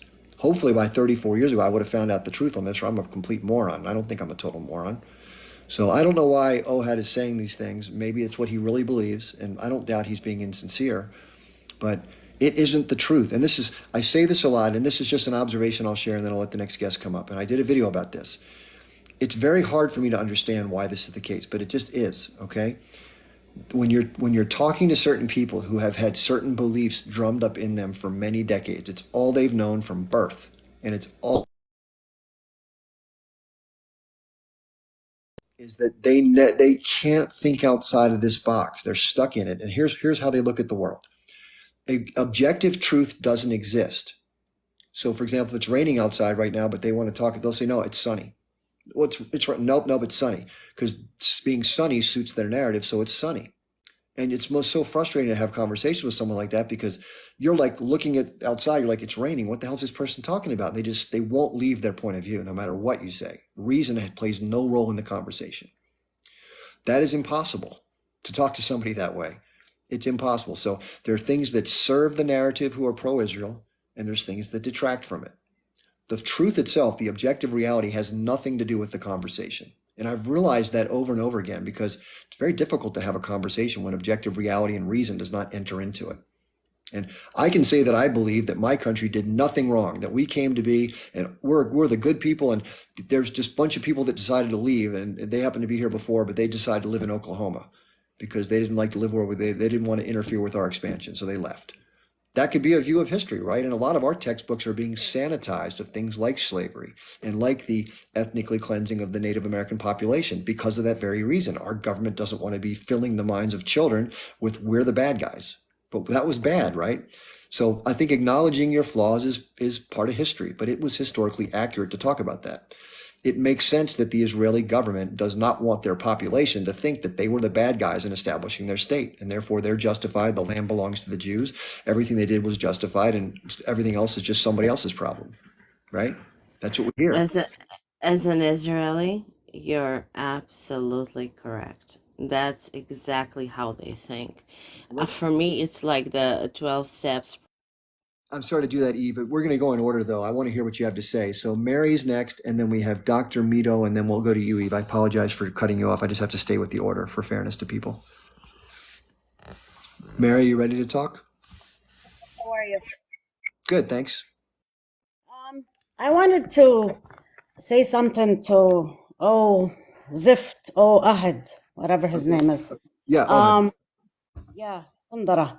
Anyway, there's a neighborhood still in Nablus with Palestinian Jews that still live there until today in Nablus City, Palestinian territory, West Bank.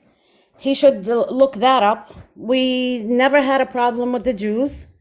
It's the Zionists that we have a problem with. They're the ones who came in and slaughtered all the Palestinians of 1948 and drove the Palestinians out of Palestine the way they're doing it to Gaza now. And Gaza is proof that 48 happened. That's proof because it happened before. Another thing is he keeps saying he wants to talk about October 7th. It's violence. Okay, let's talk about October 7th. Until you want me to talk about October 7th, Ohad, let's talk about Deir Yassin massacre of 1948. Let's talk about the Kantura massacre of 1948. Let's talk about the 1953 Kibbeh massacre. Let's talk about 1956 Kufr Qasim massacre. Let's talk about 1956 Rafah massacre. Let's talk about Bahr al-Bakri 1970 massacre. 1982 Sabra and Shatila. 1994 Khalil massacre. 2002 Jenin massacre. Gaza 2002. Gaza 2012. Gaza 2014. Gaza 2021. Gaza 2023. Now we can talk about your October 7, Ohad. And you are correct. You are absolutely correct. You learned from your history? Yes, your fake ass history books that they teach you in Israel. Now go learn from somebody else besides Israel. Then come talk to the Palestinians. That's all I have to say, Chip. Thanks, Mary. Thanks for pointing out the different historical things that happened to Palestinians, because those are good reminders. So again, I don't know what Ohad knows about those events or not, and whether they were taught in his school. I don't want to make assumptions, but I always hear that from the Israeli point of view, that people who are brought up in Palestinian schools are taught to hate Jewish people. Like it's indoctrination from birth to hate Jews. No, it's Zionism. Zionism is the difference. It's the political settler colonial aspect of that movement that they don't like because of what happened to them because of it. It makes sense, right? I'll flip the script. If this happened to Jewish people, I would have the same criticism. If there were multiple massacres carried out by terrorist gangs that were formed by the founders of Israel, I would say the same criticism of the Arab state. It's all the same principles that are involved. But you got to know we have to be able to agree on historical fact. We can't have people, glossing over that. It's not fair for me to say that the atrocities against Native Americans never happened because it's not convenient to the story that I want people to talk about my country, because it happened. It's not fair to talk about the foundation of the state of Israel without acknowledging that people were forcibly moved off of their properties, many of whom were unalived, about 15,000 people, and over 750,000 had to leave. They had to flee. Some fled to avoid what they saw in the next village happening. Some left because they were given instructions that they'd be allowed to come back in a couple of weeks, and most fled because of violence. Violent dispossession of land. That's what happened, okay? I got no reason to twist that tale. That's what happened. So if you don't want to acknowledge that happened, go back to whatever text makes you feel good. Go to a chat room where they talk about that being the truth and go enjoy that conversation. But that's not going to stand here because that's not what happened, the way you're portraying it. Okay. We have Dr. Mido. Is that what it says? Mido, thanks very much. Yeah, it's Mido. Okay. It's a nickname for Muhammad. You pretty much thanks for letting me in first thing. You and Mary have kind of debunked everything that this person have said. You're absolutely right. It's history. Adding to what you said, that the Jews have lived in Palestine with the Palestinians with no problems at all whatsoever. Palestinians opened their homes to the refugee Jews who were kicked out from East Europe when nobody in Europe wanted them since after the World War. And we all know what has happened to them. And Palestinians opened their hearts and their doors for them. The problem, as you just said, is with the Zionism, which is a myth that many people do not really understand and mix Zionism with Judaism. There are still to date, while we speak now, there are Palestinian Jews who are, and Torah Jews across the world, not just in Palestine, the real Jews who believe in the book that was revealed from God, the Torah. They know that Palestinians are right and this land belongs to the Palestinians. And they would live under one Palestinian flag. They carry, in fact, the Palestinian flag. We all have seen them in Washington, D.C. yesterday or day before. And in all the rallies across the world, they show up as the Torah Jews. And they carry this message all the time, that they support Palestinians. And as you just mentioned about Ilan Pappé, he actually one of the very good historians who clearly knows the history and debunks all the Israeli propaganda and Hasbara. And Ilan Pappé said in that book that Muslims were the most merciful to the Jews when no one else around the world wanted them and wanted their existence. And we all know the history, no need to get through this. But what I want to say, so far, with all these massacres going on, with the genocide going on for 101 days now, get me one video or one Palestinian man, woman, child, anyone talking wrong or cursing or saying anything wrong about Jews. You would never find it, because what he said was just a piece of shit, sorry to say. We are not taught, we are not as Muslims. I cannot be a Muslim, I cannot be a true Muslim if I do not believe in Christianity. I cannot be a true Muslim if I don't believe in Judaism as a religion, if I don't believe in Moses, if I don't believe in Jesus, I can't call myself a Muslim. I have to believe in this. We hate their actions, the Zionism, and also people need to understand that Zionism are using the Jewish religion as a provocation, as a shield. They wanted, this evil planning wanted to use the Holocaust as a justification to what they have been planning. This, what's happening today, is not a matter of coincidence, is not a response to October the 7th. They just wanted something to, get to perform the plans that has been existing for more than a century. What's happening now, and prior to October the 7th, when Netanyahu came in the United Nations with a greater map on his hand, pointing to Ben Gurion Channel that's gonna cancel the Suez Canal and change the whole navigation plan of the world and change the whole world economy, is not something that started on October the 7th. All this, if you haven't read, I advise you, Barnes, if you haven't read the Zionism protocols, this is something that is a must read. This is something that is 100 years old, and it tells you everything that this happening. All the revealed the information and Epstein's Island and this evil planning and Satanism and Luciferism, those people do this for reason. People who sacrifice human lives for power exist and live around us.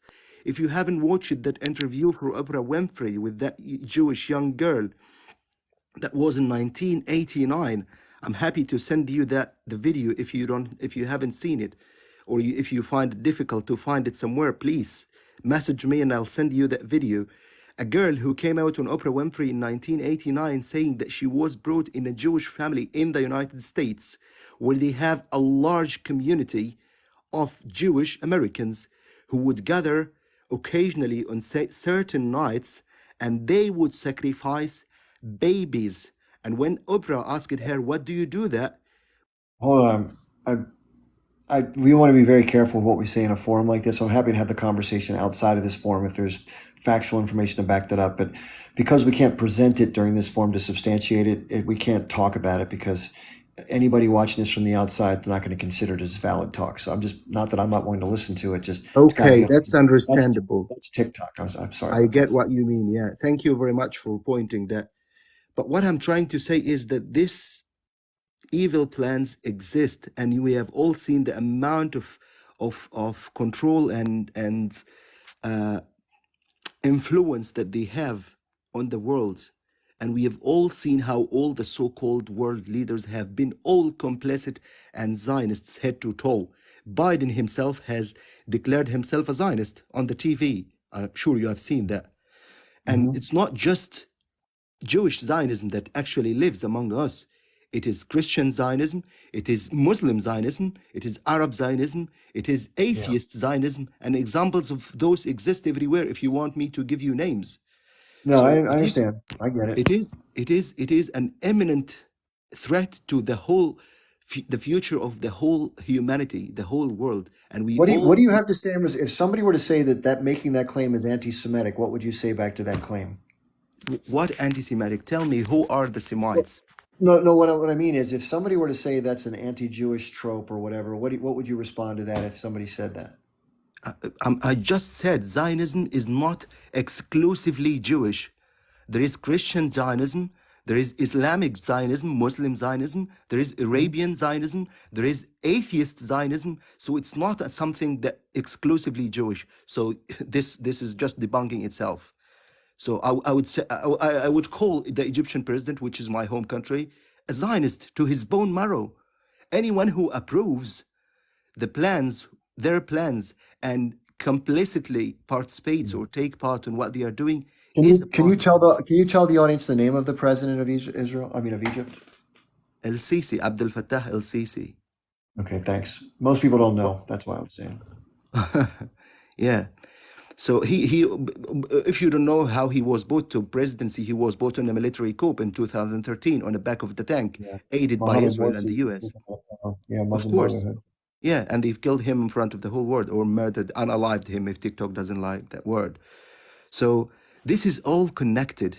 What's happening in the world and all this secret being revealed one after the other that are 100 years old are all connected. The British mandate connected to what the British government is doing today. The US empire, the greater empire, is connected. Israel is the extended arm of the greater empire in the Middle East and in the Arabs, which is the US biggest fear.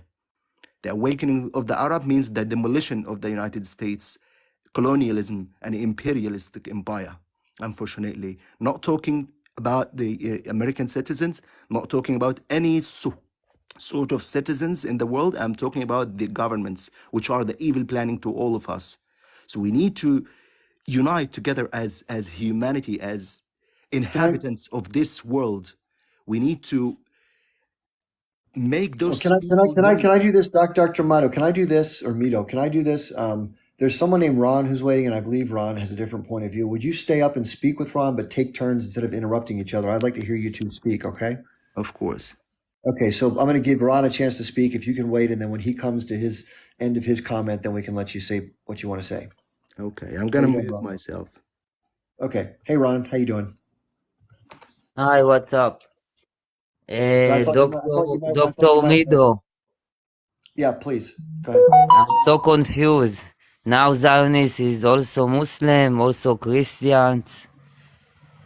So no connection with Israel, so I'm so confused. Wow. I think what he was saying, if I understood him correctly, was that other people in what would be usually expected to be sympathetic to Arab and Palestinian causes have aligned themselves in some form or another with the Zionist movement, or at least been sympathetic or collusive in some way. So Yes. who is the Zionist? We never heard about those Listen, Ron. names. Listen, Ron. Zionism is not a religion. Zionism is a political ideology that anyone from any religion can follow if they believe or if they have been influenced by any mean that they use or any way. So as much as many of the Jews are influenced by Zionism, no matter, we are not going to talk to how this happened, but also some of the Arabs, I gave you a clear example of my own president. He is a Zionist. The US president, he has declared himself a Zionist in front of the camera. So this is a Christian and this is so-called Muslim, and they both are Zionists, atheist Muslims, atheist Why Zionists, you sorry, like Jordan you Peterson. throwing in the air the Zionist? What this means for you, Zionist? As I said, again, Zionism is a political ideology that encloses I get certain it, okay. principles that only those who believe it, who live it, know what it includes. We can talk more about the what I know about the principles of Zionism, but this is going to be a little heavy for this platform. But I think what But you you need to say do. you saying this Zionist controlling the world, satanic, blah blah blah. Yes, yes. How it connect me? How it connect to Israel, small nation? What the fuck? Look at Here, what one sec. look at One sec. look at the influence that Israel have. Hold on, guys. Listen, I just want to make sure this is obviously a subject that's interesting, but it's also potentially very sensitive for platforms like this. Ron, I'd like to have him give you an answer, but unfortunately, we need to do it on a different forum. So I'm not evading the subject.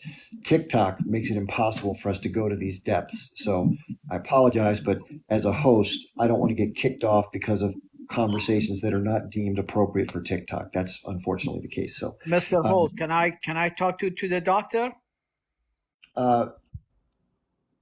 Right now, first of all, we take turns, and I wanted to have Ron and Dr. Madoff be able to talk, but we can't go there. So if we can keep the conversation a little bit less specific and a little more circuitous, that can work. Let me let Ron ask his question again. Ron is saying, so how does that fit in with Israel if you're making these claims about the Zionist movement being so negative and involved in these crazy things? I think that's the question that Ron's asking. Is that correct, Ron?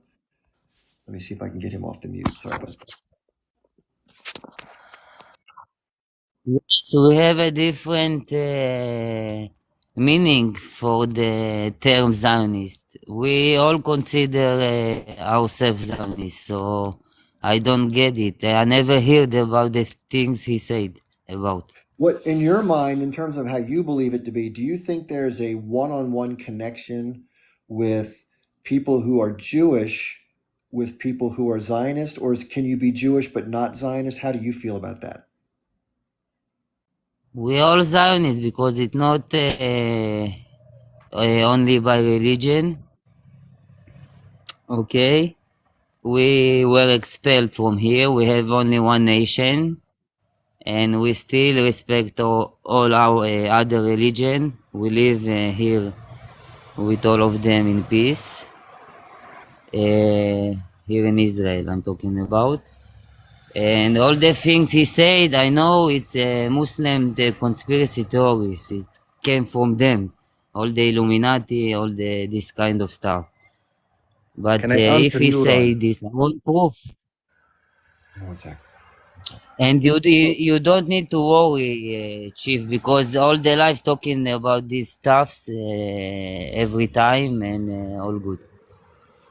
Well, I don't understand what you just said, but let me ask you this question, because I think this is a fair question. The audience is probably wondering this. So my understanding, again, maybe I'm wrong, but like I said, I've studied this for a long time, is that there are a lot of people, a lot of different Jewish people, different beliefs. Some are religious, some are more secular, some are absolutely orthodox. They interpret the Torah as their guiding principle. And they see the role of the political ideology of Zionism, as was referred to by Dr. Mito, as being separate and distinct from the identity of an ethnic or religious Jewish person. So how do you see that differently if that's what other people see it as? What are they getting wrong and you're getting right? They only have stories, no proof. We Zionists is not something bad. What wrong about one Jewish nation? I don't get it. Well, I don't think people that are talking about the movement are negating that a homeland. All of this is cover up. It's it's let's hate the Jews. Only every time another story. Can I say something, please, Barnes? Yeah, let's let Doctor respond. Please do. Yeah, he was asking me. So first thing, Ron, you said two things. One is you are a Zionist, but you do not know why you are a Zionist or how you are a Zionist. And this pretty much wraps up millions of Israelis who are like yourself. You are a Zionist by birth, but you have no idea what is Zionism. You have no idea about the ideology that you are following. You don't even know what Zionism means. You don't know that it is a political ideology that people around the world can follow and can be influenced by. I don't know if you are a Jewish or not, but you know as much as I know about the DNA. Yes, I am. And Zionist, it means that we came Right. home. Okay. It's what wrong I don't know. about it? I don't know who called it home for you, or who gave you that right of home. But this is not History, the point. history. Check, The check second historic point. facts and archaeologic facts, I okay? And before 1948, we had banks here in all the streets. Ron, in fairness, I want to give Doc, I'll let you speak for a while. I want to give him a chance to answer and then you can reply. Okay. Thank you. I'm sorry to cut you off. So I Yeah. said, just to the reply, this is a little bit of distraction, but just to reply to your point, I said previously that I knew historically as that Jews lived in Palestine along with the Palestinians under the Palestinian flag before Zionism and before the mass immigration. I know this for sure, but this doesn't give you the right to go from wherever you went from and expel people and take their hands and murder them on mass scale if they stand by your face. Second thing that you said, that you live in peace with the Palestinians in Israel, which is a standard textbook lie that everyone in the world now, even those I who said didn't know in the past, the listen, religion, not please don't interrupt me. Palestinian. Hold on, Ron. I'll give you a chance. I promise. I know there are Please. Arab Palestinians living in Israel, and I know the settlers extreme, the thieves, I would call them what they are expelling the Palestinians in the West Bank till day.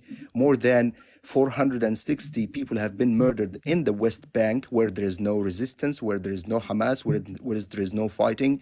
And with the backing of the Israeli army, you keep demolishing the Palestinian homes every single day. And this has been documented. Also, if you want to do your research, if you are really looking to find out the truth and know how your state is, what is the fact of your state, then you got to do some homework.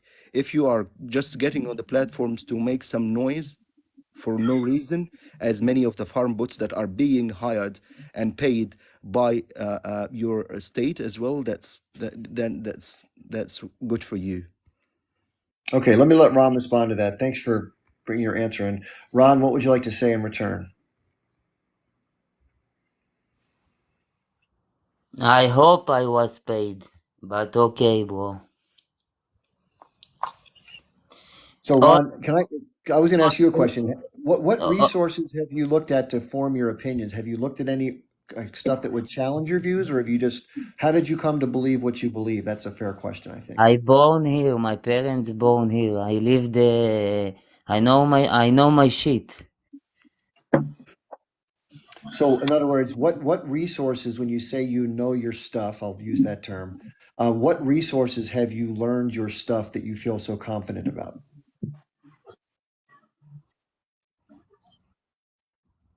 I'll give you an example before you. So, I've read a book by an Israeli Jewish scholar, Ilyan Pape, called The Ethnic Cleansing of Palestine. I've watched a documentary, which is very long, called Al Nakba. I've read all of Norman Finkelstein's books about the different peace agreements, Gaza, about Gaza. I've read books about the West Norman Bank, about. Finkelstein. Oh my God. So have you done any of that kind of research, or are you where does your Yes, information come yes, from? yes. So which of those resources did you look at? All of them? You know the Nakba, how it started. You know they say they welcome us with open hands. You know El Husseini have meeting with Hitler. H-man. I'm not following what you're saying. I don't hear. I El don't understand. Husseini, the leader of the Palestinian society under the Roman control, okay? He have meeting with Hitler, with H, sorry, and he killed many Jews. So how he said that Who are he you? welcome? Oh, Ron, what are you talking about? You're not connecting the dots. I don't think I'm not following you. I don't think the You audience say is the following. Nakba. You say the Nakba is Israel's fault, okay? I think it was the fault. I think it was the fault of the Zionist movement, both before and after the founding of the state of Israel. That's what I think, and a lot of the terrorist-related groups that were formed to try to forcibly expel Arabs from their indigenous residencies. Anna. So I'm saying how the Palestinian welcome us with peace when the opposite, you don't know history, chief. You asking me about research and you don't know what happened before the Nakba? Well, I would say in terms of my historical journey, just to share with you what I did, because I learned about this in 1989. So the journey that I've been on since then, I tried to research the history going back 4,200 years as best I could. And so my understanding is that there were a group called the Canaanites that were the predecessors of even any Jewish people being in the region. There was a period of time when Jewish people came to the region. I don't like getting into the deep history of it, but in terms of you asked me about historical perspective, that's as far back as I've gone, and to include all the modern history. And again, I go out of my way to try to learn all sides of it. I've read books by Alan Dershowitz and other Israeli that are pro-Israeli scholars.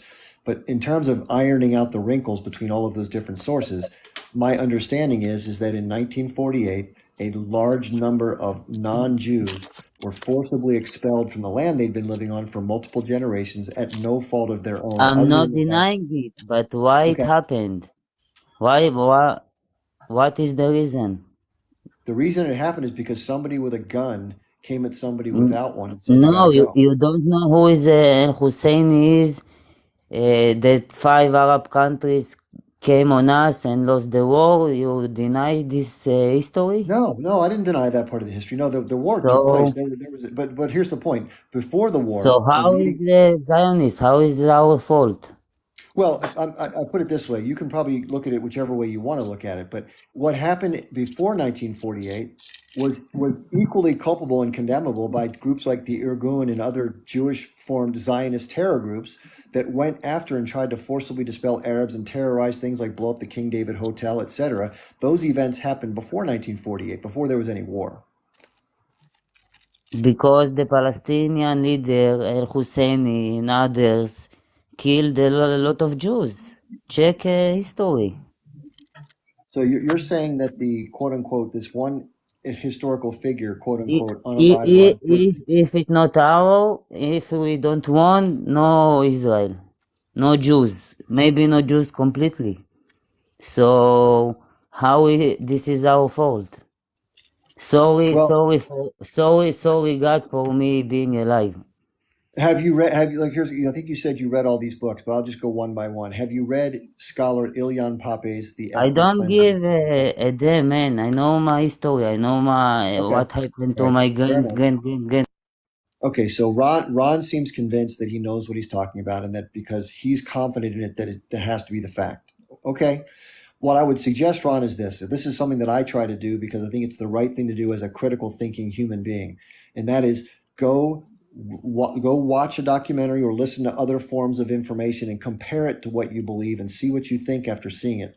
You may feel the same exact way afterwards, but saying that I know what happened and therefore I'm not going to do anything else because I know is not a critical thinker.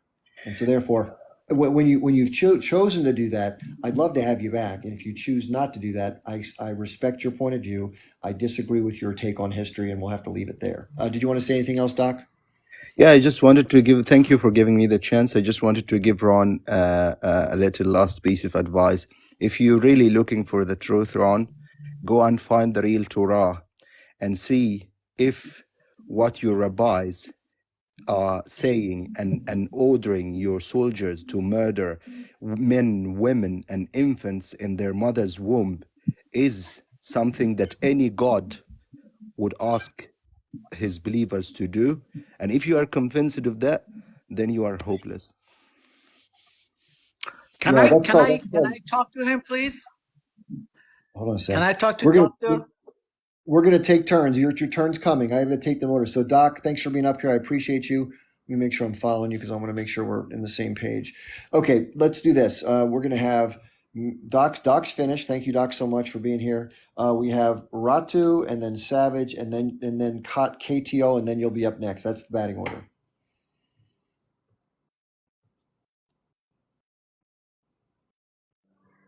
Ratu. Hello, Chip. Hi. Hello, Chip. Thank you very much for letting me to say here. Actually, it's early in the morning here. I think it is not the same time, yeah, for you there. Okay. I just want to share my feeling and then what I know the true story for from my friend. Yeah, there's my friend live in Jerusalem, and then it is just it takes just 5 minutes to get to Al-Aqsa Mosque. But what happened is he is not allowed to pray there because he is 18 years old, and then the people can pray in Al-Aqsa. It is just only for 55 years old above. And then what happened, I think it is not injustice, it is again for human rights, because as human being we respect each other as a peace, so that the people can do religion, the church, the mosque, and then it is the place for someone to pray to the God. And then how come he just live near in Al-Aqsa and then cannot do that? It is from my friend living Jerusalem. And then what happened next, just my friend is volunteer from my country, and then just come there to give the aid. And then what happened, and then he told me the story. And then how come Ratu there the people cannot pray in Al-Aqsa? It is just they want to pray for dead body. It is for the end of the treatment of Muslim, just to pray the dead body in the mosque. And then they must fight with officer, because the officers didn't allow to do the pray in the mosque. But finally they could do that. But there has. I apologize for jumping in. I'm having a hard time following. Let me see if I summarize your point, because obviously there's language issues. I don't speak your native tongue, and I respect the fact that you have spoken English. But I don't know if anybody else feels this way. I'm having a hard time piecing this together. Let me see if I understand it. You're saying that somebody who was 18 years old, because he was not in an older age group, was not allowed to go do the prayers he would like to do in Al-Aqsa.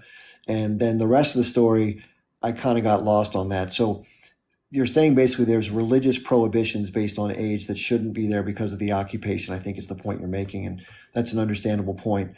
Do me a favor. Write down a couple comments and send it to me in a message if you're following me, or you can even email me at the bottom of the list. And if you want to use a translator, you can. That might be easier for you to use Google Translate. Then you can speak it, and then you can just copy it in, and then I can answer your questions that way. So that may be the better way to go. Thank you for bringing up those points, though. Those are unfortunate realities that, again, the operation that was named, it was called the Al-Aqsa Flood. And unlike most people who from the West didn't see this, I actually was able to tune in and watch the response to the military operation that was launched by two members of the H group, who gave sort of an after action overview of why it was done, what its purpose was, and what its objectives were, and what went wrong, which I thought was very interesting. And of course, that got no broadcast. It's almost like when somebody who's a mass shooter unalives people and they won't publish his manifesto because they don't want people to hear the thinking of somebody who would do something like that. So anyway, I hope I didn't cut you off too soon. I'm just having a hard time processing all that, so I apologize. Okay, next person up is it called Savage? I don't see the rest of the name. Hi. Hi. Can I be? Hi, Chip. Firstly, I just really want to acknowledge you, sir, in the way in which you've facilitated and conducted these conversations with much respect. I felt you've really been on point with multiple issues here, and very respectful to the noted speakers. So I just wanted to acknowledge that and thank you for giving me the opportunity to come on board and I guess just have my say or an opinion to a few things. But in saying that, yeah, I just want to greet you all from the land of the long white crowd. I call it Aotearoa, New Zealand. I'm a native First Nations Māori, Indigenous man from Aotearoa, New Zealand. And, listening very carefully over the last, I think it's about an hour and a half, I've popped in and out to listen to the multiple speakers. And yeah, the political ideologies of what's unfolding over in Palestine, and to know that you've got basically an encyclopedia inside yourself in your sharing of your experiences as a military man from America, which I've listened very clearly to. What I would like to share and probably ask in a question form is a little bit of information that I've received throughout multiple platforms and YouTube. Right, currently we're going through the South African nations international courts of justice issues with Israel and the genocide crimes that they've put forward, and how it's really become over the last 2 to 3 months, almost every platform, your television, your radio, your social media, it's there in everyone's face. And I guess the issue surrounding Israel's war crimes, if you want to put it like that. I don't want to be biased and showing where my thoughts really are, because if to be honest, it's about the lives that are being taken by I'm almost sick and tired of listening to the political rhetoric of why we've got to defend ourselves, and that's on both sides. We've got thousands of lives that have of innocent civilian lives that have been taken. The world is weeping. And I'm talking the majority of the world is weeping. You can see that in the United Nations, forums where America, is clearly, and Israel are clearly up against, serious landslide votes against, the occupation, the war, and yet one, American vote against these decisions, in a veto form, it's crazy.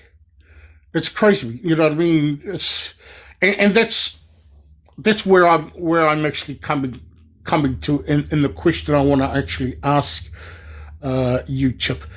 So I've done a little bit of research briefly, whether I'm right or wrong, or whether I'm being influenced by propaganda or possibly misinformation. What's your question?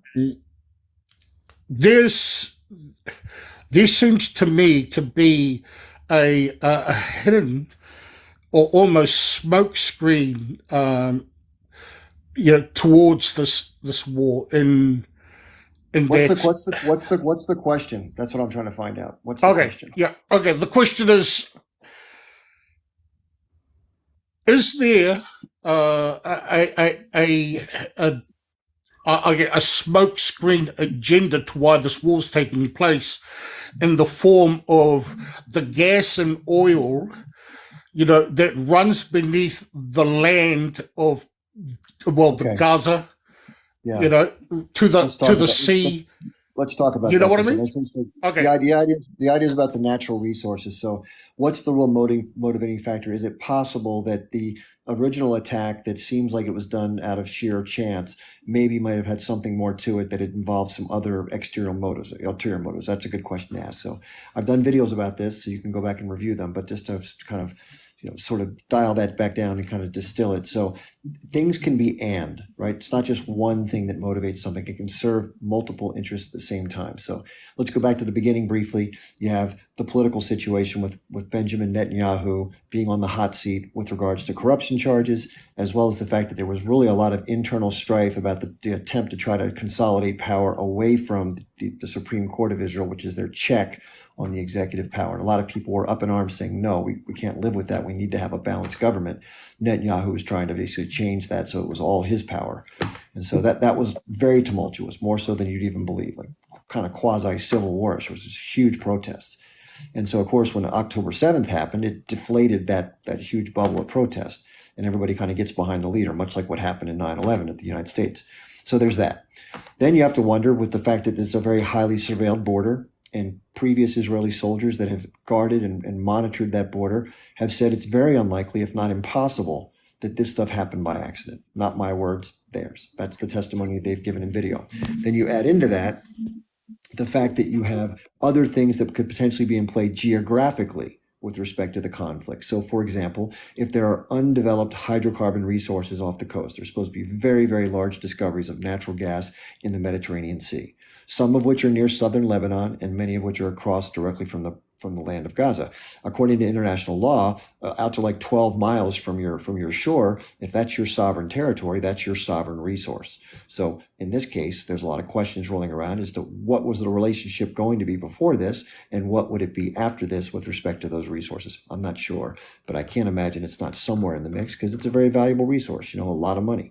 So there's that. Then there's the Ben Gurion Canal. If you haven't looked that up, look that up. It's a long-standing plan to have a competitive access point that would take on business away from the Suez Canal that was nationalized by the Egyptians, away from the British and the French.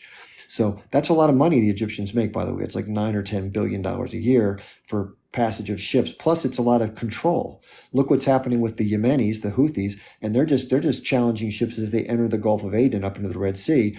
Imagine if you had complete control of the canal. It's a very, very strong military and economic choke point, and you can control and make people's lives pretty miserable, or let some ships through and not let others, that kind of thing. So all these things are in play on the geopolitical chessboard. I'm not sure exactly what's motivating this whole thing, but it does look like a rat, smell like a rat. Sometimes it's a rat, but I don't have evidence to back up the rat. But the fact that things happened in our country in 2001 the way they did, and the things that happened on 10/7 the way they did, it does look suspicious. Let's put it that way. So thank you for that point. That's a good question to ask, and thanks for being here. The next person we have coming up is, I think it's Muslim Zionist, I think it is. Thank you, sir. Yes. You're welcome. Thanks for being Good here. afternoon. Hi. Good afternoon to everyone. I'm not sure if the doctor is still here or not, but I want to point couple answer to his comment. If he's Muslim and he believes Quran, in Quran you cannot see one word of Palestine, not one word, but 20 times of children of Israel. So that's something he should be looking to it. Number two, yes, there is a Zionist the word of Zionist is people believe the Jewish people have a right to exist on Israel. You can be Muslim, you can believe that. You can be Jewish, you can believe that. You can be Christian, you can be Baha'i, you can be from anywhere and believe that. So that's why I call myself Muslim Zionist. Then, You know, Can I just challenge that one? I'm not looking to step on you. I know this is your live. I truly apologize. No, it's okay. We'll get you. I'm not trying to mute you because I don't want to make you not talk. But I just want to point out that the Zionist movement began well before there was intention to have this state in historic Palestine. So the initial places they were considering, including historic Palestine, was Uganda in Africa and Argentina in South America. And there was also people that lobbied for it to be in Europe, but of course the Europeans had a lot of anti-Semitism and didn't want to establish it there, which that's probably where it made most sense in terms of the inequities that took place in World War II. But getting back to your point, you're right. It doesn't matter whether somebody's ethnicity, but let's be straight. The Zionist movement was driven by people who said they were doing it because of Judaism and Jewish people, but the people who did it were not believers. But they used the concept of Judaism and Jewish people as the identity behind the Zionist movement. That's factually accurate. So let's see what else you'd like to say. well, yes, but you know, the Dr. Zionists started that one after World War II.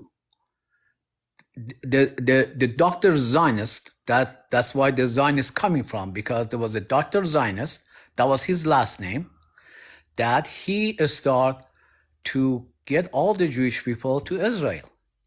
Who's Dr. Zion? I never heard this before. Dr. Oh yeah, Zionist? if you study, there was a man named Professor Zionist. Okay. So that's the word of Zionist actually coming from. He was a professor Zionist. Hold on a second. So wait, I don't want to get off the track here. So I'm just trying to understand. Are you saying that the word Zionism and the Zionist movement came from a Dr. Zionist in There was 1948? a professor. His last name was Zionist. That's where it's coming from. Yes. Is this a troll? This is a troll. This is a joke, right? You're trying to mess with No, me. no, that's not a joke. That's why it is. Okay, so have you ever heard of a guy named Theodore Herzl before? Have you ever heard that name? No. Okay, so I invite you politely to go to Google or whatever resource you have to search information and type in Theodore Herzl, Hertzl, Herzl, and Zionism, and then I think you might find out something a little different than what you just shared. Okay. All right. I will look into it. But That'd be anyway, helpful. the fact of October 7 happened, and you know, whatever they did, they will get the answer. You know, when you go, I want to just give you a very simple example. If you have a neighbor and your neighbor have a couple of children and you know he's stronger than you, it doesn't matter why he's there, why he's your neighbor, he's there.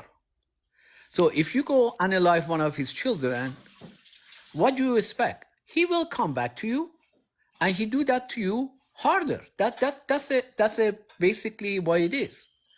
Here's the question: Was the neighbor with the two children doing anything to the person first who unalived his child, or were they doing nothing? No, of course he went and he analyzed one of his children. That's why October 7 happened. What I was trying to ask you though was, you mentioned the fact that there's a neighbor with two children and somebody comes across and hurts one of his children. What I'm asking you is, the father of the two children, was he doing anything before one of his children were hurt by this other person? Was he doing anything to the person who then unalived one of the children? Yes or no? You know what? He's your neighbor. No, I understand what your point is, but he's your neighbor no matter what. He is right there. He's there. So the problem, you know, Sorry, okay, I want to make sure this is clear because the analogies have to be somewhat connected, right? They have to be similar. They have to be enough similarity. So congruency. So let me ask you, this is a question to ask you real quickly. So if somebody is on your property, okay, and they're living in your living room, they're having a good time, you're in the garage or the basement, and you're like, this is not such a good deal for me. Okay. Now you being upset by the fact that your neighbor who has two kids is in your living room, having a good time, enjoying having a party, and you're in the basement stuck down there. You sneak out, you go across the street and you get one of his kids and you unalive them. He comes back over with a baseball bat and starts to go to town on you. Is it justified for you to hurt one of his children, or are you guys just neighbors in that case? That's what I want to ask you.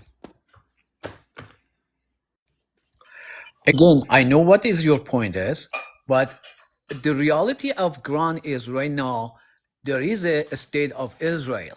There is there. The United Nations recognize Israel of the country, of the state. So if the Palestinian people want to say, oh no, this was our land, and why they are in our land, you know, is a past. You cannot do anything. First of all, lots of Arab Palestinians sold the land to the Jewish people, and that's why it is. You know, some of them they sold it, they moved to other countries, and you know, like right now in Yemen, those Houthis that are taking the sheep, and you know, they're trying to break the economy of the world. So somebody gotta go after them. You know, that's a reality. You know, we can.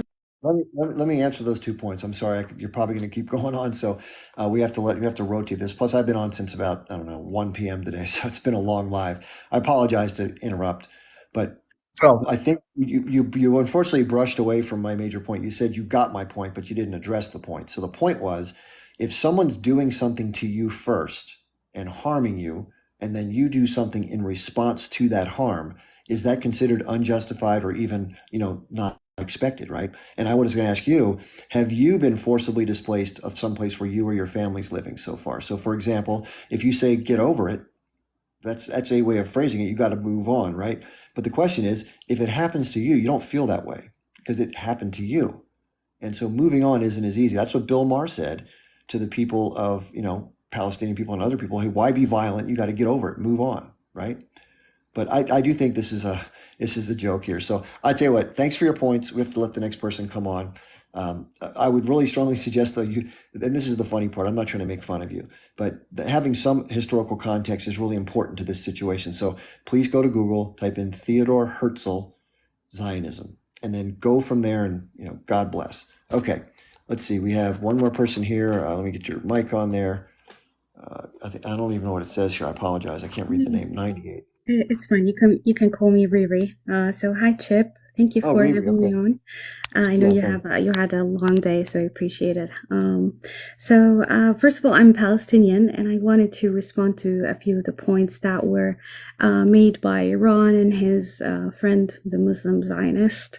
And unfortunately, these points get brought up by other Zionists all the time. So it's important to address some of them. So one of the questions that Ron were asking is, do Jewish people have the right to have a state? And the answer is yes, but not on the expense of other people who already live on their land.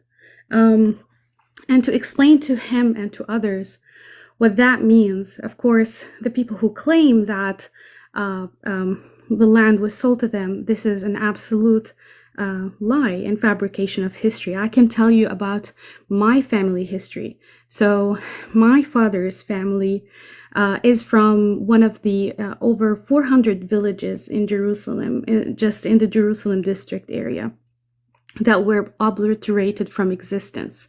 They were expelled from their home, and the way they were displaced was that, if you know Deir Yassin massacre, everyone in that village was unalived, including babies. They didn't even leave olive trees there. And my grandparents' village was right next to it. And they were like, if you don't leave, you're next. And if anyone has seen the movie Farha on Farha, we call her, on Netflix, that's just a small depiction of what happened then. And my grandparents actually had to hide just in a cave, waiting for 2 weeks because they thought that eventually they will be able to go back home. Little did they know that they would become refugees in their own country. So they were forcefully displaced to Bethlehem, where I grew up. And I can tell you just about the daily and accumulative trauma that my family had to live generation to generation, being refugees displaced inside Palestine, and then having to rebuild like all of our belongings, our land, everything that my family owned, and they owned a lot, was just gone in a second. And then in Bethlehem City, having to grow up, my parents living the first Intifada and myself growing up in the second Intifada, I can tell you about the apartheid, about the military occupation, about the horror that I had to experience and endure as a child, as a teenager, and also as an adult woman. I can tell you about the checkpoints and the humiliation of the checkpoints and the lack of freedom to move inside my own country. So these people can easily, disregard human suffering and just disregard crimes that are committed against human beings because it fits their political agenda without any regard for humanity, really. But by the way, many just don't know. They're not aware of what actually goes on. That's why I always recommend that documentary, Life in Occupied Palestine, because what you're saying is included in what's covered in that documentary. Yeah, exactly. And I also like to always point to Breaking the Silence. If anyone is not familiar with Breaking the Silence, it's an Israeli NGO that was established in 2004 by veterans or soldiers in the IOF. I call it the IOF. And it's intended to expose the crimes that are committed inside the West Bank, not just Gaza, because a lot of people think that don't only have the dimension of what's going on. They have been exposing the crimes committed by the IOF inside internationally recognized Palestinian territories, including kidnapping children and also adults in the middle of the night from in the middle of their homes, sometimes just to terrorize them, sometimes taking them to jail and their family without any charge. Their family would never see them or hear of them again. A lot of them have been there for over 20, 30 years. And I also want to mention this for the people who say, well, what did you expect? Well, on October 6th, there were 6,000 Palestinian hostages inside Israel. So for people who think that history started on October 7, I'm not going to tell you to go to 1948 even. Just go back to October 6. Instead of taking a snapshot in history on October 7, just go back and one additional slice on October 6. You will find that there were 6,000 Palestinian hostages. They call them prisoners because that's what they do. They label people with names to manipulate the discussion about whether these people deserve to be helped or not. So by labeling them as prisoners, people will think that it's okay to have them. These are hostages. These are kidnapped people, as young as 11 years old, if not even younger. And I also wanted to point out to another thing that I kept hearing, which is using a dichotomy of Arabs versus Jews, especially when talking about 1948 or 1967. And I want to point out that for us Palestinians, that's not the right dichotomy because, first of all, not all Palestinians are Arabs, and most of us are actually not Arab. We are linguistically Arab. We speak Arabic, and we are culturally highly influenced by the Arabic culture due to the geographic closeness with the Arab Peninsula, and then the marriage and the cultural exchange and just the normal human migration.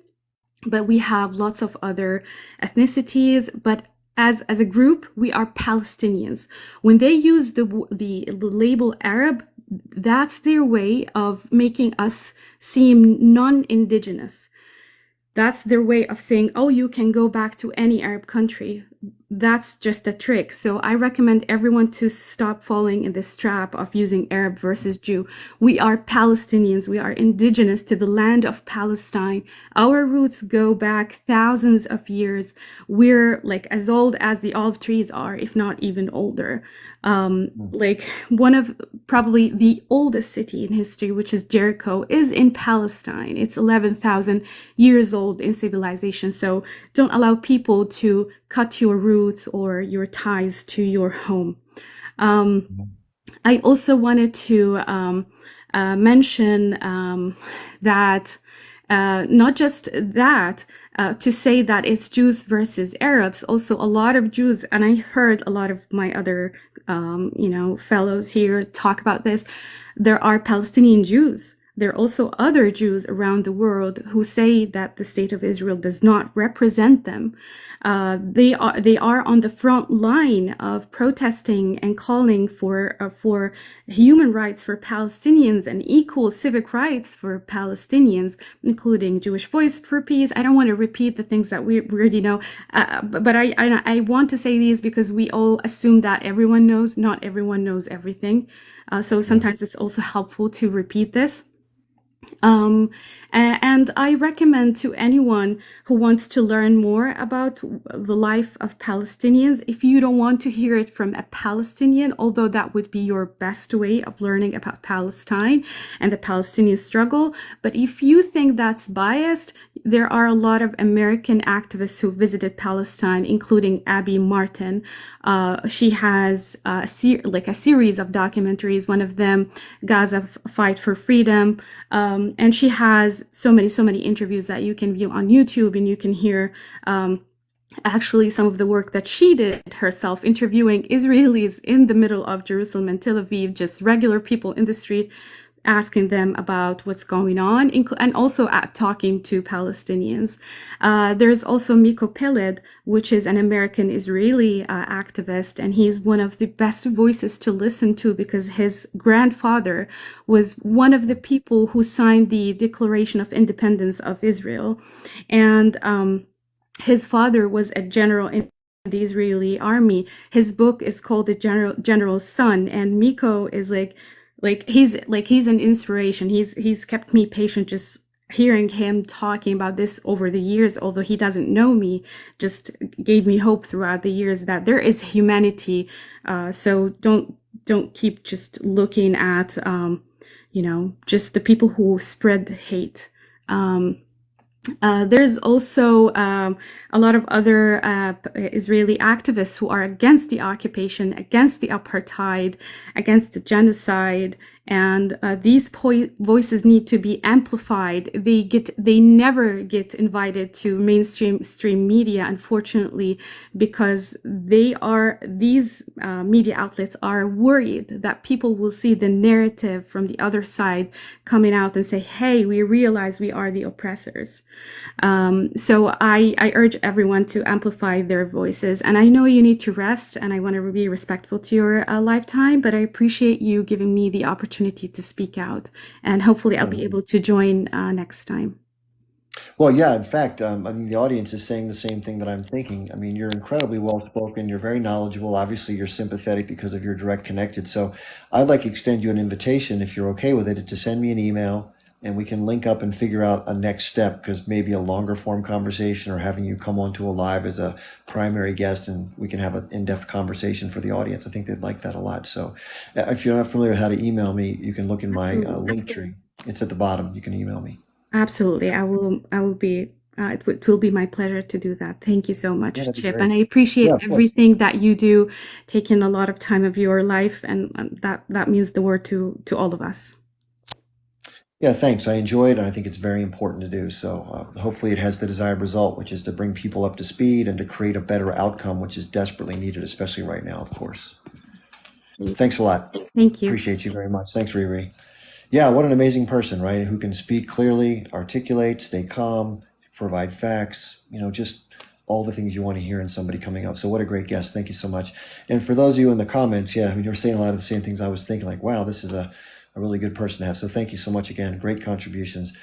For those of you with whom I disagreed tonight, I mean you no disrespect by disagreeing with you. If I did suggest a resource to you, I hope you'll take advantage of it, because these are the things that help me learn. And so I share them with you just so you can go through the same journey. Many people choose not to. It's understandable. I understand why some people want to maintain their version of things, because it suits the overall beliefs they want to have. I do believe at the core, most people are good people. I think that there's plenty of kind people who are Zionists. They happen to believe in an ideology that I disagree with because of the impact that it's having on others. And it does have a lot of influence. Let's be real about that. So it's potentially dangerous, but who knows? But I want to see people get along and not hurt each other. And yes, I agree what happened on the 7th was hurting others. So in that regard, any civilians that were hurt. But there's a lot of lack of clarity around that. Let's be straight. The first story we got was not the real story, right? We heard about 40 babies. That turned out to not be the case. We heard about graping.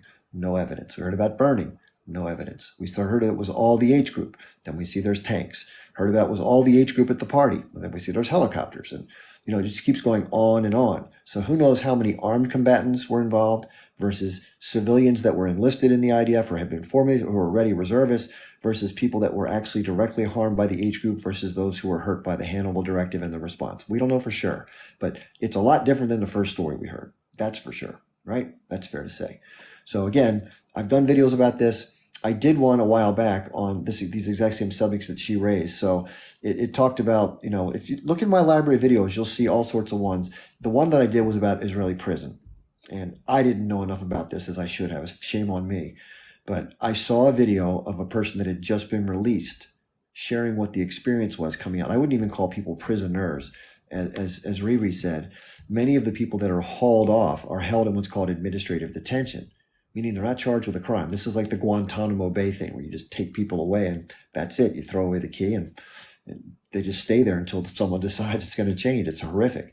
For the kids that are accused of things, the youngsters like 12, 13, 14 who dare to throw a rock, and yes, potentially a rock can harm somebody, right? It's possible, but it's rare and it's unlikely against a machine gun, a sniper rifle, or an M16, let's be straight, and an armored vehicle, for God's sake. So to say there's some comparison there is absurd. And these are little kids, right? And they're trying to do what they can to try to show the solidarity with their people. They throw a rock and they get arrested. They get charged with T-word and they get like a 2-year sentence or worse, no representation. It's a military court. It's the only place on earth that charges children and imprisons them with a military court with a 99.7% conviction rate. I mean, come on, what's that, right?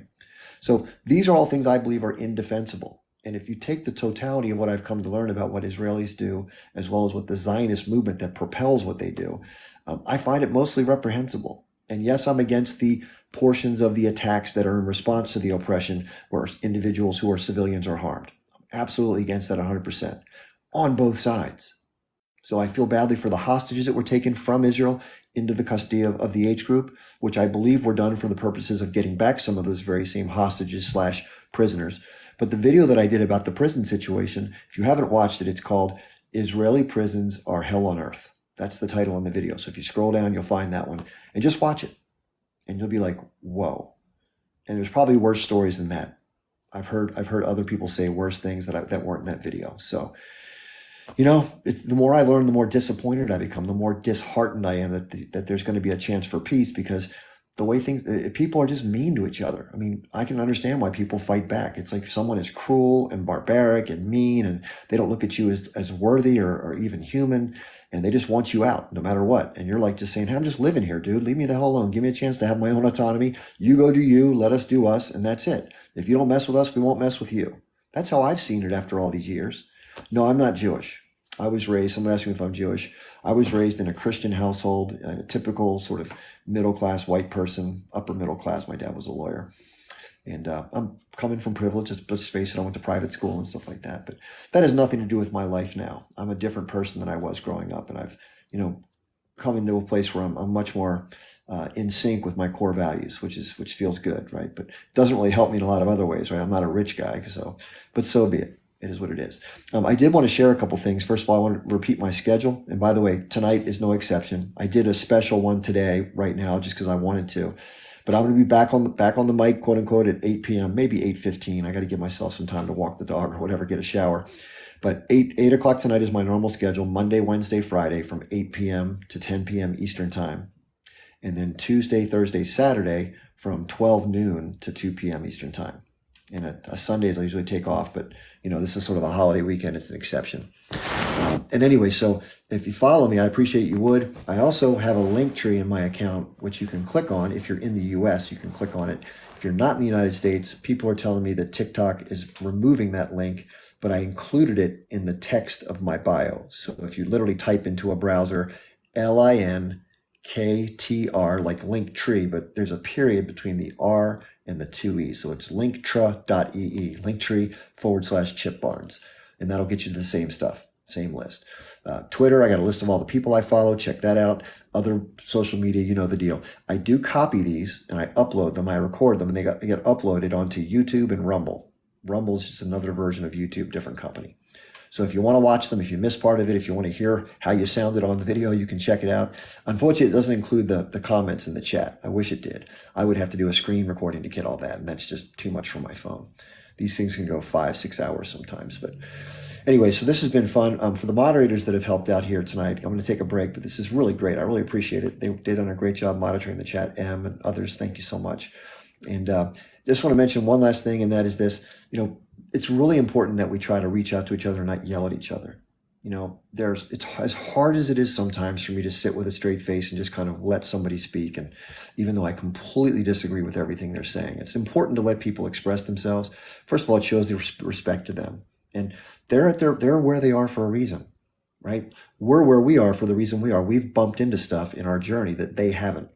And we may be more open than they are.